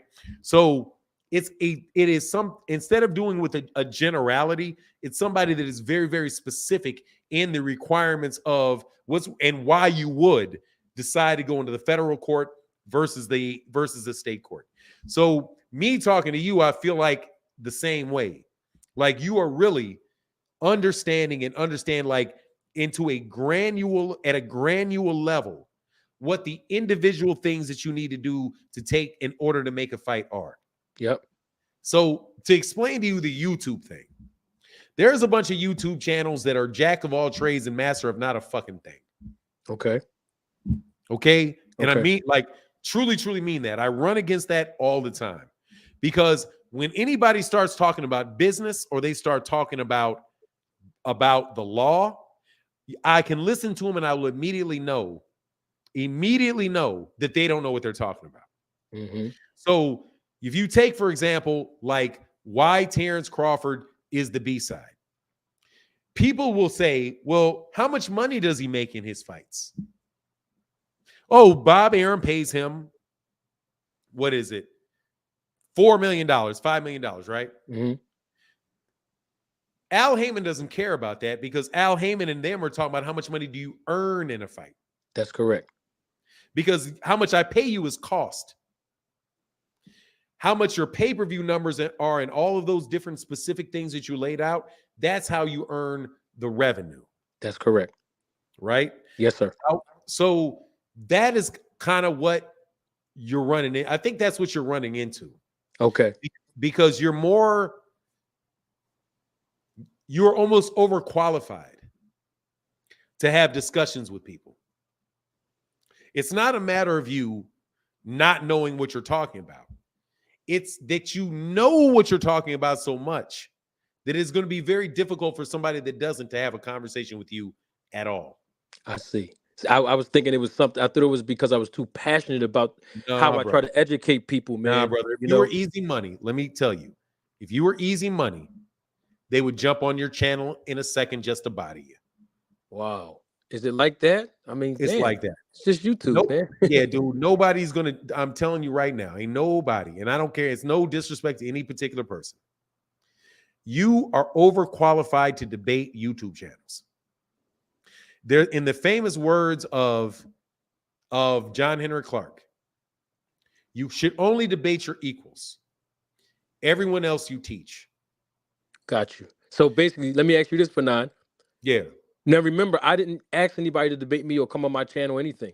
I'm talking about initially. Initially, people invited themselves to me and was trying to pick on me. And I'm gonna tell you what happened. Yeah, because I'm like, what is all this about? I'm gonna tell you what happened. Okay. I'm going to tell you, and that's what's talking about any particular person, bro. Okay. If you do your research on you, you will immediately not talk to you. Because as soon as I know, like this is why I'm leaving T. Orlando Pearson here. Okay. I am not a federal prosecutor. Okay. I know that I'm not a federal prosecutor. I know that, right? Now, if I wanted to talk to you about a particular legal issue, I'll talk to you all day because you're easy money. If I talk to T. Orlando Pearson, it's going to get real difficult because he is literally he explained, he was like, Fanon, there's a difference between jurisdiction and venue. And I'm like, shit, this dude is taking me back to law school. Yes, I know there's a difference between venue and jurisdiction, but I cannot remember what the fuck the difference is for right now. Oh, jurisdiction is where you should go. The venue may be the specific. You know what I'm saying? I got you. Okay. Right. So when you're dealing with somebody like, and you're really trying to come on to YouTube, YouTube is entertainment. Like you said, it's entertainment, right? But also you're dealing with people that are really not looking for the truth. They're looking to communicate a message that is given to them by their promoter. So you are kind of like arguing with people that are doing PR. I see. So public, you know the difference between public relations and journalism? Absolutely. Yep. Right. So a public relations guy is telling you what they want you to believe. Right. And if they can go to you and they are able to do that, then that's fine. But if they go to you and what they're going to get is a lot of stuff that they don't want people to know, then they're not going to come anywhere near you because they're not going to be able to do PR with you. I understand now. I become a threat to the agenda that they have, I assume. You are not just a threat. You are literally taking a fucking flamethrower to it. You literally, what you just did in front of the 10 or 11,000 are probably going to wind up watching this, is you literally took a flamethrower to everything that Terence Crawford claimed relative to Errol Spence. You took a flamethrower to it because you laid out a timeline and you say this is why I wanted to get you to it. You're saying, based on all the publicly available information, that Terence Crawford had to know that he was not fighting Errol Spence Jr. no later than the first week of September. Yep. Which means anything he said or anything anybody else said after that date was nothing but public relations meant to cover up something they knew was going to take place in the future. All of the conversation about Terence Crawford accepting these deals and transparency, and I signed the contract, and this is a slave contract, and I took nothing for it, and how horrible this is, they had to have known it was not true, because in order to make a fight that took place on December 10th, they had to have known no later than the first week of September that they were not fighting Errol Spence Jr.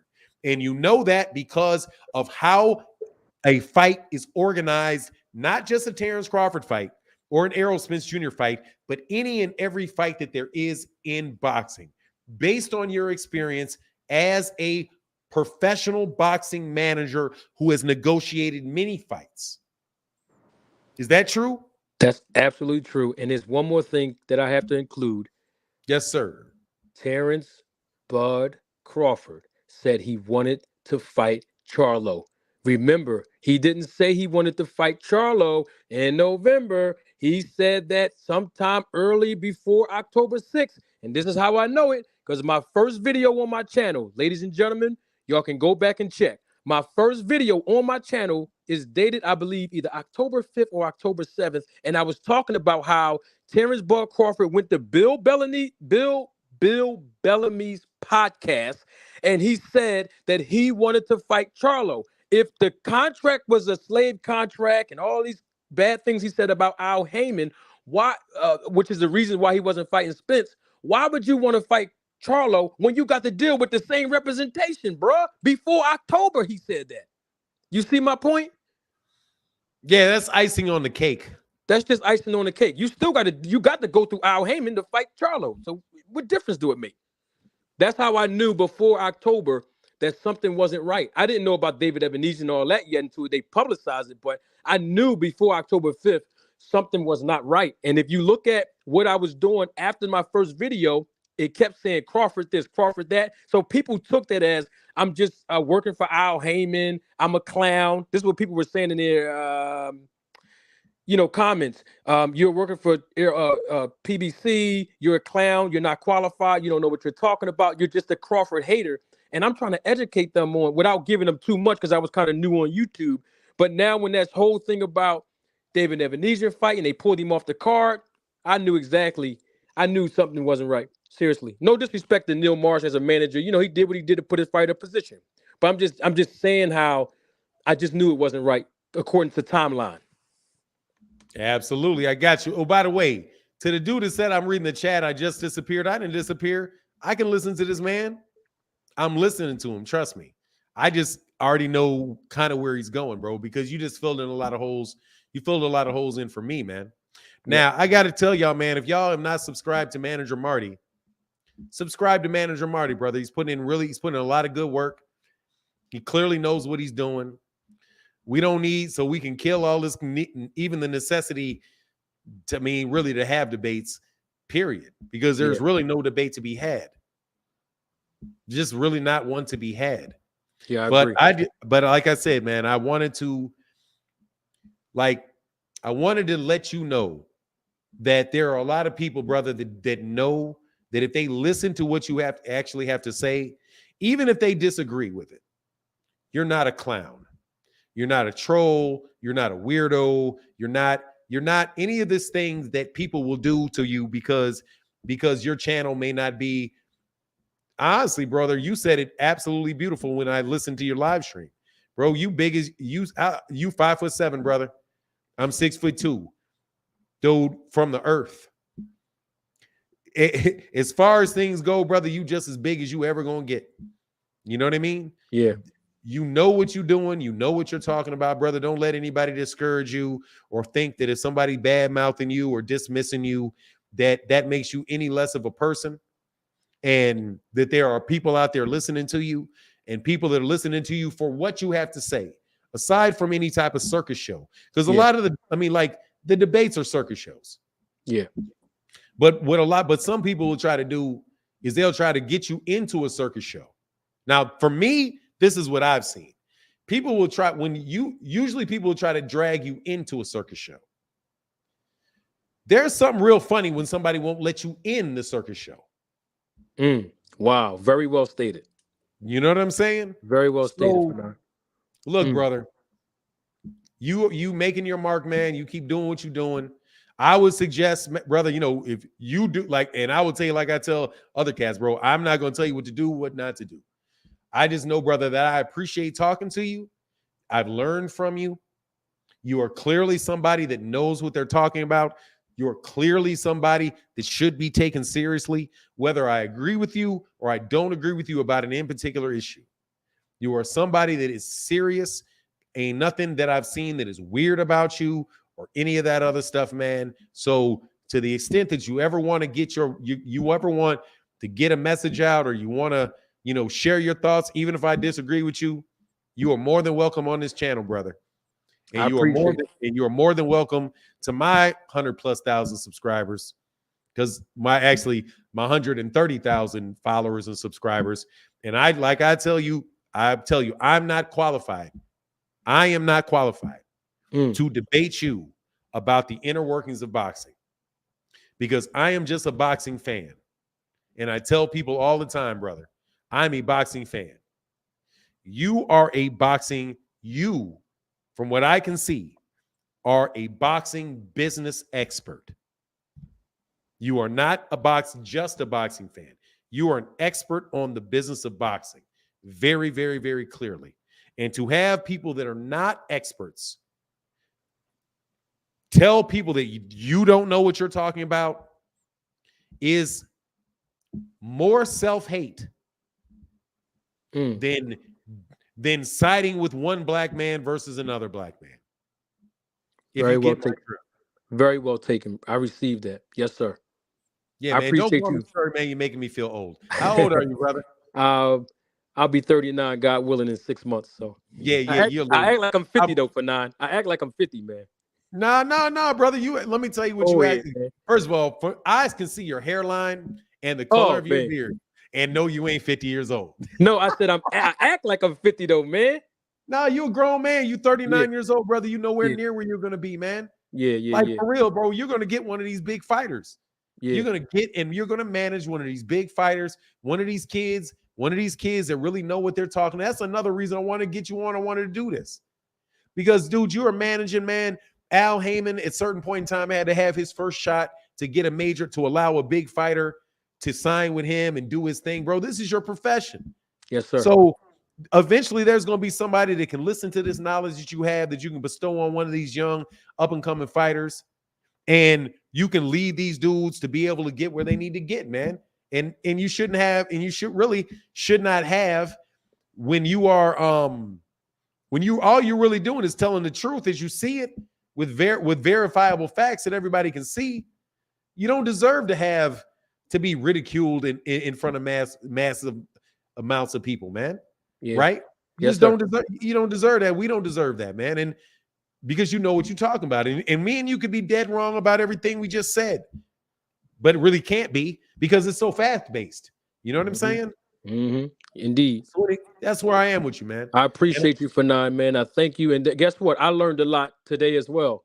And it changed a little bit of my perspective moving forward of what we were just talking about the lack of qualifications or the circus.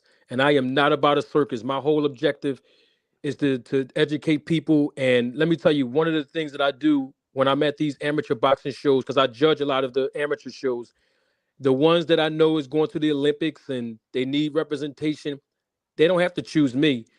I just put a little bug in the ear about the business. Be careful for this, be careful for that. And that's what happened when I met Terence Crawford. I believe it was December 5th in Texas when Errol Spence was fighting Danny Garcia. I was sitting right ringside. I was a row behind Crawford, but we was in this adjacent. Oh, you were right by me. Oh, you were there? Man, I was 3 rows right behind. I was 3 rows right behind Terence Crawford. I was on the left. I was in the section on the left side of you all. It was a section, that first section. Yeah, right? I got you. When you go in the back, and he was wearing that, and he was wearing the I even remember what he's wearing. It's kind of like wearing almost like a tuxedo shirt type of thing, man. Like a white tuxedo shirt type joint. Yep. And we was right next to each other during that fight. Yep. I talked to Terence Crawford, and I was just talking to him as a fan. I didn't say I was a manager. I didn't say anything. I was just talking to him as a fan. And Terence Crawford told me, because I guess he listened to some of the things I was saying to him, he realized this ain't just no fan. He knows a little bit too much. So me and him was busting it up. Terence Crawford told me to my face, because I said, Bud, I know why you here, man. You here for that Spence fight, man. You want to fight Spence. And he said, yeah, I'm trying to see, how he look after the car accident. I'm going to fight him and everything like that. I said, well, what's going on, man? You fighting him next? He said, well, Bob Arum is holding the fight up, this, that, and the third. So I told Bud right to his face, I'll go on record. I said it on YSM. I'll say it here in front of all the 1,000 subscribers you got, hundreds of thousands in your case, that I told Bud Crawford, since your contract is about to expire by next year, leave Bob Arum alone, and you can become a free agent, and you can go directly to the networks and see if you can have a network behind you to have leverage to get the fight done without Bob Arum. And when I went on YSM, he asked me about, what do I think? And I told him the same story I just told you all. And the thing about it was, and I said this on YSM on record, that I noticed after all of that, Bob Arum wasn't involved in none of the negotiations. And the fight still didn't happen with Spence. So that let me know that it wasn't the good old boy, Bob Arum. We know exactly who it was. Man. Hey, and I was sitting there right there too. And I saw Terence Crawford watching him. And I saw what he looked like when he got up. Yep. He did not, his face was stoic. Yep. His camp, all the time that they were sitting there were quiet as church mouses. Yes, they were. When he was fighting that dude. Yes, he was. Now, he was with I think he was with a guy or two. Did you see him with another guy or two? You know what happened to that other guy? He had a bunch of he was signing autographs for little kids and all of that. But you know what happened to that other guy, right? Somebody that was with him. Them boys in Texas they jumped that boy, man. I think that was Rolly and them. Somebody got jumped. I thought that was the boy that was with Crawford, because they was in the mix over there. What happened? This is what I thought that happened. Because what happened was they was about to get mopped up by somebody over some gambling. Oh, okay, okay. Yeah, that was related to some Oh, stuff. okay, That was all right. related to some stuff with some gambling. Because I was like, And damn. Okay, okay. yeah, I think that was related to like Rolly Romero. There was something because it was on. They caught a lot of that stuff on camera, and Terence Crawford was trying to get Rolly and Romero and those dudes up off of some dude because they were talking about they gambled they bet some money. My understanding, it may have been they were betting against Terence. They bet against Errol Spence or something like that. Oh, I And see. they wound up Okay. having to come up off that money. Okay. John Boy said, Fanon and manager Marty. Hey, and my man Stirrer World said Marty was supposed to be on somebody's show. We see why that didn't happen. Brother, I'm gonna tell you right now, bro. That is, look, man, y'all need to subscribe to Manager Marty. Manager Marty, you keep putting that work out there, man, on a regular basis. Keep doing your live stream. I like how you organize your stuff. Dog, you just keep doing you, bro. I appreciate you, man. And I'm gonna if you feel like continue to call people out, like I said, I'm not telling you what to do and what not to do. You can keep calling out. You can keep doing that because trust you me, they did the same thing to everybody. Oh, I didn't know that. Okay. Oh, dude, let me tell you, man. Like I said, and y'all tell me, you can tell me I'm telling you.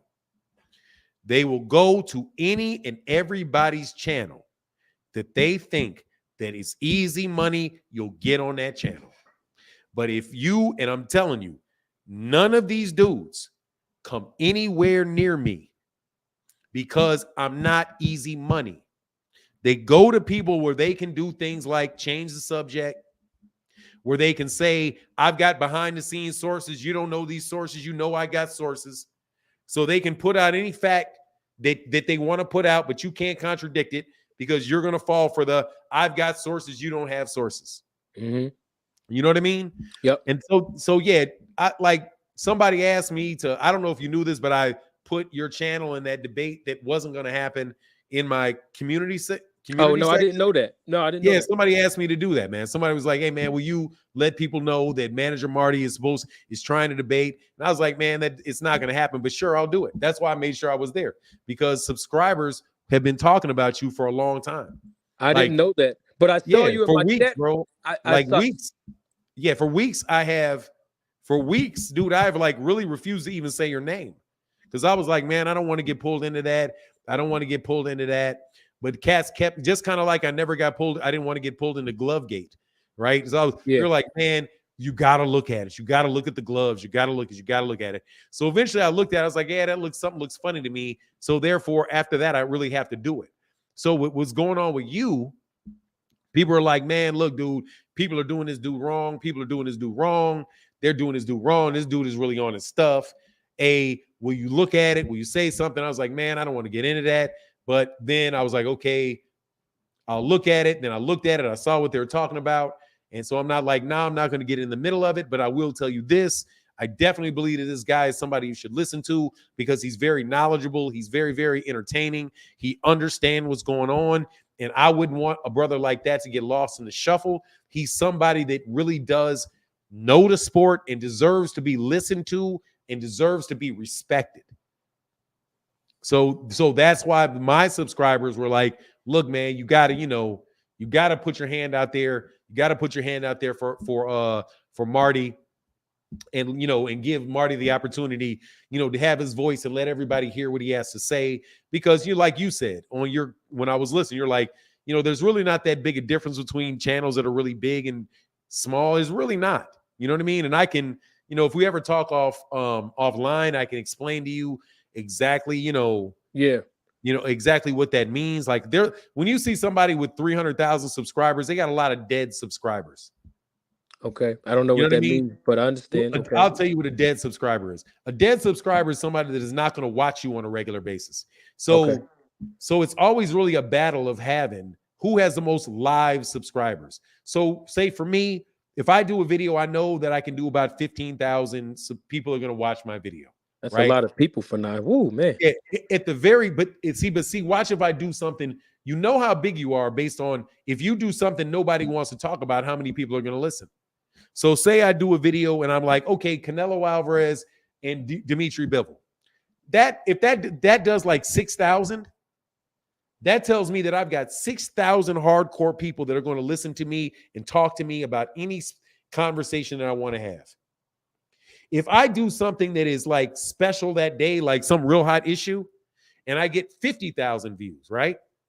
Those 50,000, there's a large number of my subscribers that are only going to come really around for one particular topic that they want to hear, right? But they're not going to come for other things. So the key to is really trying to get like your real core support around you.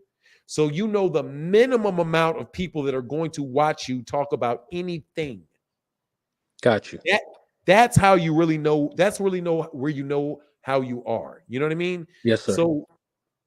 So that's what I would encourage you to do is if what you're really trying to do is grow your YouTube channel, you're really trying to focus on how many people will watch is the bare number of people. Like I can look at my video and say, if I had 500 people watch my video, I can call YouTube and say something's wrong with your algorithm. I get you. Because I know there's more than 500 people that are going to watch this. Yeah. Right? If I get 2 billion people, I can also call them and say something's going wrong with your algorithm. I got 2 billion people watching. Right. Understood. Yep. You see what I'm saying? Got you. So no, man, you're doing your thing, man. You keep doing your thing, brother. And yes, I appreciate your knowledge, and I appreciate what you taught me today. Yep, and I appreciate what you taught me as well. For now, I'm going to leave my email address in the chat if I can. Hey, can you see the for me? Yes, sir. Oh, here. Can you see the private chat? Private chat. How do you go to private chat? You go to comment. Are you on your computer or on your phone? I'm on my phone. It says chat. Do I click chat or more? Let me see what more says. Let's look at more. All right, so more is the comments. Look, email me here, brother. Let me put my email in there, man. Let me put my email in there. All right, okay. And if you send me an email, and actually, man, we can swap phone numbers, bro. And I'll give you my phone number in the email. Yeah, here it is. All right, hold on, let me see. All right, hold on. Okay, no, I actually have your email because I thought about emailing. Oh, you do? You first. Yeah, because you can get it off your channel. Yeah, I put it on there, Marty the manager at Gmail. Yeah, and here's mine right there. Just send me one, man. And then if I don't hear from you, dude, just come by the chat. And you got the right to jump on anytime, brother. All right, I got you right here. HP, right? Yeah, HP. Make sure I did it. HPLASCLASCOVITIE. Yeah, that's it. All right, got you. I'm going to shoot you an email in a few minutes, and then we can exchange numbers, brother. I appreciate you, man, extending your hand, giving me information, and also giving me wisdom too, for on how to move forward with that situation, because I didn't understand what was going on, what was being targeted. But you know what? I have a new perspective based on the education and information you gave me today. So I learned a lot today, man. And it's going to definitely, as far as that situation goes, yeah, bro, what I do. Listen, do what you feel best. Because I swear you didn't do nothing wrong. Just do what you feel best, bro. Yeah. Because there's like I said, everybody else does it. Everybody else will do it. They do it. Trust me, they do it. Whenever you have somebody, the only thing that I would say is just make sure you keep doing content, making content on a regular basis, and you just keep doing your videos, you keep doing your thing. But at the point that you're at with dude, because dude's a good dude. I mean, he's a nice guy. You guys got your disagreements, but if you want to keep pressing him to get on your channel or to get on his channel to do it, keep doing it. No, I'm not going to press him. He ain't going to come, and I'm okay with that. But he called me out first. I just took it. Maybe I took it the wrong way. When he didn't show up, I was like, let me tell you, bro, nobody is going to debate you about what you said, because there is no room for wiggle. No, it's not. It's definitely not with me. There's not. So you know what I mean? There's really no room for wiggle. So if you want to move on, and you want to kind of let that die, hey man, more power to you, brother. You willing to come over here every time and just kind of share what you think, on your own. And trust me, over time, your reputation, your name, people's respect for what you think and what you say will grow. And I've done that with multiple channels, brother. Trust me. I've done that with multiple channels where they've come on, because I really do believe in in trying to make boxing better. And I want to learn, bro. And I want to have good content that I can listen to that can explain to me certain things, man. Yes, you know? Mm-hmm. So, no, man, if you want to leave it alone, leave it alone. And then, let them off the hook. Pretty much everybody already knows that it's more than likely not going to happen. And then, eventually, brother, if y'all get together and see each other, man, y'all can just be, y'all just be cool. Say, what's up, man? You say, hey, what's up, brother, whatever, and y'all go about doing your job. Because remember, man, you're a boxing manager, right? Yes, sir. That's your job. So people that work for Al Heyman, people that work for Terence Crawford and work for Devin Haney, they got a job they got to do. Yep. And they're going to do their job, right? Yep. But they can't do their job if they talk to you because that's a body. Mm-hmm. You know what I'm saying? It's just a body. Gotcha. That's why I float. I literally will just spit in people's faces. I know they're not coming near me because it's going to be damage. And you would be better just staying over there and continue to, do what your boss say do and make your boss happy and get that money. Yep. You got it. That's a good perspective. All right, brother. I'm going to jump out of here after I read John Boy. Good show today, bro. Chat was fire also. Zenith versus Black. Hey, dude, I love the super chat battles. Zenith versus Blacksmith was great. Shout out to everybody, no doubt. And see, you even got a phrase there. They know the deal. What's that? Roll the tape. Oh, roll the tape. Y'all know what it is. Hey, roll dude, the tape. Seriously, though, man. Can I share something with you, though? Oh, indeed. Something. Oh, you didn't do this, but something somebody else got right. Dog, they didn't flip one time. They flipped twice. What happened? They flipped. Okay. They flipped their tone twice. I'm not naming names, but you watch, for example, like people that were supporting Terence Crawford then magically jumped to Errol. Uh-huh. You know what I'm talking about? Oh, I got you. They flipped. Got you. No, but they flipped twice. Because if you go back even further and you listen to what they were saying when Errol and Keith Thurman were fighting, they were saying they were killing Spence. They only stopped trying to kill Spence when they could no longer argue that Keith Thurman was ducking. And it was only then that they jumped on the Errol Spence Jr. bandwagon because everybody was supporting Errol. And then they jumped off of the Errol back onto the Terence background after that. So this is not just a one flip. It's literally a double flip. Two flips. It's a double flip. And if you go back and you listen to what people were saying, specifically at the Errol Spence Jr. versus Sean Porter press conference. Do you remember the one where Errol got up there and he was kind of drunk?